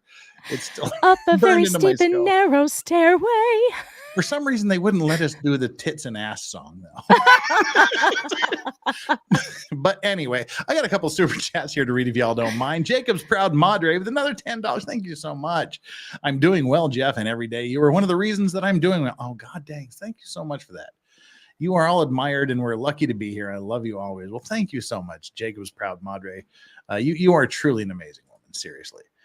Tracy Fagan, I don't see where he mentioned Corey filing. Yeah, he noticeably left Corey out of this equation in this affidavit and motion. And Chloe Albert's Revenge, I wanted to tell you yesterday that when you announce your week, stop saying, do Laura Owens, say cover, otherwise she'll say you got her pregnant next. Sorry. Ew. And Puzzled Puzzler, Megan helped me understand that the hat doesn't necessarily reflect the stereotype of the far right. Now I want to listen to their views. Dave is the quickest, funniest streamer I've ever seen. Thank you. Someone who has a good mind about them right there. And you know what makes their mind the best of all? They paid me money to compliment the two of you. that proves they're smart people. Good stuff. And Chris Jenner, Juan Pablo, Ari had hate edit turned on them first. I don't have a clue what that means, but thank you. Those are bachelors. Juan Pablo was a hated bachelor. Yeah. All right. Okay, so he had the hate turned on him first. But did he have an entire high school a cappella choir singing that Juan Pablo sucks? That's funny. That was great. That is a whole other level. That'll probably be in the documentary. Like that's the type of stuff. Like, oh, that's what are we beautiful. doing? The number one Arrow fan says Legal Vices doesn't that shit. Oh, we already read that one like ages ago. And Roland Arthur said it took a lot for Gingras. You know, it is a lot for Gingras. I sense he's jealous. Ooh, do you think he's jealous of Clayton's popularity? He's jealous of everyone's popularity. He's jealous of Dave. Oh, yeah. I mean, I totally get it. I get it. He's the lawyer. He's got the degree. You know, you do all that to build a pedigree and to be like, here's my place in society. And then when you go, oh, but these YouTubers, you know, like that's why he called Megan. I don't even remember her name. And then he couldn't get his head out of Megan's ass for 6 months. Yeah. Like what? No. You know what I mean? Like just be you. And if he wants to be like a dick and all of that, okay, but you know, give credit where it's due. We're all living rent free in your head. You and your client watch our channel all day long. She emails you, David said this about me today, and then and then she has you by the vice grip on your nuts, and then you have to make a motion about it because, you know, or else, you know, she's gonna file a bar complaint against you. Well, see, and that's a very, very good point you make, David, is he spent literally, I don't know where he went to school, but he spent at least $100,000 getting his legal education, probably another $2,000 on studying for the bar exam, whatever the hell it cost to take the bar exam. I can't remember. I think it was like $400. And then he's spent 24, 25 years working to establish his reputation. Why would he instantly want to do shit that makes thousands of people loathe him? I don't understand that. It's a tactic. Why do you want to throw your reputation out the window? When he calls people like me and Meg scum and all these other things, he's really taking away all of the things that made my channel popular and made Megan's channel popular. And it's like, we didn't just fall out of the tree and be bestowed an audience. They exist because they appreciate us calling out things or going on rants or doing whatever the hell we do. And it's no less valuable to have someone like Meg in society calling things out than it is to have a lawyer representing people. Like, I mean, I'm okay with him calling us those names, but it has to be seen why he's doing that. And it's because he wishes he could make the money that I make doing my show. But sorry, you're going to have to invest a little bit of time and energy, and you don't just get to call people names on Twitter and think that it's going to come to you. Also, what reputation, Jeff? His reputation before this was the guy who represented the dirty.com and revenge pornographers. That was his reputation. So let's not pretend he had some stellar reputation before this. Like, that's kind of his thing, is to be the dirty lawyer. That is his reputation. He's the guy you call when you have a shit case and everyone hates you. But see, I admire lawyers like that who say this person, regardless of how likable they are, is entitled to have a representation and someone who will aggressively advocate for them. I appreciate that, but like, why would you want to make people hate you? Because he can't help it. It's his. That's just who he is. He can't help it. He doesn't know how to make people like him. Yeah, it's kind of that whole, like, is it better to be feared than loved thing? Where is it better to have people remember you for something versus, and this is sort of what you see a lot with, like, a wounded animal is always dangerous because you don't know what they're going to do. It's like, he's at that point in his career where maybe he sees this as a shiny chance to get in front of the camera, and maybe he will because of all of it. I'm not going to be one who, he's totally going to be in the documentary. Like, by all means, let him be in it and let him get, if that's what it is. And I don't think he's getting paid by Laura. I've changed my opinion on this. If we had to take a guess on how much he has made off of this, I'm saying under $20,000. I think he's doing this all for free because this is it. It's this or nothing. But see, that's the thing. If you want to do this for a PR purpose, go ahead. I mean, you can get some great PR from doing horrific cases, but not if you make everybody hate you. And I don't know. It's like you said, he had his moment, which I can only equate. I like to equate it to that iconic scene in A Bronx Tale when they're standing in the bar and the bikers come in and he's like, would you guys leave? Please leave. And they're like, no. And then he locks the door and says, now you can't leave. Now he's locked in the room. Can I offer a conspiracy? It could be that he didn't know what he was dealing with early on. She got him to do or say something, again, just a conspiracy, that she's all holding over his head. So now he's beholden to her. Because I think I read somewhere he doesn't have malpractice insurance because once you have maybe a DUI or something, you can't get malpractice. I'm not really sure. But I did read that. And it's like, oh, man, could you imagine if she's trying to leverage? I mean, I don't know what she could have on him that isn't already out there. You know what I mean? But my feeling says you're partially right. Yeah, I'm just trying to find a scenario in which he is stuck to her. He came in and she did exactly what she's done to everybody else, told this story, and he believed her. And then he got so invested and got so far down the I believe my client pipe that he can't back out of it. I think that's what happened. And it's the same way that we got Laura to share so much fraudulent information is we got her on her heels and we kind of baited her into like overextending, flying too close to the sun. And maybe with his ego, he made a lot of promises early on that he's trying to stick by, because we know he doesn't believe anything he's saying. He's just he's just trying to exploit the rule book as best he can. I can't disagree with you. Rosalind Duke says, was Jeff's show choir as cringe as the Brady musical shows? Oh, totally. But we were good. We were good at being cringe. And Chloe Albert's Revenge says, maybe he'll go represent Lynette next. Well, perhaps. Fake Laura Owens. Welcome to the chat, Fake Laura Owens. Always glad to have you here. He's an internet lawyer doing a family law case, posing like me, a never pregnant psychopath pretending to be pregnant. Zing. Okay. Well, let's now that we're talking about the people that I have on stream, he's literally talking about these two people here. Let's have them continue. I'll start with 25. Let's just go down the list here. Okay. These facts, Clayton's fame and the huge popularity of the Bachelor, coupled with the extremely odd allegations in this case, i.e. that Laura faked being pregnant, we can take the air quotes off because the judge already decided as a legal fact that she faked being pregnant. Have caused this otherwise simple case to gain a massive amount of public scrutiny and attention from local, national, and international news media.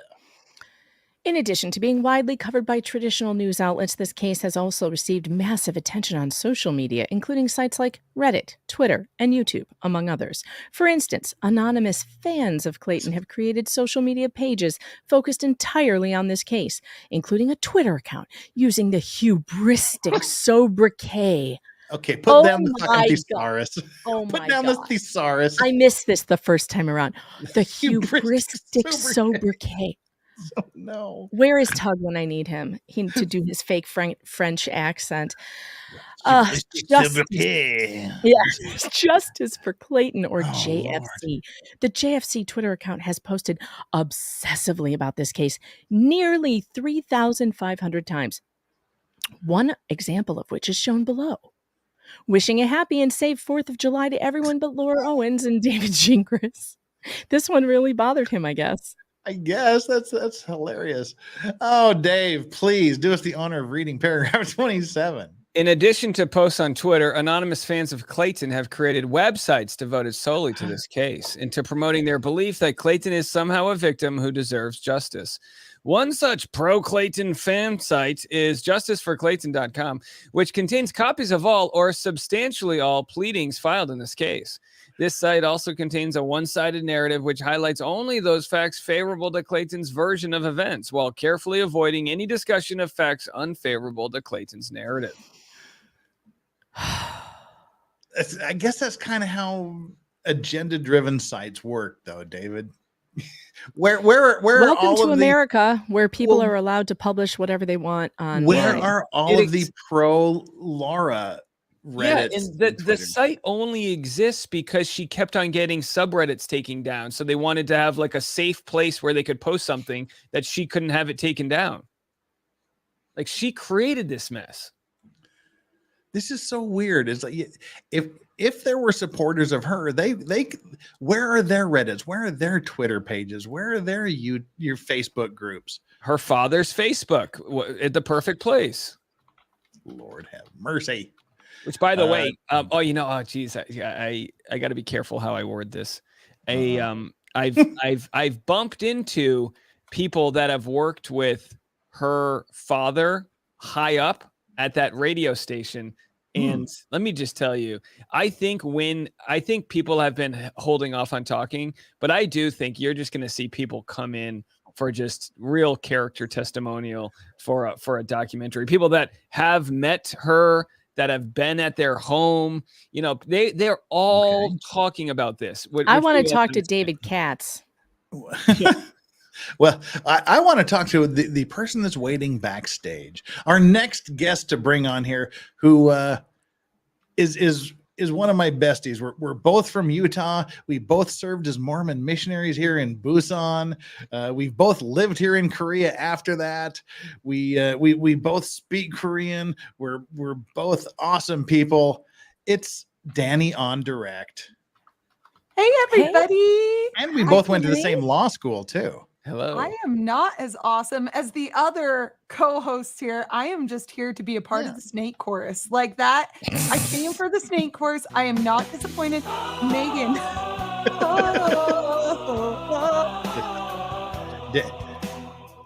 Danny, Dave, Danny. Danny's great, Dave. Nice to meet you, Dave. You have a beautiful voice, Danny.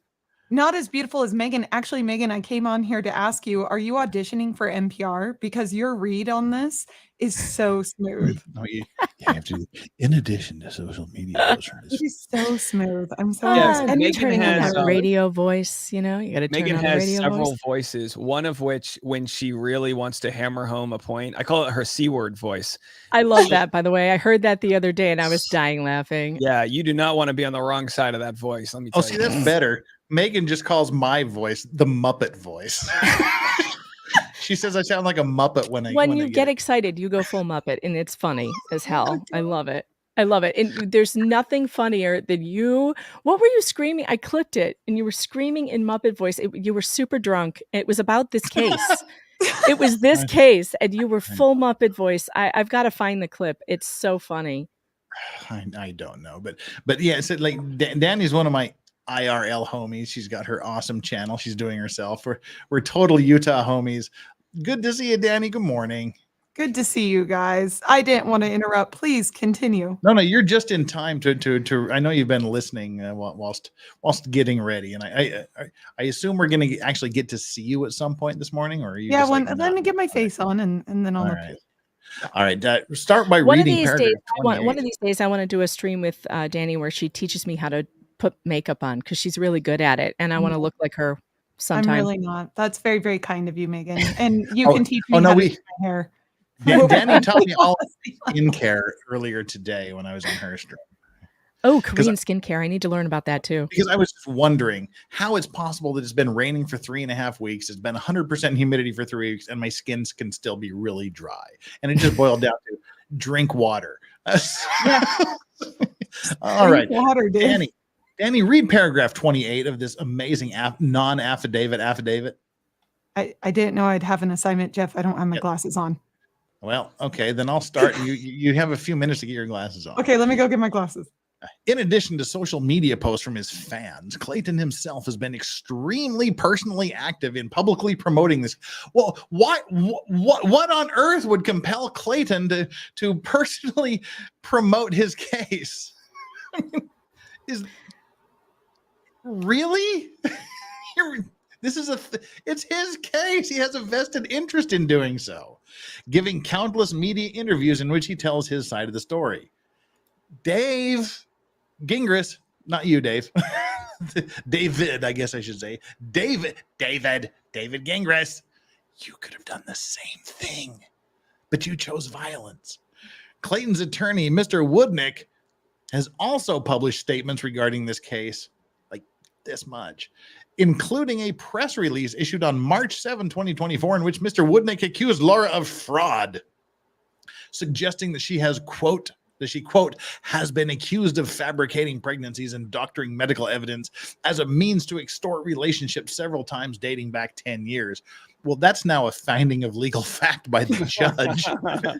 Hey, Jeff, I found you going full Muppet. Share my screen. No. Because Dave's never seen this. Oh, come on. It is about this case, too. Here we go. A complete fabrication since he doesn't have any children. Well, who the fuck does that sound like? Doesn't have any children? Who the fuck does that sound like? A complete fabrication? A complete fabrication since he doesn't have any children? Projecting much? Sympathy, a complete fabrication. That's enough. Full Yoda voice. Projecting much? That's enough. God. Oh my God. Yeah, can we get somebody to make Muppet versions of all of us so we can just maybe we can get a little marionette thing going on here? We don't have to actually be on camera. Oh, no. When Jeff gets going in Muppet voice, I can't stop laughing. It's the greatest thing ever. Well, I'm sorry. This is what, not to kill it, but this is what makes you good, Jeff, is there's a performance art aspect to this. So if people see me spinning around in my chair, it's because I need to illustrate the absurdity in ways that my voice can no longer communicate. Swear words don't do it justice. You just gotta, you got to illustrate the craziness here. Now, craziness. I know we had a little political disagreement a short time ago, but if I may be so kind as to present us with a unifying thing here that we can. Oh, I don't think. Okay, I don't think we need audio because we can't show the audio. I don't think. Can we? No, yeah, we can't. Yeah, we can. All right. I don't know what the audio is. I haven't listened to the audio, but this is something that can unify all of us. I can't wait.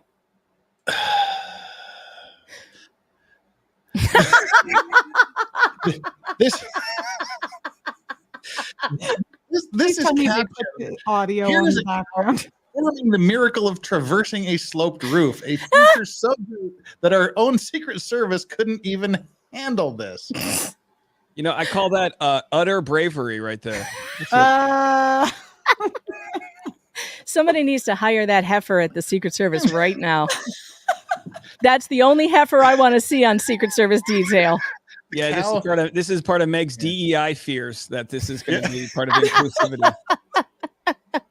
So there we go. That can bring us all together in peace and unity and harmony. Oh God, it's good stuff. The cow traversing the sloped roof, which is such an amazing feature that our own Secret Service can do. All right. On that ridiculous note, let's get back to this equally ridiculous motion. What have I done? Holy shit! I just closed it because I'm an idiot. It was on. We were in the affidavit. Yeah, we're clearly not going to get to these other two affidavits today. Let me quickly go back to Echard. I need to go back to my Echard file. The Echard files. Well, in the meantime, share my screen and I'll play more of you losing your mind. No, that's okay. No, come on. We can wait. That would be document number 30, change of judge. Every time I see that cow on the roof, I think of Oh Brother, Where Art Thou?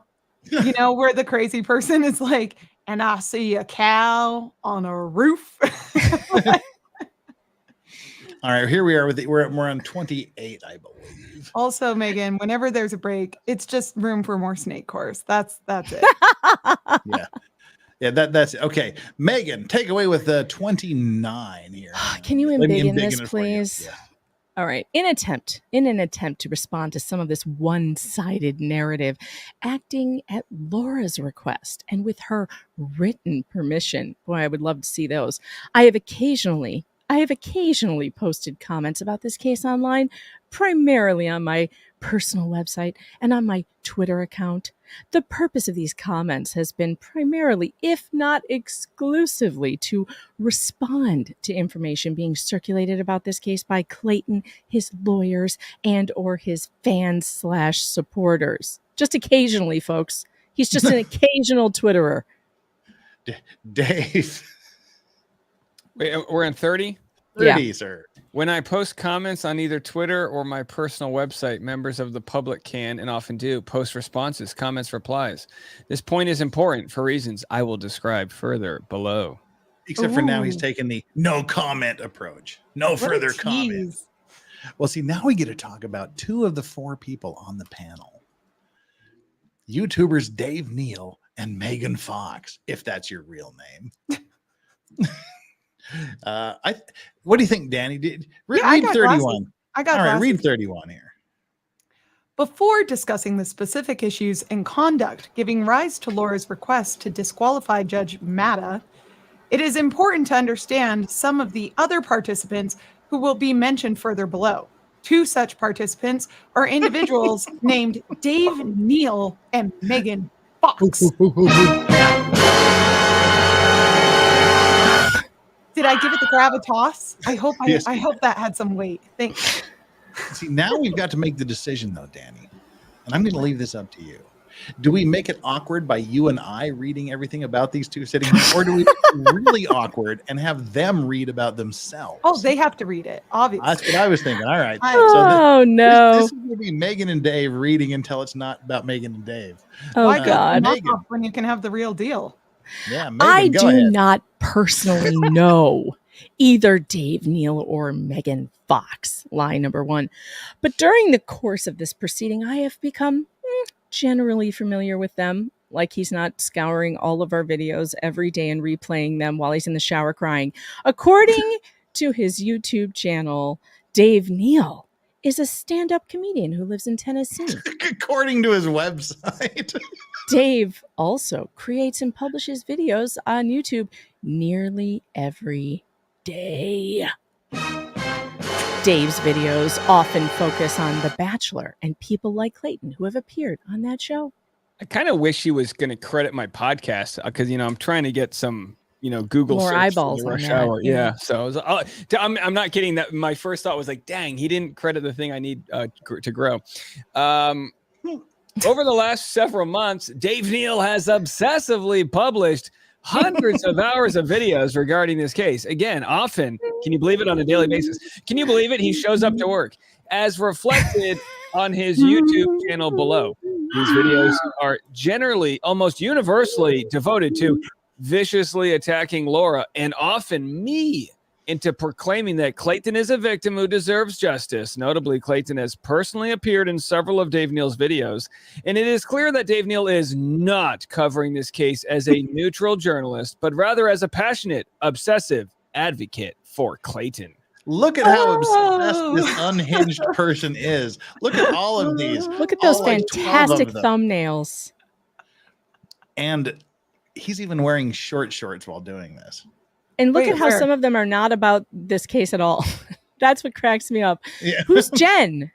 Who the hell is Jen? Current Bachelorette. So, I mean, it's like, look, yeah, I make my money covering The Bachelor. That's unfortunate for his client because I, along with all of you kind people, have helped, expose a fraud we wouldn't have known about if she didn't come into my very niche, very small playground. Oh, and this is so good. We actually got the paragraphs where Dave had to read about himself. Now we have to have Megan read about herself. Another. Now, how come I get YouTuber in the sarcastic quotation marks, but Dave doesn't? Because you're a journalist, Megan. You're a woman, Megan. You're a DEI YouTuber. You're a DEI YouTuber. Put that in your frippin' bio. You laugh. All right, DEI YouTuber. All right, DEI YouTuber. Following this case as an individual using the name Megan Fox, who I believe is a resident of New York State. I do not personally know Miss Fox. I believe that name to be a pseudonym.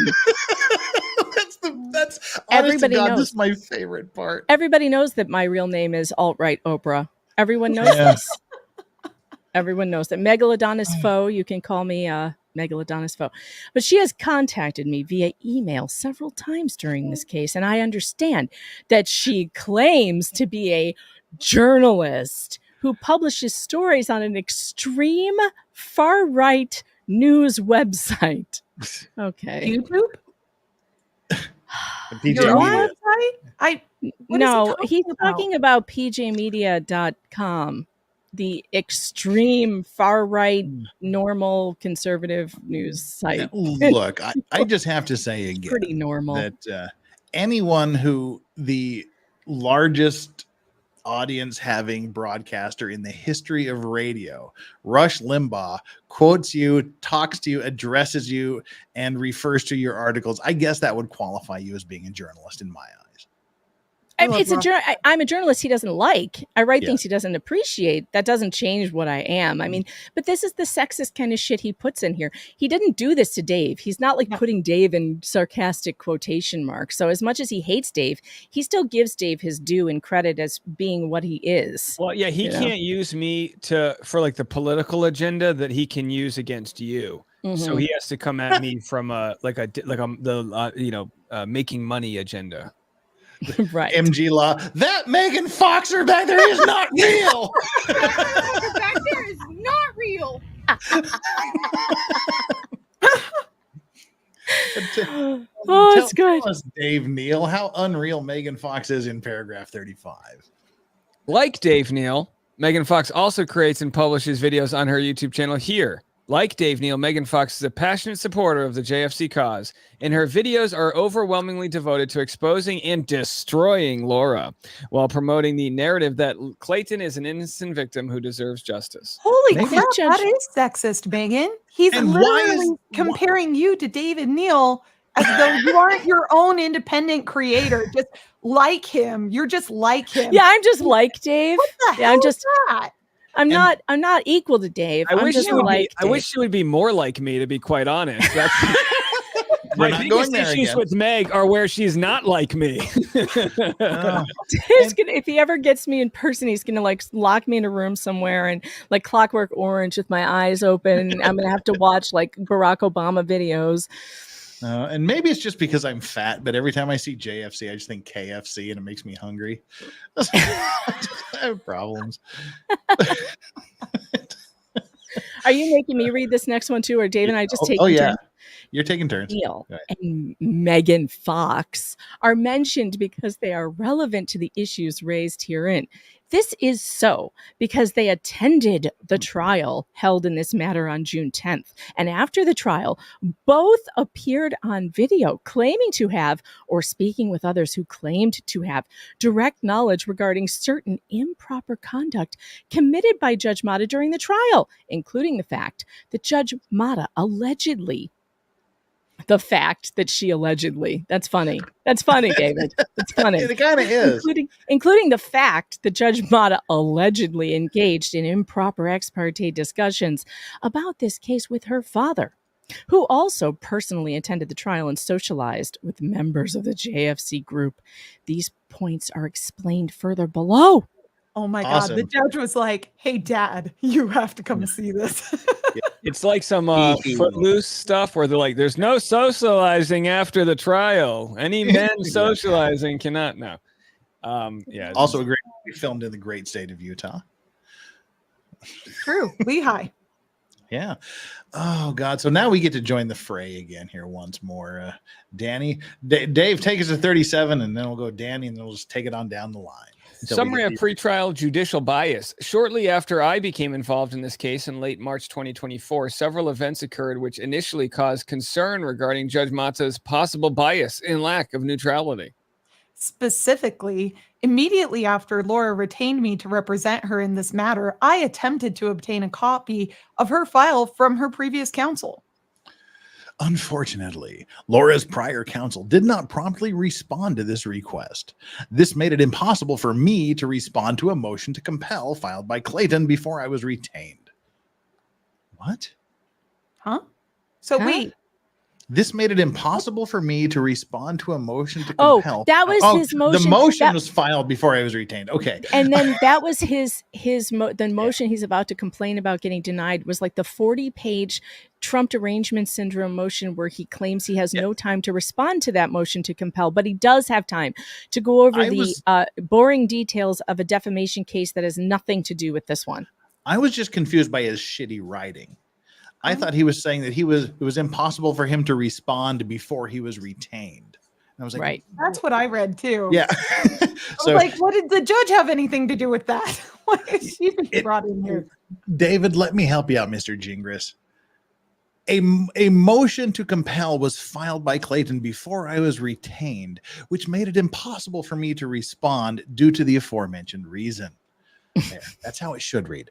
The response to the motion to compel was due mere days after I was retained. And you know what you do? You go, hey, I was just retained. Can I get an extension of a week? And they go, okay. Megan of the red hat. Because I could not and the black heart. Don't forget my black heart. Because I could not respond to the motion to compel without a complete copy of Laura's file, and because Mr. Woodnick refused to agree to an extension of time. On April 1, I filed a lengthy, well, at least he admits it, and well-supported motion seeking an extension of time. Do you think any judge appreciates a lengthy motion for an extension of time? No. A lengthy explanation of why I don't have time to write this thing I'm supposed to write, and instead I'm going to write this thing? Was that the one where he went full Donald Trump in his... Yes. Okay. Where he's like, because Donald Trump, I need more time. Mm-hmm. An extension of time to respond to the motion to compel. That motion explained the request was primarily based on the fact that I did not have a complete copy of Laura's file because her previous counsel did not promptly provide the file to me. That takes literally 3 sentences. He could have filed his motion. Hey, Judge, I just got into this case. I really need more time. I don't have the file. Thank you. Please extend. Period. He probably would have got it if he had done that. Despite the fact good cause existed for my request for an extension, and despite the fact Mr. Woodnick did not oppose the motion, just days later on April 3rd, 2024, Judge Mata issued a one-sentence minute entry order denying my extension request without any explanation. Denied. Sit down. Oh, see, anyway, I was going to editorialize, but go ahead, Danny. As a lawyer who has practiced exclusively civil litigation for more than 20 years, it is extremely unusual, essentially unheard of, in my experience, for a judge to deny an unopposed request for a short extension of time regarding a simple discovery matter when good cause clearly exists for the request, when no prior extension requests have been made, and when the other party would not be prejudiced by the request. Cite your damn rule, sir. In fact, having litigated hundreds of matters in state and federal court, not well apparently, over the course of my career, I cannot recall a single prior instance where a similar request was denied. Well, maybe you didn't put in the freaking rule, just like you aren't here. Yeah, or your reason sucked, or you just weren't nice about it, or any other reason. Of course, I am also well aware that as a matter of law, adverse judicial rulings alone do not support a finding of bias or partiality without a showing of an extrajudicial source of bias or a deep-seated favoritism. Stagecoach Trails versus City of Benson and other cases. Are we at 43? 44? We're at 44. For that reason, I determined that although Judge Mata's unexplained and apparently baseless denial of my extension request raised concerns about possible bias, the adverse ruling standing alone could not support a finding of bias. As such, I took no action at that time. Okay, so something happened. Shortly thereafter, I discovered that in the motion to compel, Clayton's counsel, Mr. Woodnick, made multiple statements to the court which appeared to be knowingly false. After I confronted Mr. Woodnick with these concerns, he refused to speak to me by telephone for several weeks or take lunch. Given the fact that I was newly retained and not familiar with the complicated history of this case, Mr. Woodnick's refusal to speak with me made it much more difficult to prepare this matter for trial. So now he's calling it a complicated history. Didn't remember he I said it was a simple case? I remember when I said, everyone remember this? He says it's a simple case because down the page, he's going to say it's very complicated. It's so complicated because nobody would talk to me. No one can unravel the web of my client's lies, and that's why it's so complicated. The web keeps getting bigger. Yeah, it's complicated like if someone who doesn't know electricity tried to wire a house. It's complicated because of the stupidity of the person who made it so complicated. It should be a blowjob that led nowhere, but instead it's just ovarian cancer. That sounds really sad. A blowjob that led nowhere. That's the story sad. of my 20s. Yeah, that's sad. It should be a destination in and of itself. See, Danny doesn't have to disavow because she's not even on camera yet. That's right. That's exactly right. She doesn't have to turn off the camera. Can I add to the theories, by the way? Please, add to the theories. I agree with everybody else's theory. I think it boils down to he took on this client, did his due diligence initially, or maybe forgot to do his due diligence initially, actually retained her, got the case file, got all the information, got the evidence from her, and went, holy shit, I'm effed. Oh, because yes, he that's probably exactly already my promised theory. her, oh, this is a slam dunk. This is so easy. I've got you. And then didn't have the balls to get rid of her because I'm assuming she may have paid him a pretty steep retainer at the time because he thought that this was going to be an easy in and out. Well, And here's so a he good wanted to thing. get paid. Here's a good thing, Danny, because I have to take a trip down the hall here for a minute. This is a good time for Megan and Wait, Dave. to share give you my the screen. background. Share my screen. Nope. Share my screen. You're going to give her the background on. I will. What are we quit my giving her the case background on? I will quit my case if my client lies. Oh, Go God. ahead. I'll be right back. All right. So that's the first thing he says is, I will drop this case if I find out that Laura Owens has lied.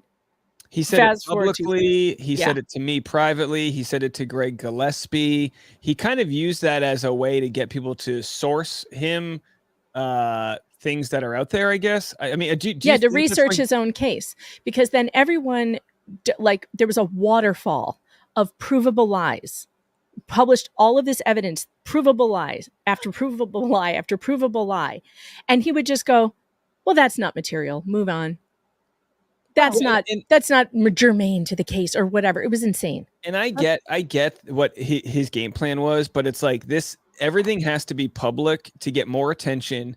And I personally don't mind litigating that stuff for him publicly, because it's just like, whether we're dunking on him inside the court or outside the court, it's like, it's, you know what I mean? Like this was, this is the whole point, is to give the publicity so that, you know, Clayton and all these other victims can be vindicated. It's one way to do due diligence. And he's still on the case. He used all of the internet to kind of give him the background on the case and make his case stronger, although he's not a good enough lawyer to have actually used it properly because he didn't make a strong case out of it. Right. Yeah. And it's like, look, we can't have it both ways. We can't want all this attention and then be able to control what people do with it if they want to respond to him. You know, I can pleasantly say, all right, guys, let's like try to not give away the playbook, but at the same time, those are the internet is what gave us all of the truth. I stand by the truth. So if he wants to get access to that, go to justiceforclayton.com. Yeah. JFC. I will say, you know, I do family law. Or I did family law at least exclusively for a year last year. And you come across these types of attorneys, opposing counsel. I can count on one hand all the attorneys that match this guy here in Utah, at least. And I have never understood them. I have never wanted to sit down to have a chat with them to understand why they are the way that they are. But I'm telling you, there's at least one in every jurisdiction. I worked for one during my third year of law school that everything he would say, I would go, huh? And that relationship lasted about 2 months. Like, I just can't deal with it. It's like failing up the ladder. The loud kid in class always gets the attention. The squeaky wheel gets the grease. So it's probably worked for him in some ways, but you know, maybe being a good lawyer would have opened different doors for him. But you know, you can't on one level, you can't knock him trying to find a case. It's just like, I don't even want to say be a man, but you know, if you're going to say I'll drop out if you show a lie, just at least own up to your word, you know, and just go, you know what? And now he's changed it. Well, those lies didn't matter. He wants one specific lie. He wants us to prove on camera that she said she made the whole thing up, and that wasn't going to happen. Yeah. Well, I was just looking at Twitter here, and someone said, Dave needs a cookie and Megan needs a drink. But we do have a couple of super chats here. His lawyer before Corey is Kelly Mendoza on January 9th, 2024. I don't even remember her. Oh, she must have been like one day open to the case and said, nope, gonna go back to the unemployment line. Wait, I don't need this. That does kind of ring some sort of bell when you say that, though. Was it because like there's someone who was just like retained for the purpose of just filing a motion or something like that? But yeah, that kind of rings a bell now that you say that, Chris. Not with Jacobs. Me. I never heard of that until recently. Jacob's proud madre, Jeff. I always picture Fozzie Bear when I close my eyes and listen to you. True story. Well, waka waka waka, I guess.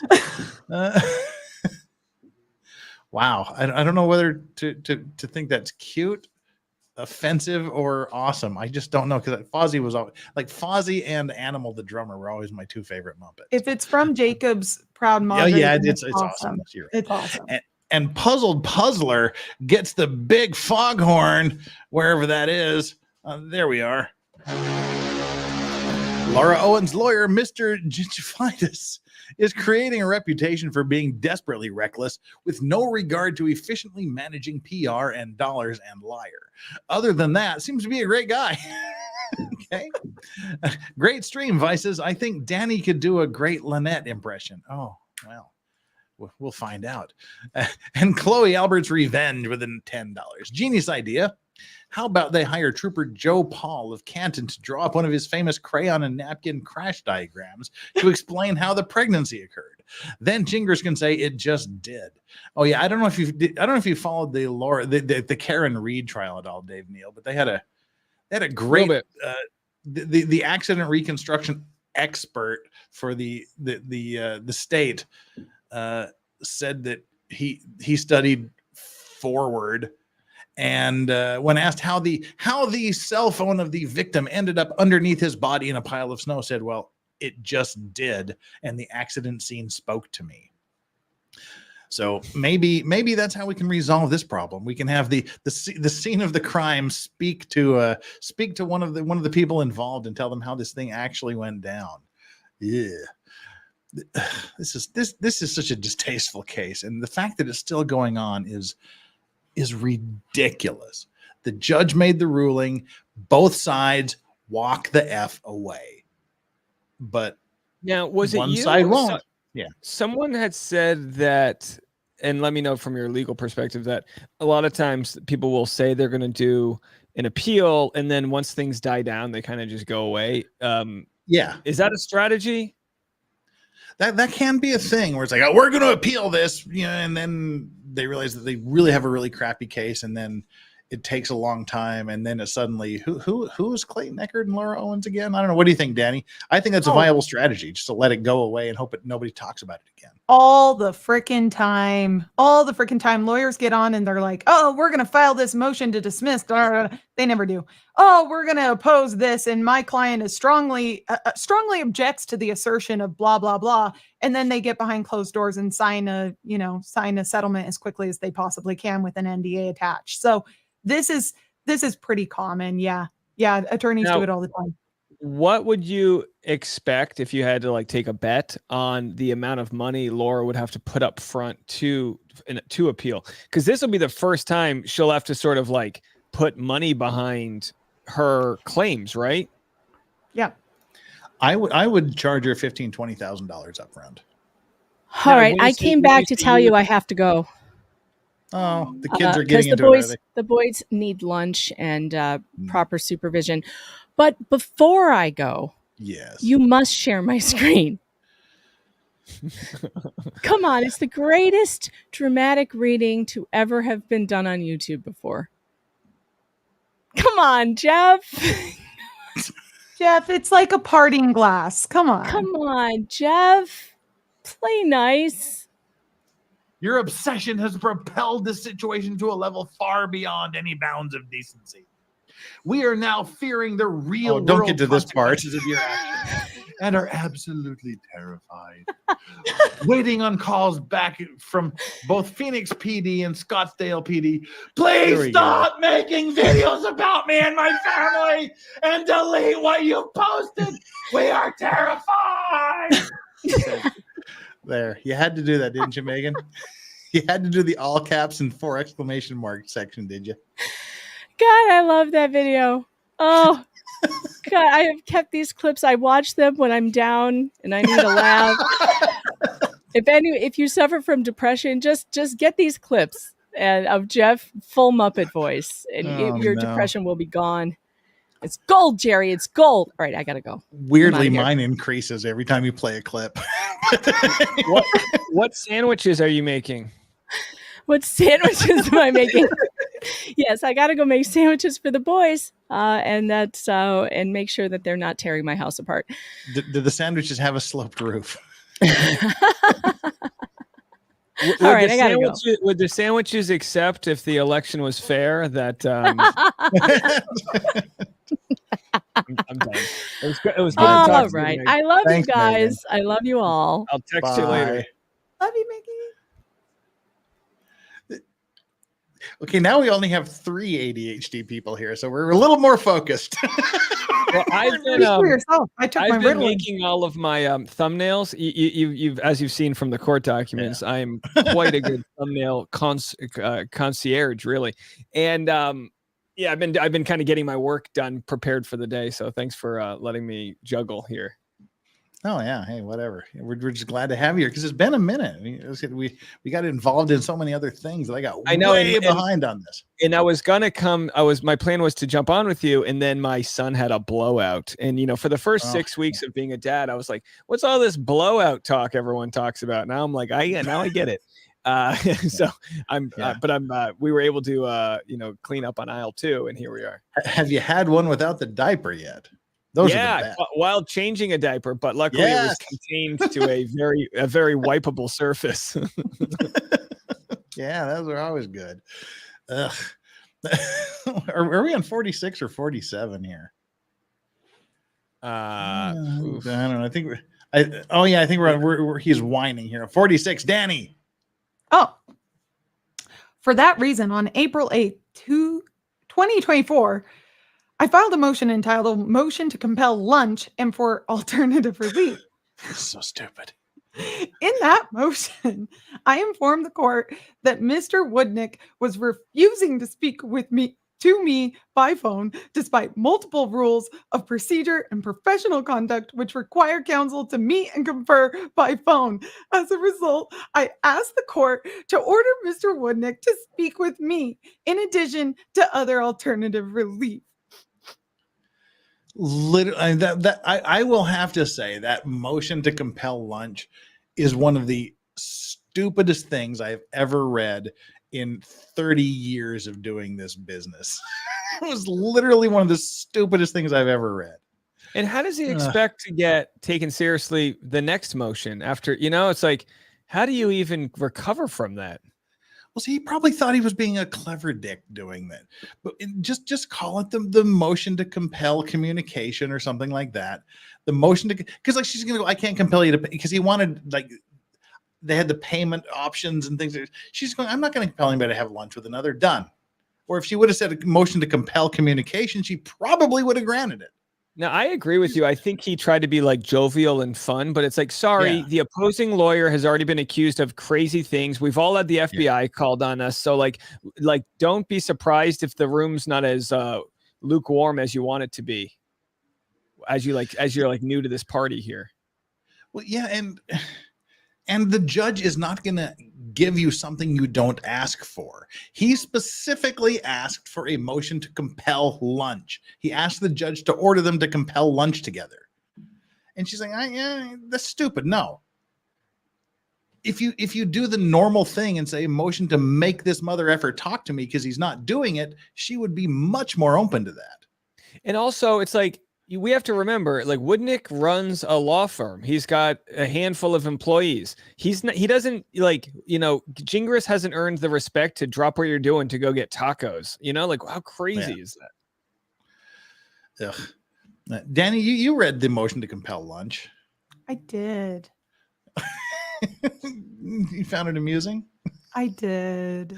Here's the thing. Like, I love working with co-counsel. I love working with opposing counsel. The firm I worked at, we used to send out cookies to opposing counsel, regardless of the outcome of the case, because, we have to work with these people all the time. So there's a big difference between collegial, professional relationships and forcing said collegial, professional relationships, right? It's kind of like having your mom force you to hug your brother after getting in a big fight. Right? Like, it's not going to fix anything. As a matter of fact, it's only going to make me more resentful and hate you just that much more. So that's sort of how it felt reading through that motion, was like him basically saying, Mom, he has to hug me and apologize. That's how it read. It's just very whiny and I don't appreciate it. That was just so dumb. And why this? Oh, this is just terrible. Everything about this is just terrible and sucks. To support that request, my motion cited an earlier ruling from Honorable Pendleton Gaines, deceased, in Physician's Choice. Sad the guy in the Physician's case is dead, but Physician's Choice of Arizona v. Miller, case number blah, in which Judge Penny Gaines granted a virtually identical request, noting the court has rarely seen a motion with more merit. The motion to compel lunch will be granted. Yeah, so he was just following on the heels of this guy. And I enjoy funny motions that are witty, motions that have humor, and I really, really like judgments that are like written in all poetry form or are humorous. But you have to be extreme. And here we are telling a professional comedian, but you have to be extremely gifted at comedy to make written humor work in a formal setting, and he ain't it. Dave? Yeah, comments? I mean, you're right. Woodnick there's a reason why people have really enjoyed some of his commentary, because he makes you feel the descriptions that he wants. Gingras is just like playing a different game. They're just on different energy levels here, and it's not well received, and he hasn't earned, like we said earlier, you got to earn a little bit of like Woodnick didn't just come out with zingers. He kind of like it was a serious thing, and then he started kind of having fun with it, and it's like Gingras just thought he could return that serve, and it's just not happening. Well, and I would just say, from my layman humorist, I'm only humorous by accident, but there's even a sense of timing in written humor. In written things, there's a sense of timing you have to match. I wouldn't say you're funny by accident. You're just a character act. You've got the facial hair, you have a good look to you that no, but it's true. Like, you're not a straight man. If there was a straight man character, I always use Chris Farley and David Spade, right? You're not the David Spade. You're the Chris Farley in the sense that you're animated, and that itself is the character, not the written word. It's what you do with the word. Well, it's a compliment. I appreciate that, Dave. I appreciate that. No, I appreciate that. If I keep this up, I'll be living in a van down by the river before I'm done. So there you go. Go see, there it is. Go ahead with the unfortunately. Is it me? Unfortunately, yes. As she did with my request for an extension of time to respond to the motion to compel on April 30th, 2024. Wait, look what you did, Dave. Look what you did. Jeff's not a straight man. You heard it here, folks. Not a straight man, basically, Mr. Farley. Look what you did. Look what you did. These are comedic terms. Crazy. Yeah. You're not a flat character. You're a round character. That's it. That's I think a literary term. Okay, I can get behind that. Round character. Judge Mata issued a. Why is Megan in the chat? Go make your kids some sandwiches. Come on, send me one. Judge Mata issued a single sentence minute entry order denying my motion to compel lunch. The order denied my request without any analysis or explanation. Continue, Danny. Please continue. Please. I'm excited to hear more compliments. Yeah, thanks for that, Dave. That was a great compliment. Later that same day, on April 30th, 2024. Take pride, Jeff. Oh. I don't understand why this has to be in brackets, by the way. Like, you said later that same day. We could just scroll up if we want to know which day. But anyway, later that same day, I learned for the first time. Like 3 lines, like we've forgotten what day it was. Later that same day, on April 30th, 2024, in case you forget, I learned for the first time that Clayton's counsel intended to use previously undisclosed evidence and witnesses at trial. Due to the untimely and extremely late disclosure, within an hour of this discovery, I filed an emergency motion bringing the issue to the court's attention, and I requested an immediate scheduling conference to discuss the issue further. Thanks. Yes, I am proud of my stream, people. Loud and proud. That's me. You're just a well-rounded, not straight man. As a straight man, I actually got to go. I've got so much work to do, and I truly wish I could hang out with you guys, but I'm late to my deadlines. But it was nice meeting you, Danny. Sorry, Dave, for chasing you off with all the giggles. You guys are hilarious. Wish I could hang out longer. I just got to get my stuff done. But you guys have a good one, and I'll be checking in on you. No, Dave, thanks, and we'll have you back because I was planning on getting through 3 motions today. We haven't even got through 1, so there'll be more catching up to do here. You keep doing your thing. You're doing great. I'll talk to you guys later. Take care, Dave. Thank you so much. Right. Dave Neal, everybody. D Neal's on Twitter and Dave Neal Comedian on YouTube. Make sure you subscribe to. I mean, hell, why am I even telling you that? Obviously, you know him, but more than you know me. So, do that. And as long as we're in the middle of this midstream grift, I've got Danny here. Danny on direct. Everybody, get over and subscribe to her. I feel like I chased him away. I wanted to play with Megan and Dave. Yeah, well, Megan's got to make sandwiches. Maybe we can talk her into coming back because I've still got to. We're gonna get through this 211-page motion come hell or high water before I go to sleep. 211 pages? Yes, it's 211 pages. Jeff, I've got to save my voice. This was supposed to be a non-streaming day for me. Yeah, I know. No, it's all of the attachments and shit that's attached to it that are just ridiculous. But I think everybody needs to go down and subscribe to Danny on Direct. Absolutely a remarkable streamer with some great stuff going on her channel. She's one of the best people you'll ever meet on the entire YouTube platform, and you need to get over there immediately and subscribe to her and like everything she's done. I'm serious. Do it. Don't leave here. Just open a separate window and do it. And Dave leaves and everybody else leaves too. We got only 591 people here now and 681 likes. Hit some more like buttons, people. Like buttons. Hit some more like button things, people. And let's see what we. I need to end my poll. Danny, you missed the first part of the stream.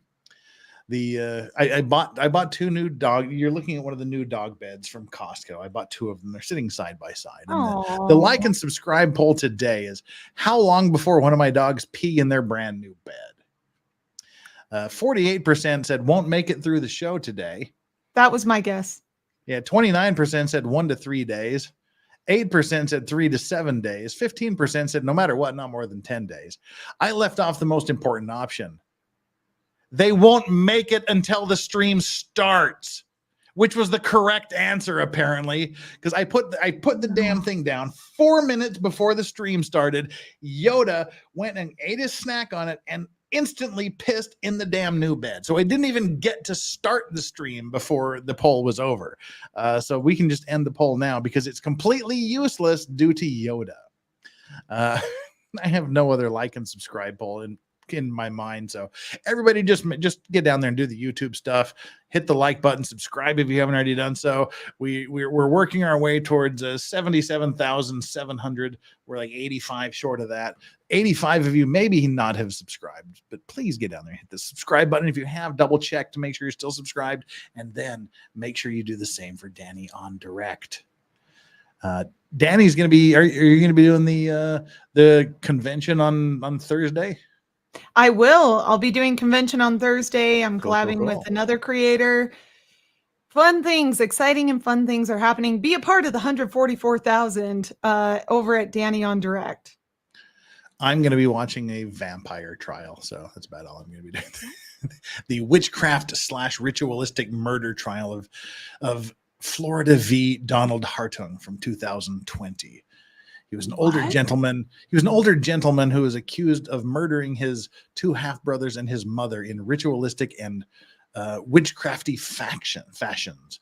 And the bodies were found four days after they disappeared. They disappeared on a Tuesday. They were found on a Friday, sealed in their Florida home in July with no air conditioning, buried under piles of blankets and pillows.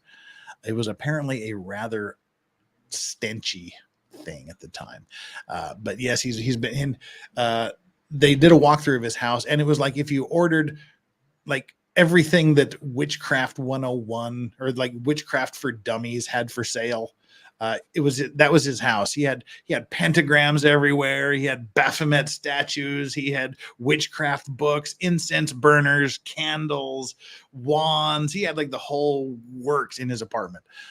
So yeah, he was and at some point, I think in the next week or two we do it every Thursday. Within the next week or two, they're going to be calling a Wiccan high priest as a witness.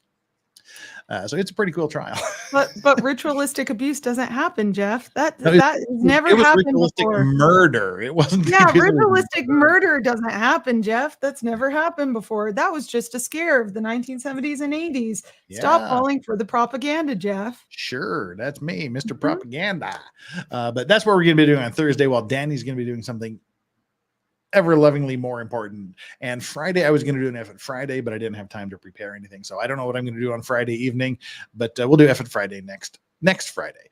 He cooked his soup in a cauldron? No. That's funny. No. That's funny.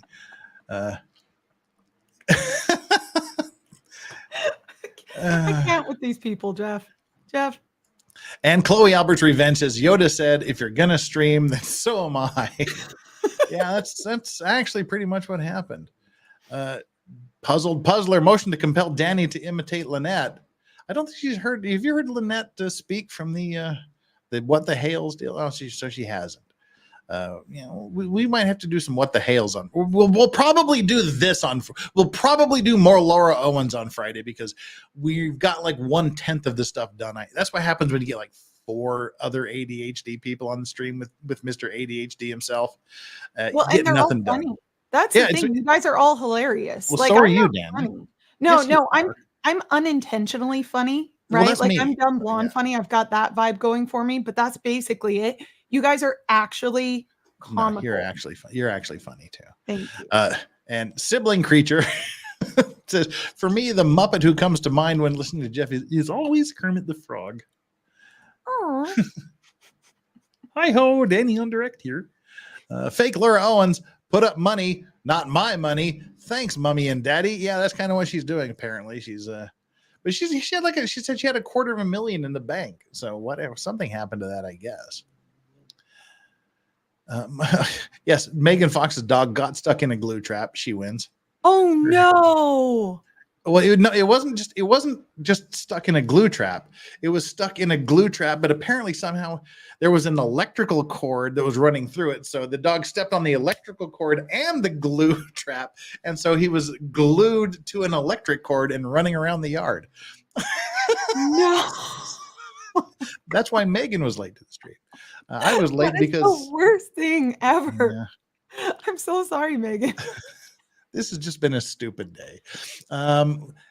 Danny, why don't you take paragraph 50 here? All right. Despite the fact Rule 76.1 provides the court must, I repeat, must order a scheduling conference when requested, on May 22nd, 2024, Judge Mata issued a minute entry order denying my request for a scheduling conference, again without any explanation or analysis. Well, maybe it didn't deserve it. All right, just for people watching at home, we are on page 12, and this is going to page. It's not too bad. It's like 21. Yeah, we're pretty close. Holy shit, we still got. You gotta just read 9 pages to go. I know. Keep reading. Judge denies lunch. Judge denies scheduling conference. Okay, Judge 1 page is a picture. So keep me from opposing counsel. How dare judge? Taken together, Judge Mata's sentence, Judge Hakuna Matata's sentence, single sentence, zero explanation, denial of these 3 motions. 1, the request of an extension of time to respond to the motion to compel. 2, the request for an order requiring Mr. Woodnick to speak with me. No, it was not a request for an order requiring Mr. Woodnick to speak to you. It was a request for an order requiring Mr. Woodnick to have lunch with you. Different animals, person. Different animals, Gingras. You asked for a motion to compel lunch, not a motion to compel communication. 2 very, very different things. You got it denied because you were being a smartass. And 3, the request for a scheduling conference caused me to have serious concerns regarding Judge Mata's possible bias and lack of neutrality.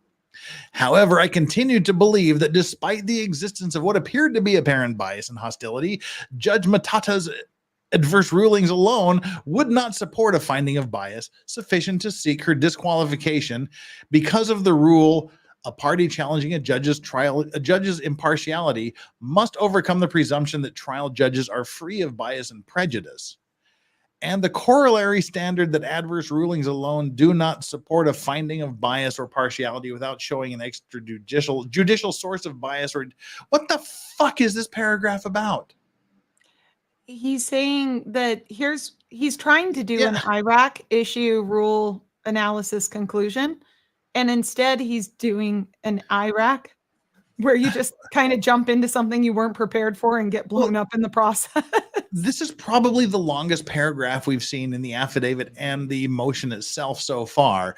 And it says 3 motions were denied without explanation. I think it's biased, but I can't rely on it being biased. This is an entirely unnecessary paragraph. There's a lot of unnecessary things. Yeah, but this is a long paragraph saying this happened. I think it's biased, but it can't be used to show bias. All right. Oh, now we get a summary of the bullshit. Yay! Summary of judicial misconduct and bias at trial. This matter proceeded to a bench trial before Judge Mata on June 10th, 2024. Prior to trial, I learned that Dave Neal and Megan Fox, among the other Jesus fucking Christ supporters, were planning on, that's the Justice for Clayton, in case you were actually wondering what it is, were planning to attend the trial in support of Clayton. Oh, we gotta do this just because. They were planning on attending the trial in support of Clayton. It is my personal belief that courts are publicly funded fora. Fora, the plural Forum. of forum. He was trying. I think it would be 4A with like F-O-R-A-E. It could have been Flora. Flora and That's fauna. that's what I was thinking. It kind of reminds me of like flora and fauna. I believe F-O-R-A-E is the proper spelling. No, it's not. Okay. I believe David. I have to. Fora, apparently. What is plural of forum? Let's ask that. What is plural of forum? Fora or forums. The plural of fora is usually spelled forums. The plural of fora, as the original Latin, is chiefly used when talking about public square in an ancient Roman city. So I thought it was F-O-R-A-E, but apparently Gingras is right. I apologize, Dave. Well, but is he right? Because I feel like that definition is specifically pointed towards history, not towards its modern application, which would be forums. Yes. It apparently does refer to marketplace or public place of an ancient Roman city forming the center of judicial and public discourse. So, yeah. I'm standing by that. Well, mine is completely wrong because F-O-R-A-E doesn't mean anything, but he's not right either. He's also just, it's so unnecessary. Like, don't make the judge have to go look up crap. Well, if you've read the which is one of my favorite books, it's a basic book, the Tao of Pooh. Oh, like, honey. Showing how Winnie the Pooh is. Yeah. It's what made me Taoist. That's when I adopted Taoism into my life. The Tao of Pooh and the Day of Piglet are some great books. But the author of it shows how like Winnie the Pooh is like the greatest Taoist character in literature. How he just in Western philosophy, he just goes with the flow, you know.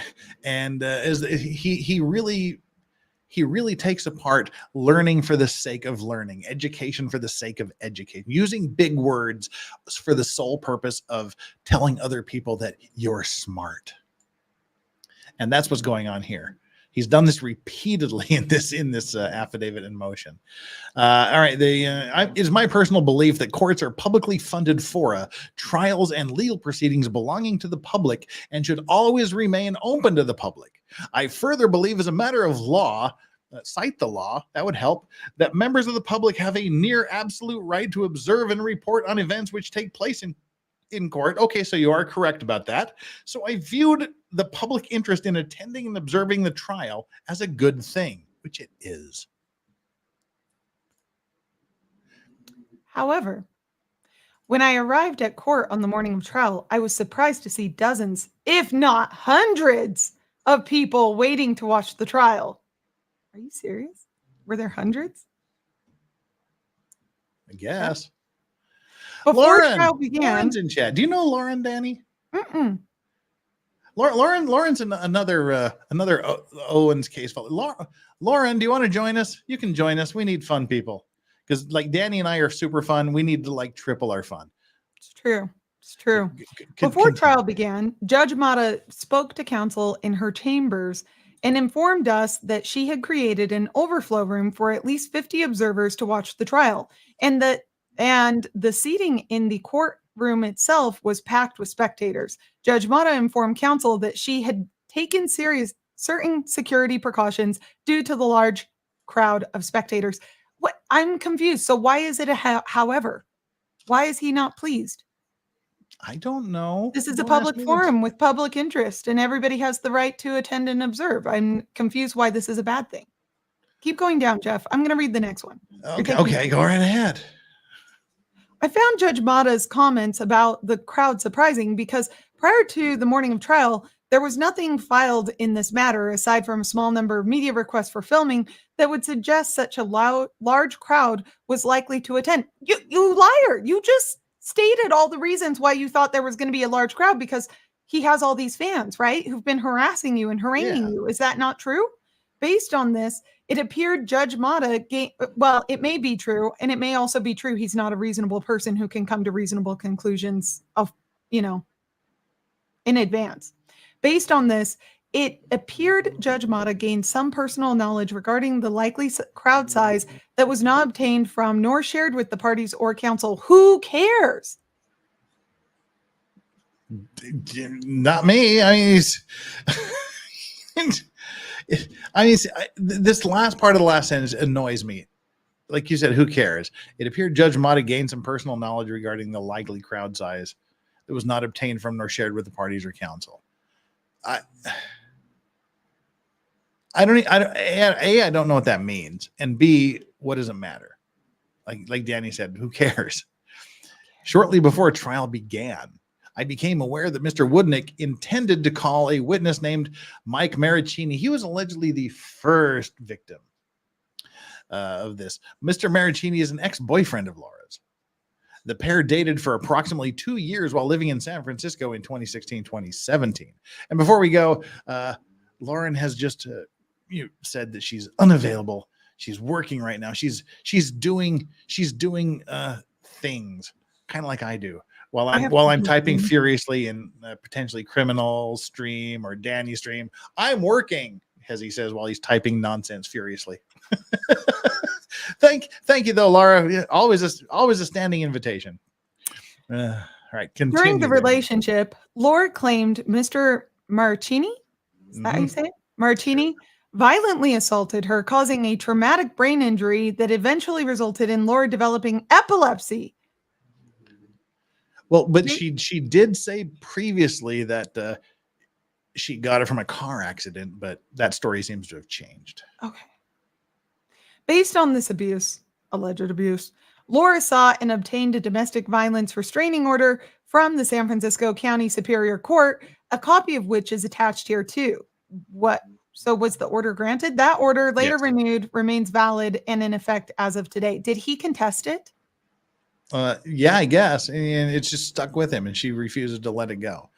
So it's kind of a sad I'm curious to see what evidence was presented. For those who don't know, you can get a protective order or restraining order on a civil standard. It's just a little bit above preponderance of the evidence. What they look at is clear and convincing. So it's just slightly above the 50% plus a feather evidentiary standard, which is why most people go for those and file for those. I don't think that the standard should be that low. I think it should rise to the level of a criminal protective order. But that's my own personal bias. I think a lot of judges agree, and I think that's why they deny them so often. Well, on June 9th, 2024, Clayton posted a video on his Instagram page standing next to Mr. Maricini. He appears in the right as shown here. In this video and elsewhere, Clayton suggested Mr. Maricini intended to appear at the trial in this matter, despite the DRVO issued against him. See, now this is some disingenuous shit. Clayton suggested, even though the guy has this protective order against him, he was still going to appear as a witness. You know why? Because Clayton's lawyer subpoenaed him to give testimony. He has to appear or he gets nailed with a failure to appear. Right. And he can appear remotely. Nothing's going to prevent, like, that wouldn't be a violation of the protective order or restraining order, I'd imagine. But Dave Gingras here threatened to have him arrested if he showed up in court because it would be a violation of the protective order. And I'm sorry, attending court under a subpoena to appear is not a violation of the order because a court is ordering him to be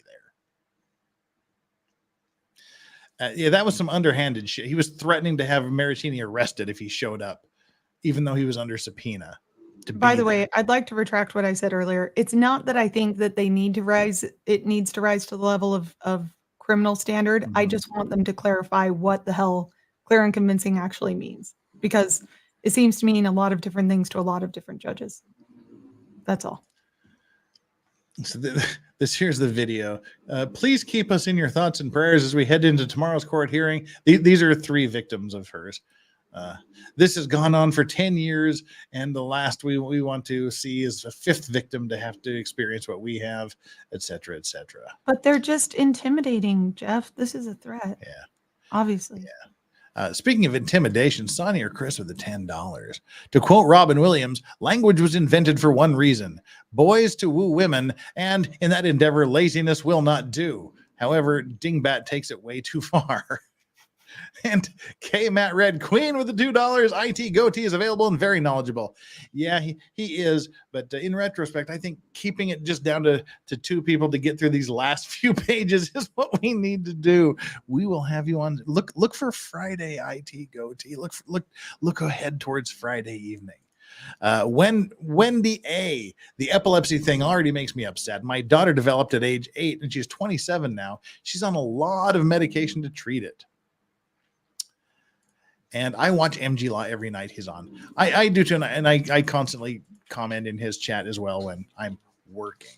But I am working. See, that's the thing about being like ADHD-ish. Well, I'm not really the HD. I'm the AD part. It used to be ADD back in the day. I'm very much ADD. Everything distracts me. Absolutely everything. So I have to be doing 2 things at the same time. If I do 2 things at the same time, I'm good. If I do one thing at a time, the ticking of the clock distracts me, the people walking in front of my windows, the cars outside. But if I'm listening to someone on YouTube and doing my work, then I get to focus and my brain works in that way. All right. With that out of the way. Uh-oh. Danny's banning people again. No, I'm not. I didn't mean to ban this person. Apparently I banned someone. That's not, no, I didn't. I hate when that happens. Someone was mean in my chat and I meant to ban them. So I must have accidentally banned Heidi or something. Anyway. And I didn't even ban that person. I just put them in timeout. Anyway. All right. Well. Hurry, Jeff. I got to get going. Me too. Where are we at here? All right. On the morning of June 10th, 2024. Yes. Laura informed me that she saw Mr. Maricini in the courthouse with Clayton and Mr. Woodnick. Based on this, Laura told me she was too terrified to participate in the trial. Wait, I have an objection. I have a serious objection to this. Objection! That's what we call hearsay. Make Laura submit an affidavit saying that. You saying Laura told me she was too petrified. Sorry, that's hearsay. And she told me she intended to have me, what? And she intended to leave unless the DVRO was enforced. In other words, have him arrested for following the judge's order to appear. Having no other option available, I immediately contacted court security and asked them to enforce the California court's order by removing Mr. Maricini from the facility. Superior Court security officers informed me they do not believe they had authority to enforce the order. Right, because you have to have it domesticated in the state of Arizona, and they didn't. And they suggested that the only option was to call 911 and ask Phoenix police to enforce the order. Based on that suggestion, I called 911, explained the situation, and asked for officers to enforce the order. And meanwhile, there were officers outside the facility already. He could have gone over and talked to the police at any time, but he had to call 911 to do it. He couldn't just walk out and talk to the cops that were outside the courthouse. Also, I don't have you on my ban list, Heidi. Dun, dun, dun. You're not banned, Heidi. Why would she ban you? She would never invite. I'm looking down the list. So basically what Gingras is. I did ban you. Oh my gosh, I'm so sorry. And I just stood up for you. Oh. You're unbanned. I know. Thank you for standing up for me. I'm so sorry, Heidi. I have no idea what happened. I love you, Heidi. Please forgive me. We love Heidi too. Yeah. I don't know. But I'm glad we could all come together here and resolve this unintentional thing. It was unintentional, I can assure you. Oh gosh. Okay. It's fixed, Heidi. You are now welcome. So sorry. And I think you owe her a blessing, Danny. I will bless you on my stream. I promise, Heidi. Okay. Okay. So what Gingras is doing here effectively amounts to, Your Honor, please, huh? after a few minutes, Phoenix police responded. They reviewed the California court's order, and I explained to them that pursuant to federal law, the Violence Against Women Act, or VAWA, they were required to enforce the California court's order as written. I provided the officers with a copy of the specific provisions of VAWA, which made interstate enforcement of the order mandatory. And I directed their attention to the specific language of the order shown here that required the order to be enforced in all 50 states. Oh, now we have to zoom out a little bit here. This is not legal advice, but for boots and suspenders purposes, if you move, make sure that you have that order brought into your jurisdiction so that there is no confusion and the cops don't get confused, because you're not going to be able to do the same thing probably when the cops show up. Oh, see, you've got one subscriber at least. Yay! Kindle's Owen. Thank you so much for subscribing to Danny. She deserves it. Thank you. This restraining protective order meets all full faith and credit requirements of the Violence Against Women Act. Upon notice of the restrained person, this court has jurisdiction over the parties in the subject matter. The restrained person has been or will be afforded notice and a timely opportunity to be heard as provided by the laws of this jurisdiction. This order is valid and entitled to enforcement in each jurisdiction throughout the 50 states of the United States, the District of Columbia, all tribal lands, and all U.S. territories, Commonwealth, and possessions, and shall be enforced as if it were an order of that jurisdiction. See, now this is the thing. Again, he has been ordered by a court to appear and give testimony. And there are certain protections that are afforded to people that are being subpoenaed. For example, you can't serve someone with a lawsuit when they're appearing in court on a different matter, because they're protected in that sphere of things. They're under a court order to appear. And I don't know the specifics of Arizona law, but I would be extraordinarily surprised if there was an exception allowing you to arrest someone because they're complying with the judge's order to appear or be arrested. Danny. I also explained that by traveling from California to Arizona for the purposes of violating the order, he came to violate the order, not to testify, not based on subpoena. No. He came to violate the order, obviously. Yeah. Mr. Maricini committed a federal crime pursuant to 18. Oh, thank goodness this person's not a freaking prosecutor. And that Laura desired his arrest and prosecution. Despite this, Phoenix police indicated that they believed they had no choice but to defer to Judge Mata on this issue. And got to admit, I think they're right. As a result, immediately prior to the start of trial, I asked Judge Mata on the record to enforce the California court's order by removing Mr. Maricini from the courtroom. As she had done with substantially every other request, Judge Mata denied my request without explanation. As a result, Laura was forced to sit in the court just feet away from Mr. Maricini, which caused her to nearly become overwhelmed by fear, panic, and anxiety. Sorry, I'm not sympathetic to liars. And she's proven herself to be a liar multiple times. So, yeah. MG Law, who's also you should be subscribed to, says, I guarantee California law does not prohibit appearance under a subpoena if there is a protective order in place, even if the order does not expressly provide for it. Yeah, that's kind of the thing. If a judge tells you to be there, you do that. And that's every settlement agreement or whatever, every non-disclosure agreement always has that clause, that says you shall not disclose any of this under any circumstances without prior written permission. And there's always the unless ordered to by a court or something to that effect, because the courts have the power to throw your ass in jail if you don't do what they say. This makes me grumpy. Overwhelmed by fear, panic, and anxiety. Ugh. At the conclusion of the trial, wait, the dogs have fucked off over here. They're kind of over here, but they're kind of far away. So I don't know. We'll remove them for the time being while they're sleeping and snoring. At the conclusion of trial, I informed Judge Mata on the record that I was leaving the country later that evening for a family vacation in Europe to celebrate my mother's 80th birthday. I left Arizona on the evening of June 10th, and I remained in Europe until I returned home on June 28th. The majority of this time was spent on a cruise ship in the Mediterranean with my family, and during that time, my internet access was extremely limited.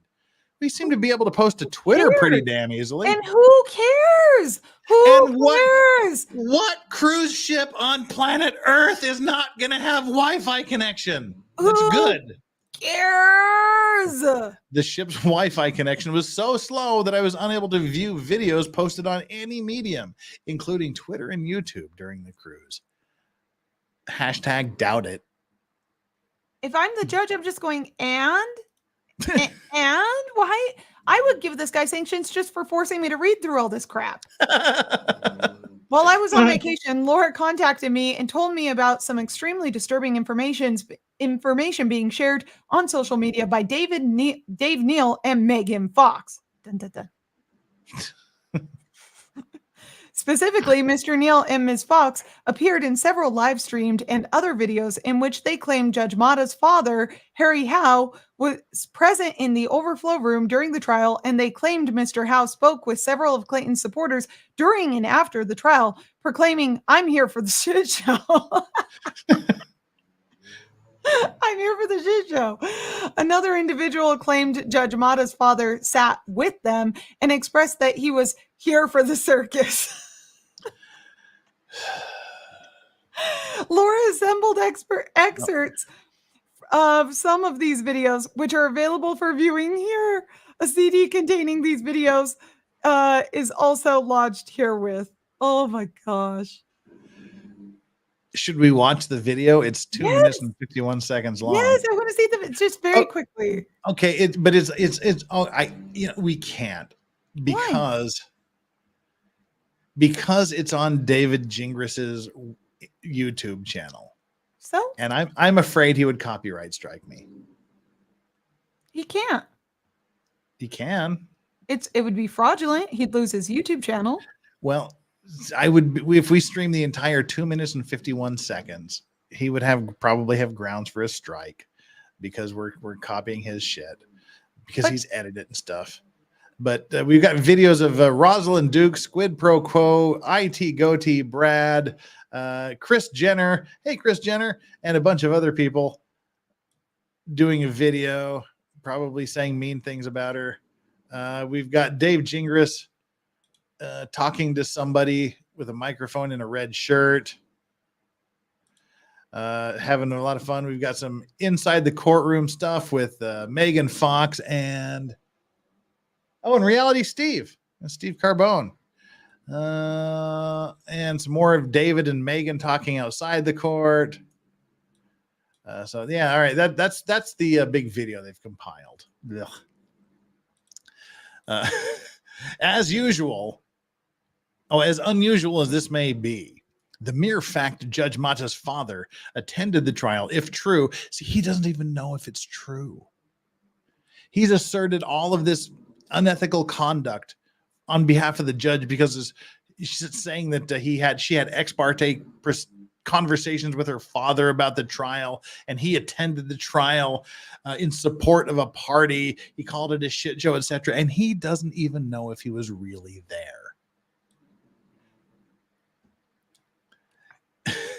The mere fact Judge Mata's father attended the trial, if true, is not the primary concern.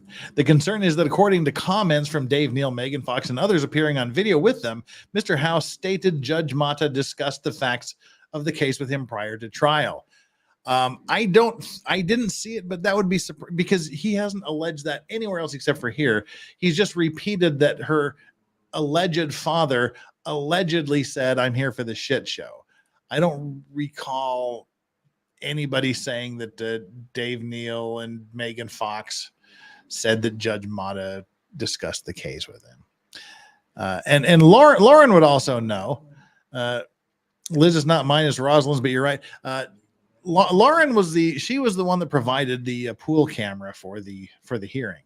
That is the subject of all of this. One specific statement was made by a person named Hava Derby, who speaks between 0 and 0:40 in the above video compilation. In her remarks, Ms. Derby claims that she spoke with Judge Mata's father at or immediately after the trial. Ms. Derby stated that Mr. Howe was carrying papers with him, which, based on her comments, may have been Laura's request for finding of fact and conclusions of law. So this is like secondhand assumption of what someone else did. This is stupid. Yeah. This is one person saying something that he interpreted to mean possibly carrying some documents, which possibly may have been something else. Ms. Derby further claims Mr. Howe told her Judge Mata showed her father Laura's request for findings of fact and conclusions of law, and she, Judge Mata, told him, Julie told me just, Dad, you have got to read this, and printed out a copy for him. There's hearsay, and then there's this. This is like the hearsay of the most highest order. This is weird. All right. Yeah. Next paragraph, Danny. In the course of making these remarks, Ms. Derby also made statements which appeared to imply that Judge Mata told her father that she intended to rule in favor of Clayton before the case was tried. Said what? Says who? Where's the upon information and belief? I mean, at least throw in upon information and belief, right, Jeff? Yeah. We're in made up land. This is all fact. Fictional. This is all fictional. This is made up. The discussion of that point is brief and not entirely clear, but my belief is based on Ms. Derby's claim Mr. Howe whipped out papers. My belief is based on. Wait, the discussion of the point is brief and not entirely clear, but my belief is based. So then put upon information and belief. Yeah. Put your money where your mouth is. Upon information and belief, Mr. Howe whipped out papers that Julie printed for him. Then she mentions Laura's request for findings of fact and conclusions of law, finally asking, did anyone see those were denied prior to trial? Wow. You know what happened when Mr. Howe whipped out his papers. Oh gosh, Jeff, don't make me disavow. This here is what happened. Excuse me while I whip this out. That's what happened. What a great movie that was. Excuse me while I whip this out. I'm sure that's what Mr. Howe did. Did anyone see those? This is so stupid. What is also underlined, extremely disturbing, is that in the video compilation, upon hearing remarks regarding Judge Mata and her father, Dave Neal laughingly commented, to paraphrase, "Hold on, we don't need a mistrial." That specific comment from Mr. Neal appears between 0:40 and 1 minute in the above video compilation. Do you want me to read? Yes. Why? Would you mind bringing it up on screen so I can do so? No, just guess what's coming up next. Just guess. Okay, hold on. And then Mr. Howe said, "That's SOB attorney." Hold on.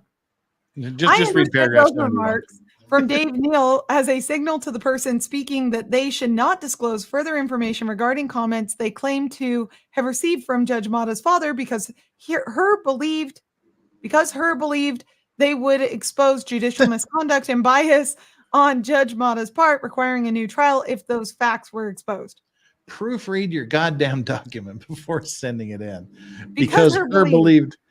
But Lauren has said the person who gave him the papers came forward. That's been debunked. The person who actually gave Mata's dad the papers revealed themselves to Bruce and allowed Bruce to set the record straight. Crickets from Gingras since then. Uh-oh. That sounds like he may have been mistaken, and this whole thing is shit because of that. Surprise, surprise, surprise. Assuming Judge Mata did, in fact, share information, which apparently is not the case, according to Laura, With her father, this conduct would appear to be a per se violation of Rule 2.9a of the Arizona Code of Judicial Conduct. Well, apparently it's not now because apparently it never happened. Despite these allegations, my personal view, based on past several months, is that Clayton's followers are generally not honest or reliable. And I considered the possibility the claims made regarding Judge Mata's father may be fabricated either in whole or in part. So then why are you putting it in here? There you go, Danny. That's that seems reasonable. Like, so literally the last 8 pages of this has been a bunch of shit. This shouldn't be in this affidavit. An affidavit is a sworn statement of fact or opinion if you're an expert. Not this might be it and I might be wrong and I don't really have any good reason to believe these people and they're known liars, but I'm going to say it anyway. More, Danny? More comments? Comment, Danny. No, I have no commentary. I'm speechless. I'm rendered speechless by this absurdity. Given how serious sorry, go ahead. No. Given how serious the issues were, I did not believe I could ethically make a formal accusation of you're reading. I thought you were making a statement. Of judicial impropriety without taking some responsible steps to verify the truth of what happened. Okay, so you're telling the judge that you just effed up big time because you clearly didn't vet these accusations very well. If the chat itself is saying, no, this was all debunked. This is so stupid. He's just saying, oh, I followed the rules. I promise. Now, let me tell you what the truth is. It's really absurd. In an effort to you didn't read you got to read from a here. lawyer shall not make a statement that the lawyer knows to be false or with reckless disregard as to its truth or falsity concerning the qualifications or integrity of a judge. But he just did. Multiple times. He just did. He just spent several pages doing that in an effort to ascertain the truth. While on vacation on the morning of June 17, 2024, before I received the post-trial decision, I sent an email to Judge Mata's division in which I raised concerns regarding Judge Mata's father and the alleged statements made by Dave Neal and Megan Fox. At that time, I had not yet seen Ms. Derby's remarks. A true and correct copy of this email is attached here to as Exhibit B. In this email, while noting the highly unusual circumstances, I asked Judge Mata to promptly provide a response to the allegations regarding her father. I further explained that if these allegations were true, I believe they may support a change of judge for cause. I think I hear Judge Mata in the background. Yeah. Oh, you wanted my attention? Sorry. A few hours later, I received an email response from Judge Mata's division stating, to the extent that either party wishes to bring a matter to the court's attention, the court respectfully asks that you file the appropriate motion instead of doing this ex parte communication BS. A true and correct copy of this email is attached here too as Exhibit C. Other than this brief response, Judge Mata did not admit or deny the allegations concerning her father because you didn't make them on the record. This is not an objection. This is not a motion. You're just throwing out allegations like you're a freaking CNN reporter and expecting someone to disavow or deny these random allegations. It's absurd. And the judge is not required to respond. Well, and he's even saying, I have really good reasons to think they might not even be true, but I'm going to say them anyway. But Squid Pro Quo, who is here in chat, right here. She was actually in on this alleged, she was on this video where all this went down. So she knows the details. She knows what really happened in this chat that is being talked about. Dun, dun, dun. About 14 hours later, on the morning of June 18, 2024, I received the court's post-trial ruling on the merits, a copy of which is attached here to it. See, this is why this affidavit is 211 pages long. Because he's got all this shit attached to it. And I haven't practiced in Arizona. I'm licensed there, but I haven't practiced there. I'd imagine that their rules are similar to Utah. You refer to the docket. You do not attach them to these motions because it takes up so much space. It's difficult for it to get filed correctly. After reviewing the June 18, 2024 decision, which found in favor of Clayton as to virtually all issues, because it should, Laura and I immediately noticed something truly shocking. The ruling contained findings that were not based on any evidence at trial. Instead, those findings were clearly copied from posts on social media. All right. This is the part where the judge did the squeaky stand, where the judge did the improper internet search, I guess, specifically in deciding just one obvious example. On page 10 of the decision, Judge Mata made certain findings that were purportedly based on the trial testimony of Clayton's medical expert witness, Dr. Samantha Deans. Dr. Deans is an OBGYN who previously worked for Planned Parenthood on the East Coast. As shown below, Judge Mata made a specific factual finding that according to the trial testimony of Dr. Deans, Planned Parenthood is not open on Sundays. Here we are. This is part of the judgment. She further testified that Planned Parenthood is not open on Sundays. When petitioner testified, she sought care on July 2nd, 2023, which was a Sunday. Without belaboring the details of the entire history of that issue, right, because it's true, whenever you hear an attorney say, without getting into the details, it's probably because it's true. The question of whether Planned Parenthood was or was not open on Sundays was relevant and extremely important. This is so because at trial, Laura testified she sought care from Planned Parenthood location in Southern California on July 2nd, 2023. As it happens, July 2nd, 2023 was a Sunday. Therefore, if Planned Parenthood was not open on Sunday, July 2nd, 2023, absent some other explanation, that would appear to disprove Laura's claim that she sought care there on that day. But here's the problem. Dr. Deans never testified about this issue at trial or at any other time. To prove that point, attached to, okay, but the judge can take judicial notice. Yeah. To prove that point, attached here too is and notice how he's not pointing to anyone else's testimony that it was closed on Sunday. Mm-hmm. It's only that one Planned Parenthood doctor. To prove that point, attached here too is Exhibit E is a true and complete copy of the court's official trial transcript. As the index reflects, the entirety of Dr. Dean's testimony covers a total of 6 pages. Okay. As the transcript clearly shows, at no time during her brief testimony did Dr. Deans or anyone else ever address the question of whether Planned Parenthood was or was not open on Sundays. That question was never asked, nor was it answered. If Dr. Deans did not testify that Planned Parenthood is not open on Sundays, where did Judge Mata's finding on the issue come from? The answer is once again, absolutely shocking. Judge Mata copied that finding from posts on social media. Or she just Googled Planned Parenthood in California on Sunday, open or not. Mm-hmm. As noted above, during the course of my involvement in this matter, I have published a small number of comments, approximately 15 posts regarding the case on my personal website, gringos.com. This is a tiny, insignificant fraction of the commentary published by Clayton and his followers. As noted above, the JFC Twitter account has posted nearly 3,500 tweets about this case, and the number of other posts on social media is certainly in the tens or hundreds of thousands, if not millions. Okay, but millions, really? Why does it matter?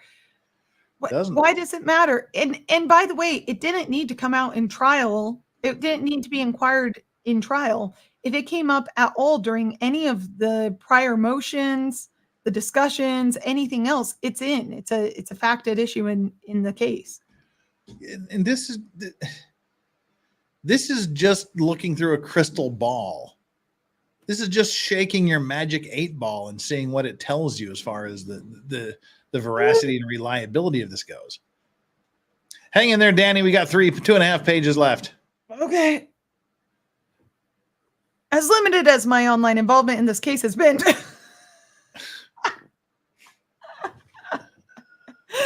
I believe Judge Mata conducted her own independent research into the facts of this case, and that this involved her reviewing comments posted on my website or other social media pages. That belief is based on the following facts. Yeah, but first, it says it twice here. I believe, and that belief, he has no proof of this. It is Upon complete information and belief. and utter speculation. He's just saying, I think this happened. He has zero proof for this. This is dangerous for him. First, throughout this case and repeatedly at trial, Clayton's counsel, Greg Woodnick, vociferously complained to Judge Mata about the fact that I was making public statements about this case via my website and Twitter. And Mr. Woodnick specifically provided copies of articles I wrote and posted on gingraslaw.com about this case. I found Mr. Woodnick's complaints in this regard confusing because the information and comments I posted about this case were not proper in any way.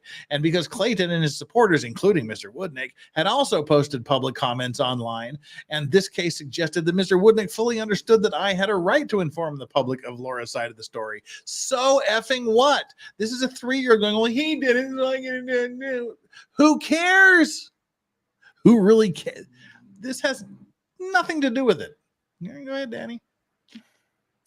Based on what I know now, I believe that by pointing to comments on my website, Mr. Woodnick, I know, was not actually concerned about the contents of those posts. Instead, I believe he was suggesting or hinting to Judge Mata that she should go online and perform an ex parte review of my site. And I believe that that is exactly what she did. And I believe I believe I can fly. I believe I can fly. I believe that by pointing to comments on my website, Woodnick was secretly communicating with the judge and telepathically telling her that she should go online and look at my that's dumb. That's beyond that's paranormal shit there. That's beyond speculation. The belief is based on the fact that immediately after Laura finished testifying at trial, literally later that same day, anonymous supporters of Clayton began posting comments on my website and also on social media, asserting Laura committed perjury when she claimed to have sought care from Planned Parenthood on July 2, 2023, because that day was a Sunday and Planned Parenthood isn't even open on Sundays, ... Ellipses only have 3 dots, by the way. This specific comment, and if it's at the end of a sentence, you don't have to put the 4th ellipsis. So bad form. This specific comment was posted by an anonymous user on my website on June 10th, a week before Judge Mata issued her post-trial decision. So you know what you do? You have your website and you look at the analytics if you're smart enough to have them, and it will tell you everybody who has accessed your site and where they accessed it from. Planned Parenthood is even open on Sunday, says TED Talks, LA, guess it's July, blah, blah, blah. Similar comments were also posted by anonymous users on Twitter, one example of which is shown here. Laura could not have been served at a Los Angeles Planned Parenthood on July 2nd, 2023. It was a Sunday, and all LA Planned Parenthood locations are closed on a Sunday. Explain that one.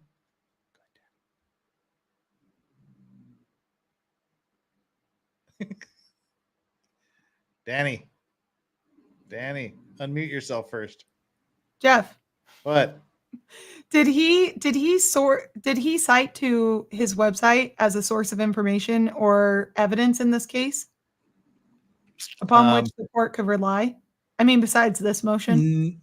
No, I mean, he's made reference to it before, but I don't think he's mentioned it as a source of evidence.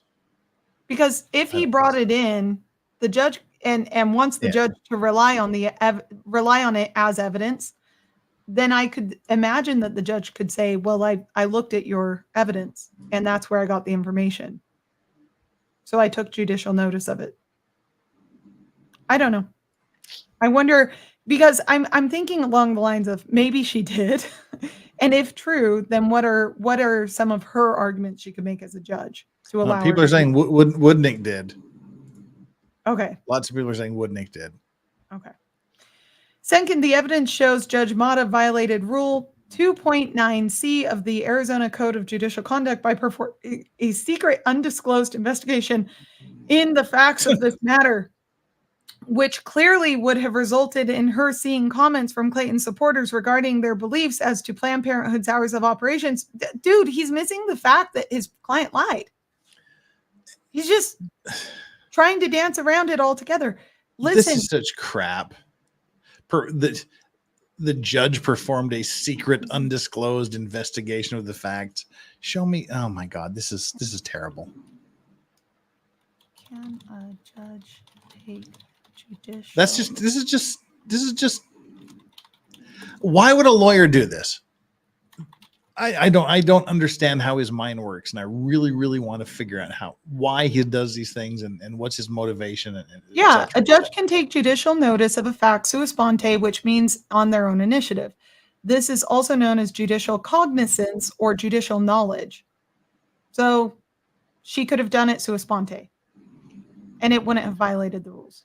The fact that Judge Mata based her post-trial ruling on anything other than the admitted trial evidence demonstrates beyond a preponderance of the evidence that grounds exist to disqualify Judge Mata from this matter on the basis of bias and prejudice. The same is true of Judge Mata's decision to have ex parte discussions about the case with her father. The legal arguments supporting those conclusions are set forth in a memorandum of law filed concurrently herewith pursuant to family law rule, blah, blah, blah.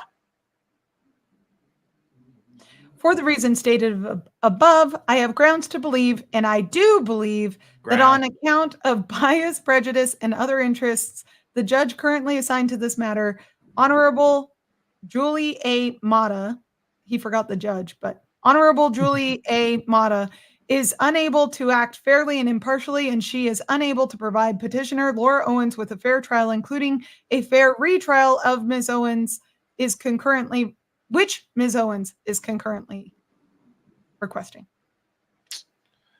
I declare under penalty of perjury. No,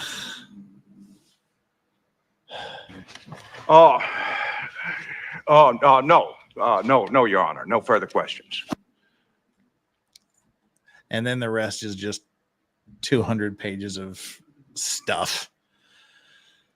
Wow, that's the first motion.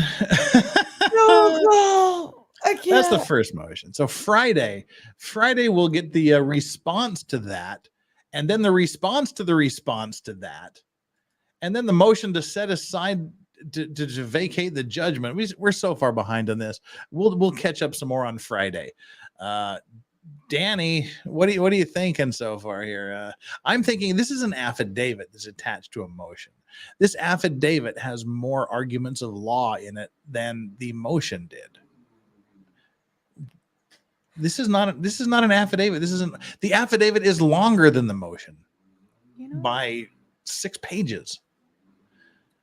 This is not what affidavits are supposed to be. In my jurisdiction, there is one judge, one commissioner who refuses to hear any cases where a certain counsel is put on that case, specifically because they act like this. I think this judge is well within her rights to say, I wasn't biased before, but the consistent harassment from this attorney, both online and in court, has made me concerned for my well-being, both physically and mentally. So I'm going to go ahead and allow for this case to move on. That's what I would do if I were the judge. I would just say, you know what? I'm out of here. You don't want me here? Great. I'm so glad to not have to deal with you anymore. Bye, counsel. Well, and we have got to the point here where I do owe people the thanks of a delicious, wonderful nightcap, which is a double shot of just absinthe, because it's very nice and it puts you to sleep. And because we got to that part of the show, and this is the real absinthe. This isn't just star anise flavored vodka.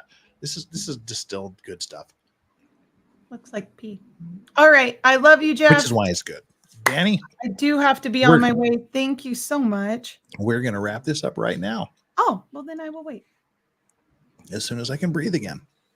All right. Oh, that's so good. Well, the dogs are snoring up a storm over here. I thought that was a cow. I was like, do you still have that video of the cow on the roof? Well, they are pig dogs, so they sort of snort a little bit. It's the grand wormwood, the Artemisia absinthium, which is the actual wormwood. Anyway, this isn't an alcohol stream. I just want to say thank you to all of the mods that are here. Mods, thank you for keeping us together. Thank you for keeping the show as on track as possible with me and everybody else had on stream. And we got one more super chat coming in under the wire. It's Liz Bird with a 10 pounds. A39 is Dr. Dean's CV. A41. Oh, there's 41. There's 41 attachments to this thing. Oh my God. What is A40? If given the weight it deserves, can we attribute it to Dr. Fian? If that were Sunday Times were included. Hold on. All right. A39. 39 is Dr. Dean's CV.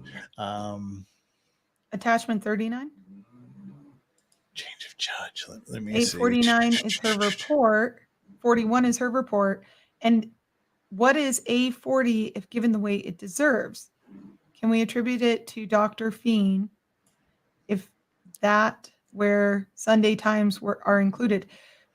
I know what she's asking. I haven't looked at A40, but here's what I will say. Judges can sua sponte, take judicial notice. And what judicial notice does is it's basically a declaration of fact presented as evidence that's almost uncontroverted. So if it says on their website, closed Sunday, okay, and it has been closed Sunday since way back in the day, and July, if she's taking judicial notice, for example, that July 2nd is in fact a Sunday, then any one of the Dr. Dean's statements or anything else that says it's closed on Sunday, she's good to go. Okay, I've got it. Okay, that's it. A39 is Dr. Dean's CV, and A41 is her report. Dr. Dean's being the female. That's her report is A41. What is A4? What if A40 is given the weight it deserves? Can we attribute that to Dr. Fian? And if that were Sunday, if that's where Sunday Times are included. So if the Sunday Times are included in the report of the doctor that testified, yes. Then yes, that's evidence right there. And it's been included in court and she can rely on that and give it weight. Yes. So yeah, the answer to your question is yes.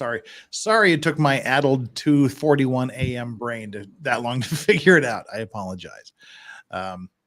Thank you so much for being the final super chat of the day. And again, mods, thank you so very, very much for being here. Xterra Bill, good to see you here right at the very end. I don't know how long you've been here, but I just saw you. So Xterra Bill is the one who did the audio for the Grounds mashup video at the beginning of my streams. Excellent. He's the one that did that. And Xter, please email me at thelegalvices@gmail.com because I need to hire you to do more. Want to make some money? Email me. And chat, thank you so much for the super chats, the gifted memberships, the purchased memberships, the monthly membership chats. And thank you for those of you that just thought you wanted to sit back and just talk with each other and keep each other entertained, keep us entertained, make us laugh, make each other laugh. We appreciate everything about it. And K-Rap, for no reason at all, just sending a $10 super chat and a like. Thank you so much. I'm going to like that and give it a big heart because awesome. Thanks. It's all deeply appreciated. And thank you to Dave Niels, to Megan Fox, and to you, Danny on Direct. Danny on being here.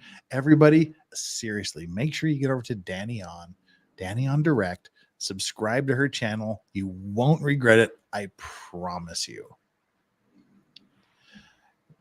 Do that. Chat. It's been great. We'll see you tomorrow for the Donald Hartung trial. Dun, dun, dun. And then Friday we'll do more Laura Owens.